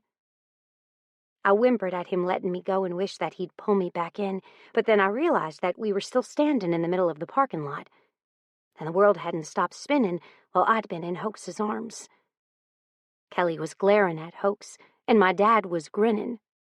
So, my dad was happy Hoax was back. Well, I was too. Only, likely for a much different reason. "I'm the father, and the fiancé," Hoax supplied, answering Kelly's earlier snotty question. "Fiancé? What? Not that I was upset about it or anything." "Fiancé?" Kelly sounded like he'd choked on the words as they'd poured from his lips. "Fiancé," Hoax confirmed. "Actually, I just got permission from her dad. I've yet to officially ask her yet, but I have no doubt that she'll say yes." I snorted. Hoax turned slightly and winked at me. I'd have to be dumb to ever say no to him. These last months that he'd been gone had been torturous. There really wasn't a way that it could have been easier, yet, impossibly, knowing he was mine might have made it just a smidge better. "I'll say yes," I told him bluntly. "In fact, let's act like this was your marriage proposal. Where's the ring?" He snickered. "You're not taking that away from me. Hold your horses." I sighed and turned back to my dad. "I guess you weren't needed." Dad winked. "Still gotta get your mama. Not sure she'd care too much for riding double on a bike." "Brought my truck," Hoax interjected. "She's not getting back on my bike until she's given me my babies." I shivered deliciously at that. Given me my babies. 3.5 more months, at most, I whispered. He turned to look at me once more. "Gonna be a long 4 months, but I'll do my best to make sure you don't get too bored riding in my truck." "As fun as this is, I'm going to go," Kelly supplied. We all ignored him. At least, my father and I did. Hoax turned his gaze once again to Kelly. "I realize you think you got away with it," Hoax said quietly. "But you sure the fuck didn't. I heard every single word that you said, and trust me when I say, I'm not going to forget." There was no voiced threat there, but there didn't need to be either. We all knew what he left unsaid. Hurt me again, and Hoax was going to do worse than kill him. Likely he was going to show him the meaning of pain, and I wasn't sure that I really cared. I probably should, but as I thought about that day, that was still something that worried me on a daily basis, remembering how scared I'd been. I couldn't find it in me to care. "Have a nice fucking day," Hoax called to Kelly's retreating back. Kelly's shoulders stiffened, but he didn't turn around. It was more than obvious, though, that he wanted to. I didn't care. I only cared about one thing right then, and he was currently staring at me with a small smile on his face as if he was waiting for something. I practically threw myself back into his arms. "I'll leave you alone for a little over 5 months, and look what you've done to yourself," he whispered against my hair. That was it. There was nothing else I could do. I had no other choice in the matter. I cried. Chapter 19. Why can't a bicycle stand up by itself? Because it's too tired. Text from Hoax to Prue. Hoax. She was still crying as I carried her into her home. Big, bone-racking sobs that hurt my fucking heart. After saying goodbye to Sam and promising that we'd be attending the family dinner at the Mexican food joint they loved later that night, we'd left. I was tired as hell. After a 38-hour flight, 2 layovers, and waiting in the parking lot in the hot-as-hell heat for an hour with Sam, I wanted nothing more than to take a shower and go to bed. But I also wanted to do all that with Prue. I did not want to go out to eat. I did not want to leave the house. I wanted to stay in her place for the next 3 days and get reacquainted with her new body. God, when I'd seen her in real life walking toward me, I'd wanted nothing more than to shove her into my truck and drive like a bat out of hell to her place. Instead, Kelly had shown his hand, and let's just say he lost. He didn't know it yet, though. He thought he was still in the clear. He thought that he was invincible. Well, I was about to let him know very quickly that he wasn't. "What's that look for?" Prue asked, running her nose along my neck. "I had all these grand plans," I said. "After talking with your father and asking for permission to marry you, I was going to get down on one knee and ask you right there in the parking lot," I told her. "But then he was waiting on you and ruined everything. I want to kick his ass so bad it's not even funny." She pressed her hand against the opposite side of my throat from where her mouth was resting against my pulse. "Seeing you standing there, that was the happiest I've been since you left me in the airport," she said softly. "And the way you asked me, if that could be declared as a proposal, was perfect. Having you claim me as yours in front of everyone, that was perfect. It may not be the storybook proposal, but it's us. It's real. It's what I wanted." I looked down at her bare finger. "I didn't give you your ring." She picked her head up out of my neck and stared at me with excitement lighting her eyes. "Ring?" I grinned. When I landed, Bayou had been waiting for me with my truck. I'd also asked him to do me one more favor and pick a ring up for me that I'd picked out online. And let me just tell you something. Ring shopping is hard as fuck online. Plus, I had to get Bayou to ask Phoebe to get Prue's ring size. Everything was so much harder than it should have been. But after seeing the ring that he'd placed into my hand, that had also cost me a whack seeing as I hadn't skimped on the diamond size or the metal in the band, I'd realized it was perfect. Setting her down on her feet, I made sure she was steady before I reached into my pocket and pulled out the ring. Her breath stalled in her chest, and her hand came up to cover her mouth. "Will you—" "Fuck me," one of the birds said from behind me. I paused, grinning wickedly. That too, but I was going to say, "Will you marry me first?" The "will you fuck me" was going to come second. She held her hand out to me and replied, "I agree to both." I grinned like a goddamn lunatic. Then I slipped the ring that cost me nearly 20 grand onto her finger, and it didn't fit. I stared at it, dumbfounded.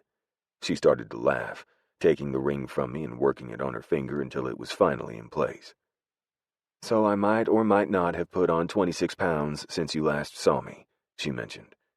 I let my eyes slowly trail down her body, starting at her mouth. Her breasts were bigger, that was a given. Oh, and her belly, which was cute as fuck. That was the only thing that I could really see that was different about her. But I'd have to do a more thorough inspection. Naked. And she must have seen that written in my eyes because she grinned and started walking toward me. It was only 4 steps, but each step she took seemed to feel like it took her an entire year. The moment she was close, her belly the only thing touching me, she leaned up and kissed me on the corner of my lips. "Take me to bed, Hoax." I grinned. "No bed just yet." I denied her request. "I need a shower, something fierce. I haven't had a good one since I left, and I'm fairly sure I have sand and dirt in the creases of my balls. But once I'm clean, then I'll take you there." She snickered. "I guess I could help you get clean." Then she turned and stepped over first the pig, then the dog, neither of which had bothered to get up when we'd walked into her house. I followed shortly behind her, making it into her room just as she was stripping her scrub top off and tossing it to the floor. The things in her pocket, alcohol wipes, saline flushes, and Band-Aids, fluttered to the floor as she did, but she didn't stop to pick them up. She looked over her shoulder instead to make sure I was there, then wiggled her ass at me. "Will you start the shower?" I shook my head. "Why not?" she asked. "Because I want to watch you finish undressing," I admitted. And I did. As she slowly lost the bra, pants, and panties, all with her back to me, I watched with avid fascination. Then she turned, giving me my first unencumbered view of her belly in all its glory. It was absolutely positively the cutest thing I'd ever seen. It was a rounded little ball, the perfect pregnant bump, where a previously flat tummy used to reside. Our children were resting there, perfectly content. And God, her breasts were bigger, and so were her nipples. I wanted to knead those fleshy globes and suck those darker nipples into my mouth and feast on her body until she begged me to stop. My dick tinted up the front of my cargo pants. I swallowed and started to unload my pockets. I couldn't just let mine fall to the floor like she'd done hers. No, I had to empty them, or they might dent her hardwood floor. Multiple magazines for the gun I was carrying at my kidney, my wallet, coins, flashlight, knife, a pen, then my gun. More and more filled up the table beside me. She watched me empty every single pocket, her mouth going wider and wider with a smile with each thing I pulled out of my cargo pockets. "One of these times you're going to pull out a small one-bedroom apartment," she teased. I huffed out a laugh. Trust me, if I could fit that into these pockets, I'd have done it by now. Finally, they all were empty, and I was left feeling 100 pounds lighter. I hadn't felt empty pockets like that in quite a long time. The next thing to go was my belt, then my boots, followed shortly by my t-shirt that hadn't been washed in 2 weeks, finally followed up by my pants. "Your tighty-whities aren't really all that white anymore," she observed. I snorted. "You can say that again." "Your tighty-whities," I picked her up into my arms, ignoring her squeal to put her down, and walked us into the bathroom where I closed the door. I'd closed the bedroom door too, but if there was an animal on this earth that could get through a closed door, it would be her pig. And I had too many things that I wanted to do to Prue to worry about her pig getting into the shower with us and getting in my way. I set her down on her feet beside the shower and reached in, flipping the shower controls up to hot. The water started to pour out of the shower head, and I turned to look at Prue expectantly. "What?" she asked. "I want to hear you say it again," I said.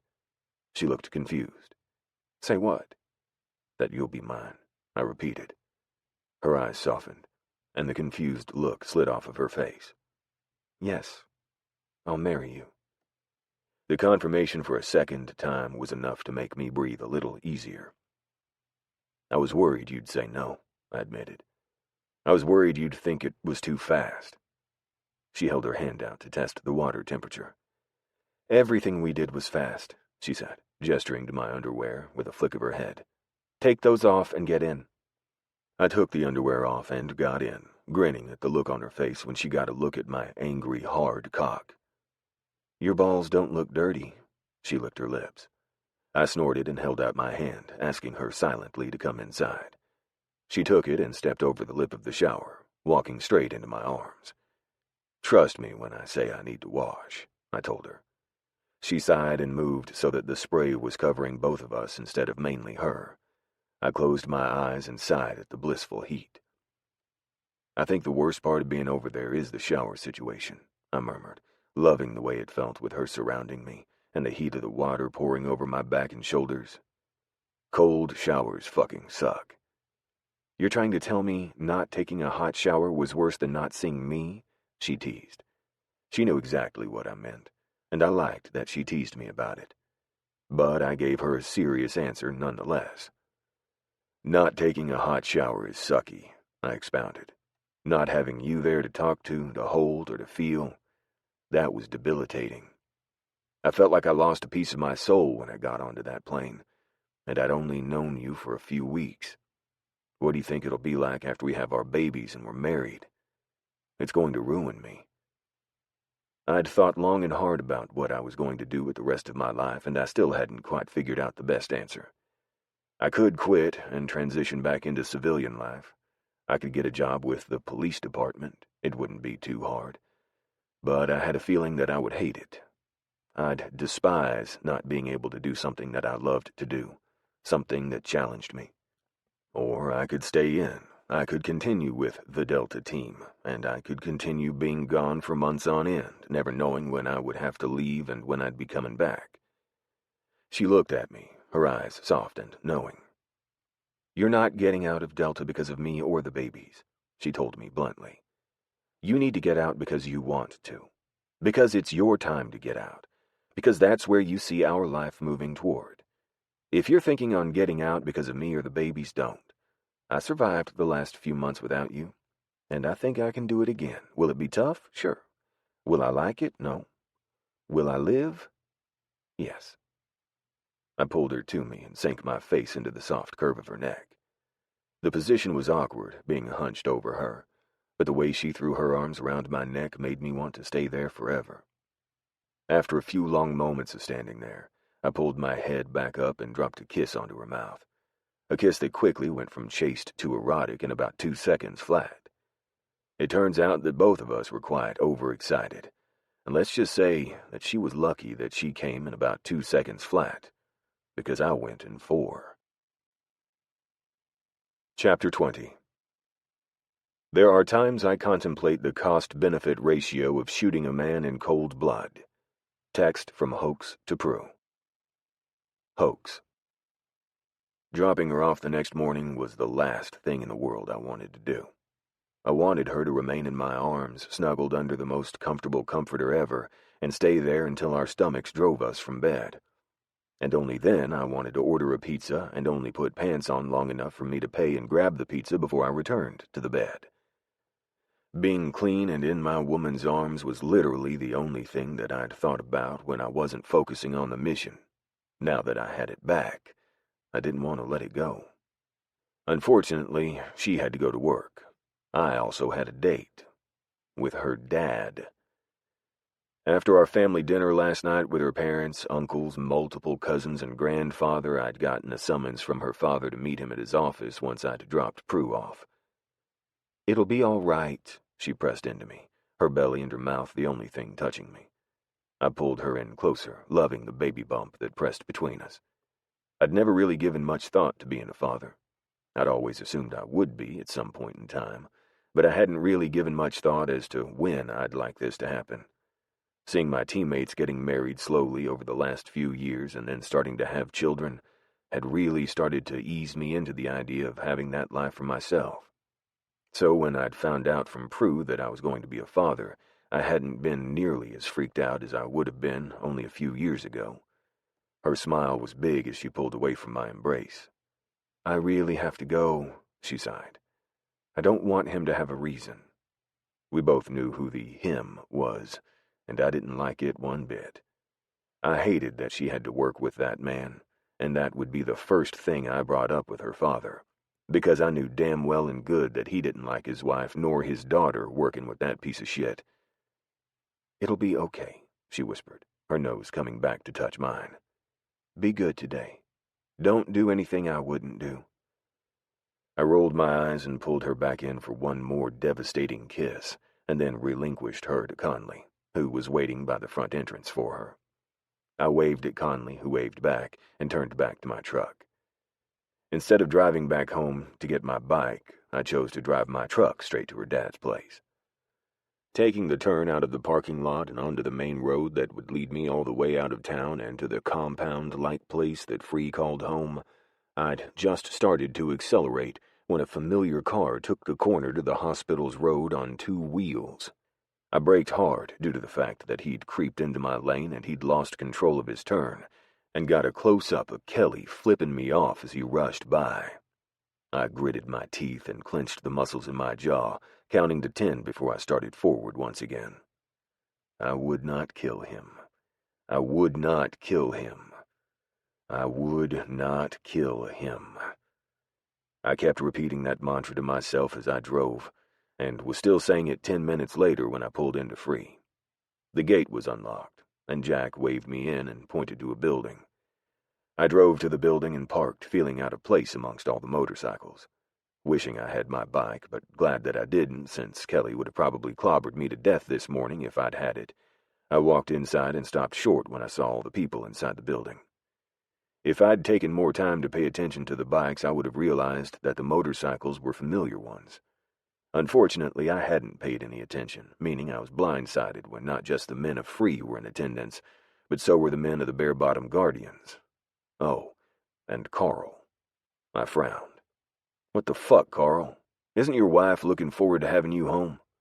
Carl grinned. "Actually, yes, I brought her with me. She's currently scoping out the mall, buying shit we don't need and charging it on my credit card." I snorted and offered him my hand, following it up with Prue's father and grandfather. I received backslaps from a few of the others, but the rest of the MC hadn't bothered to stand up when I'd arrived, choosing instead to eat donuts and pastries that were in the middle of the large table that they were surrounding. "Don't say hi or anything," I told them all. Bayou shrugged, taking another bite of the pastry in his hand. "They're good."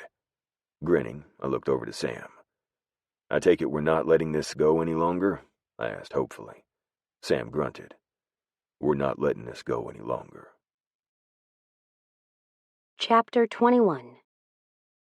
Can February March? No, but April May. Text from Carl to Prue. Prue. "That was a good idea," Conley said as we walked with each other to our cars. "Now we just need to finagle it so that we're on the same shift." I grinned. "I know the girl that makes the schedules." She snorted and stopped at her truck door. "How long do you think he'll let you drive that thing? Does it even have seatbelts?" I looked at my car. She was right. It was old and the seatbelts were all lap belts. There was nowhere to put a car seat in here unless I moved them to the front, something I wouldn't be doing. "I have a feeling I'll be making use of his truck soon," I admitted. He made the comment today as he dropped me off.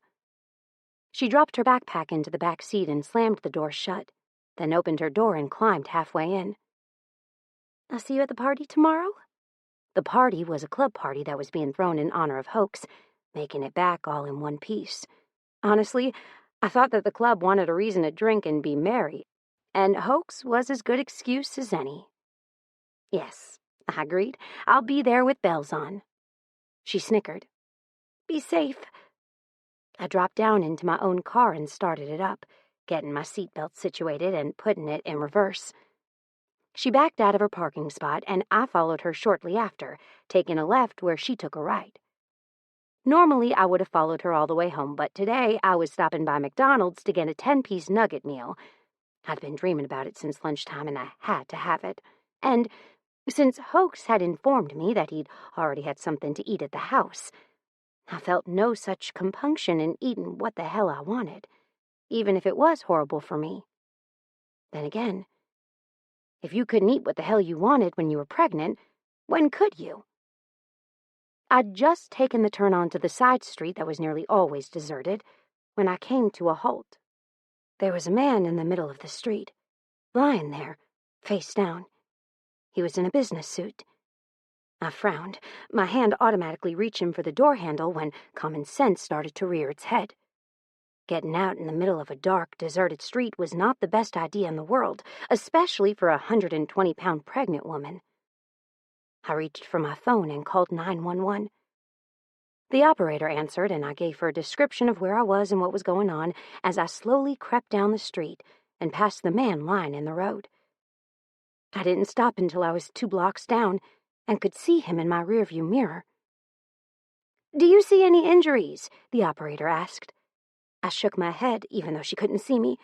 No, he had clothes covering his body. Face looked okay, no blood apparent. I didn't even see any... A bat, or something long and heavy, came down on my window that my face was only inches away from. I screamed. My eyes went to the man in the road, but he was no longer there. And without giving it much thought, I turned and surveyed the man that had now moved to the front of my car, this time taking out the windshield. I felt my stomach drop as I recognized who it was. Kelly. "Fuck me! Jesus Christ! He's beaten my car with a bat!" I cried out. I couldn't move forward or I'd run him over. I couldn't back up because my brain wasn't functioning on all cylinders any longer. Instead, I just sat there while he beat the shit out of my car and screamed obscenities at me. Not to mention he also told me in exact detail exactly what he was going to do to me. "The cruiser is about 30 seconds out," the operator said. I heard the sirens and saw the moment Kelly realized that he wasn't going to get me out of the car. He sneered at me. "Next time, bitch." I felt my stomach sink as he ran away, down the road and into the woods that led back to the hospital. My heart was pounding, and I felt bile start to leach up my throat. "A cruiser is behind you," the operator said, sounding shaken herself. I looked up to find James, my uncle, hurrying toward me. Why he was there and not in Kilgore, I didn't know. I also didn't care. I bailed out of the car and threw myself at him.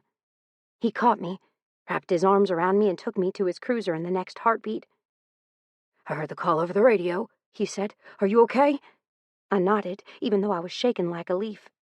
"Yes, he ran that way." I pointed, and James looked in the direction I pointed. "Was he alone?" I nodded. "He was in the middle of the street there. I passed him, pulled over here and called 911. I don't know when he got up, but apparently I wasn't paying that good of attention because the next thing I know, the man in the road is gone, and Kelly is slamming a bat into my glass." The bat in question was actually a black piece of pipe that was laying on the ground next to my car. "He didn't have gloves on or anything," I told him. "That should have his prints on it." James gestured for me to put my feet inside the cruiser, and I did. "Stay here." Then he slammed the door on me and started reaching for his mic on his collar. I heard his voice over the radio in the car and shivered as he told the operator to call a canine unit and also call my father. 10 minutes later, not only was my father there, but half of my pseudo-uncles as well as Bayou. How Bayou had gotten there, I didn't know, but I was thankful that he was. Because 8 minutes later, when Hoax rolled up on his bike looking like he'd ridden like a bat out of hell to get there, I knew Bayou needed to help get Hoax under control. "Did you find him?" Hoax growled. marching up with his hands clenched. I disentangled myself from my dad's arms and went to Hoax. The moment I was close enough, he pulled me into his arms. "Are you okay?" His whispered words into my hair had me releasing a breath I hadn't realized I was holding. "Yes, I'm fine. Scared, but fine. I'm also hungry as hell." He squeezed me just a little bit tighter. "I'll go buy you anything you want after you tell me what happened." "Here," Jack, who'd somehow arrived without me being aware, said. "This is the call." What the hell were they all doing here? Then I got to listen to the replay of what had just happened, only this time without the terror coursing through my veins, and a cool, calm head to really understand exactly what had almost just happened. "I think he threatened to rape her at least 8 times, Downey, a family friend, said. Threatened to beat the hell out of her 6. There's more, but I think we got him on enough counts to bring him in and keep him there for a while." "I fucking hope so," Dad said through clenched teeth. Hoke stayed quiet throughout the replaying of the call, as well as the discussion of what would happen next. It was only as everyone was dispersing, and my car had been loaded up onto a wrecker, that Hoax guided me to my dad's truck. "You'll need to ride with your pop." At first, I didn't realize the implications of that statement. It was only as he let me go, placed a kiss on my forehead, and watched us leave that I realized something was wrong. "He's not following us," I said carefully, looking in my mirror. "No," Dad said. "I expect not." "What do you think he's going to do?" Dad stayed silent until we got to the house, and when my mom saw me there, she immediately started forward to hug me. "I'm going to kill him with my bare hands." "You'll have to get in line," Dad mumbled, "and if there's anything left when Hoax gets done with him, it'll be a miracle."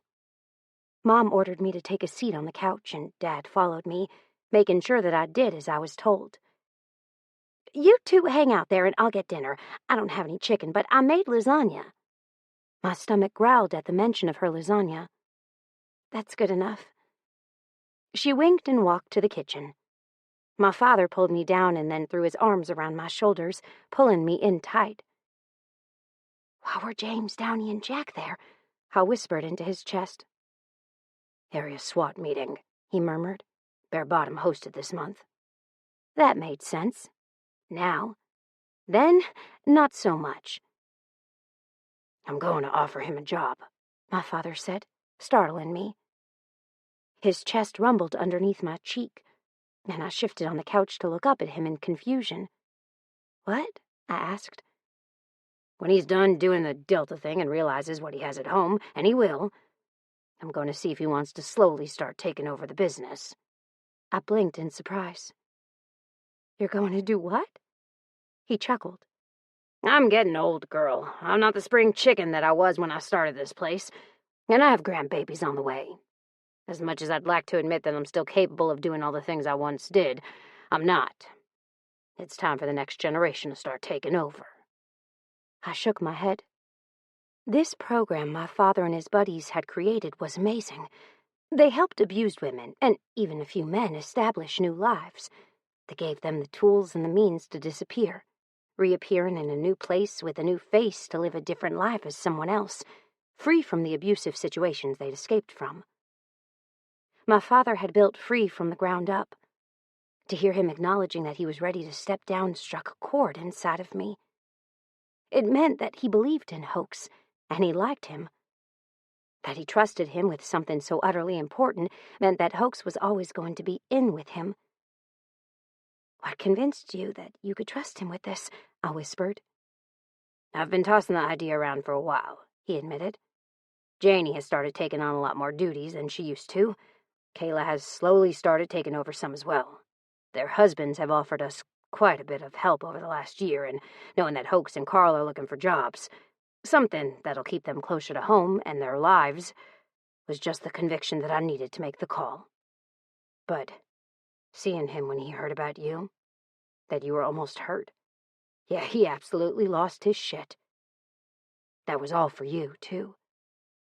I licked my lips. "He's not doing anything stupid, is he?" Dad wrapped his arm back around my shoulder and pulled me into his chest. Don't worry about what he's doing. The less you know, the better. He was right.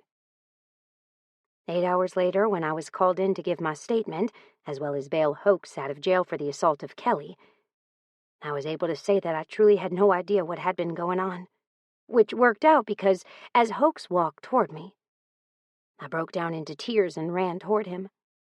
Apparently, he'd used my distraught pregnant hormones as well as my worry that he'd try it again, and this time succeed as a reason for doing the things he'd done, that is, beating the shit out of Kelly.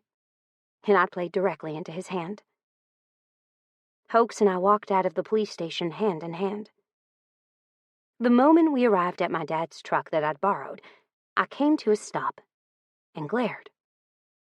Swear to Christ, you owe me at least 10 nugget meals or I'm gonna never let you forget this. He wrapped his arms around my shoulders, pulled me in until his mouth was inches from my own, and dropped a kiss onto my nose. I'll buy you whatever the fuck you want, whenever you want it. Anything, I teased. His grin got bigger. Anything. A burger from Whataburger, a nugget pack from McDonald's, an icy from the gas station, and a dozen donut holes from the Donut Palace later. We were sitting in the main hub of free while my father offered him a job. He accepted it. And so did Carl, who, might I add, had knuckles that matched Hoax's. I had a feeling that the two were going to be trouble. Epilogue. Why are contractions not called birthquakes? Prue's secret thoughts. Prue. 3 months and 3 weeks later. Come on, Carl said as he wiggled his new vest at Hoax. Tell him it looks good on me. Go on. Admit it. Hoax rolled his eyes. All right, Carl, you look good in the bare-bottom Guardian's cut. Now, you should probably start calling it what it is or your wife is going to gut you. I'm beyond wanting to gut him, his wife Tinsley said. But if I kill him, I'll have to pay for my toes on my own, and I'm not willing to do that just yet. We all looked at her toes. I really like the sparkly blue. I do too, Conley said, wiggling her own toes that matched Tinsley's. I'm partial to the pink, Izzy said, wiggling her feet for the men to see. I looked at my bright orange with pink sparkles and grinned. You're trying to say that you don't like mine? Yours are festive, Carl said. Are you celebrating Halloween 10 months early? Hoax snorted. Prue likes orange. That was true. I did. But the red and green I'd wanted to get was spoken for by both of my sisters, and I didn't want to get them exactly like theirs. I liked being different. The toast thing was a good idea, Piper yawned, though I think we probably should have scheduled it better. You were almost late for your own induction. That was true, too, but that also had a lot to do with the fact that McDonald's had gypped me a 10-piece nugget meal and we'd had to go back. Hoax had offered to share his with me, but I'd refused. The nuggets were my last meal for the next foreseeable future. I wouldn't be eaten again until our babies were born, and I wanted to make my last meal a good one. Well, a tasty one.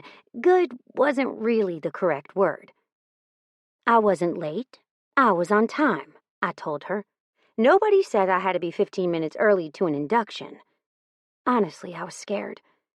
I didn't want to have a C-section, which was a high possibility, seeing as they were inducing me at 38 weeks. I'd wanted it to all be a natural process, but when both of our babies started to get big, the doctor had shown concern not for them, but for me.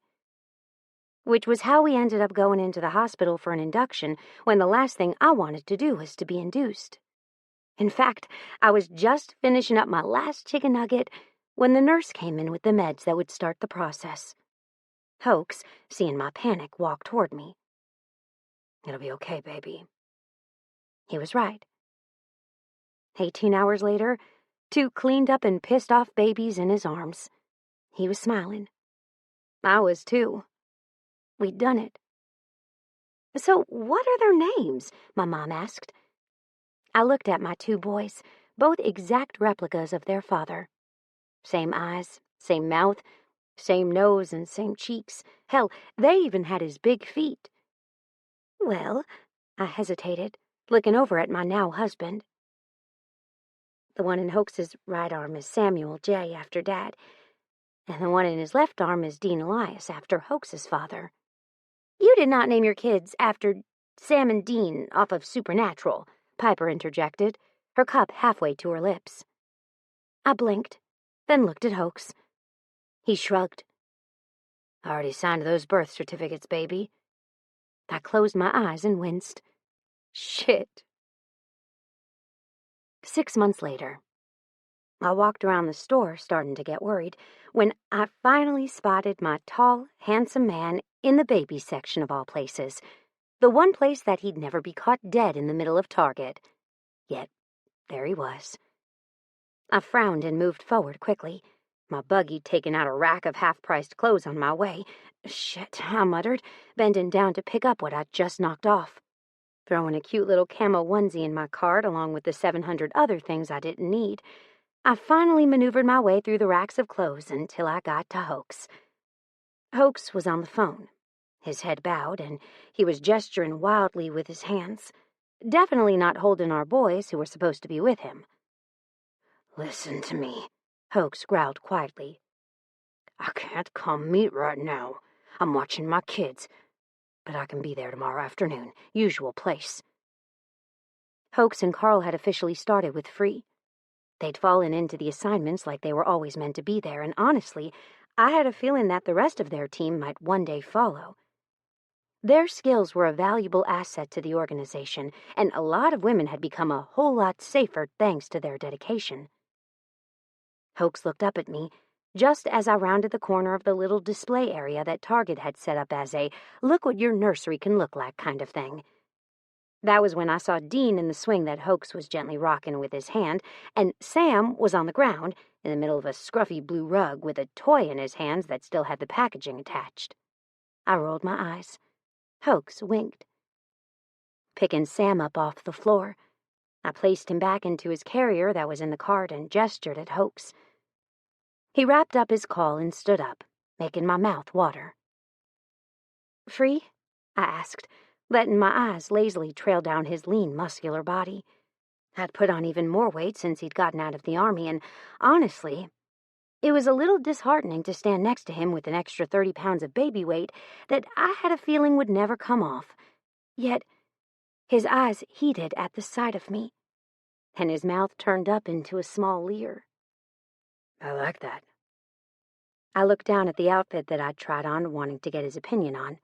At some point during my 4 outfit changes, he'd wandered away, which was how I'd ended up searching for him. I looked down at my clothes and pursed my lips. You don't think it's too tight? Oh, there you are, my mother said, coming up behind us. Daddy's waiting outside. I'll take them. Y'all have a good date night. Then she was gone, taking both kids like a whirlwind. I looked at Hoax, who was looking at my boobs. Hoax? He finally brought his eyes up to mine. You have anything else you want to try on? I nodded. Another shirt and a pair of pants. He grabbed the card and led me to the dressing rooms. Instead of waiting outside like I'd expected, he followed me in. It wasn't until I was all the way inside and he was slamming me up against the wall that I realized where this was going. Hoax, I said warningly. His hands were everywhere all at once, and suddenly the pants I was trying on were no longer needed. Hoax, I tried again. He continued to ignore me, one hand going to the button of his jeans, while the other attacked the zipper. I swallowed hard, no longer worried about my weight gain. Instead, I was worried about how the hell I was supposed to stay quiet in a dressing room in the middle of the ladies' section that was dead center in the middle of Target. Fortunately, as Hoax lifted me up as if I was light as a feather and sat down on the stool, following shortly by me on his cock, he was able to keep me quiet with his mouth. And I forgot all about my weight, the fact that we were in a public place, and the reservations that we had in an hour's time. All I could think about was him, how he felt inside me, and how I was the luckiest girl in the world. What was the call about? I asked again, remembering my earlier question once I'd straightened my clothes. That was Bayou telling me that Kelly has asked for a meeting with his lawyer, Hoax grunted. Apparently he thinks he's being mistreated in the pen and wants a judge to move him. My brows rose. Is he being mistreated? I mean, I didn't give a crap if he was, but it wouldn't surprise me if Hoax had continued to make his life a living hell. Hoax blinked innocently. Would I do that? Yes, I said with laughter in my voice. Yes, you would. After the car bashing incident and subsequent ass-kicking, Kelly had been shown the inside of a jail cell and hadn't come out since. He got 8 years in prison for what he'd done, and it was our hope that he wouldn't come back, though I had a feeling that Kelly wouldn't be making it out of his jail cell. Not alive, anyway. Hoax's hand skimmed up my ass and came to a stop on my lower back. I love you, Prue. I licked my lips and tilted my mouth, offering it to him. He took the offering and groaned into my mouth. I love you too, Hoax. Arm in arm, we walked out of the dressing rooms, and then we went on to enjoy our child-free night. At least until my dad called us an hour before bed to tell us that his namesake had decided to projectile vomit all over his bed. After hanging up, I sighed and rolled back into Hoax. My mom can handle him, I told him hopefully. Hoax was already getting out of bed. I know she can, but if he's not feeling well, I want him here, where I can keep an eye on him. And that, in a nutshell, described my biker thoroughly. He loved hard and made no apologies for it.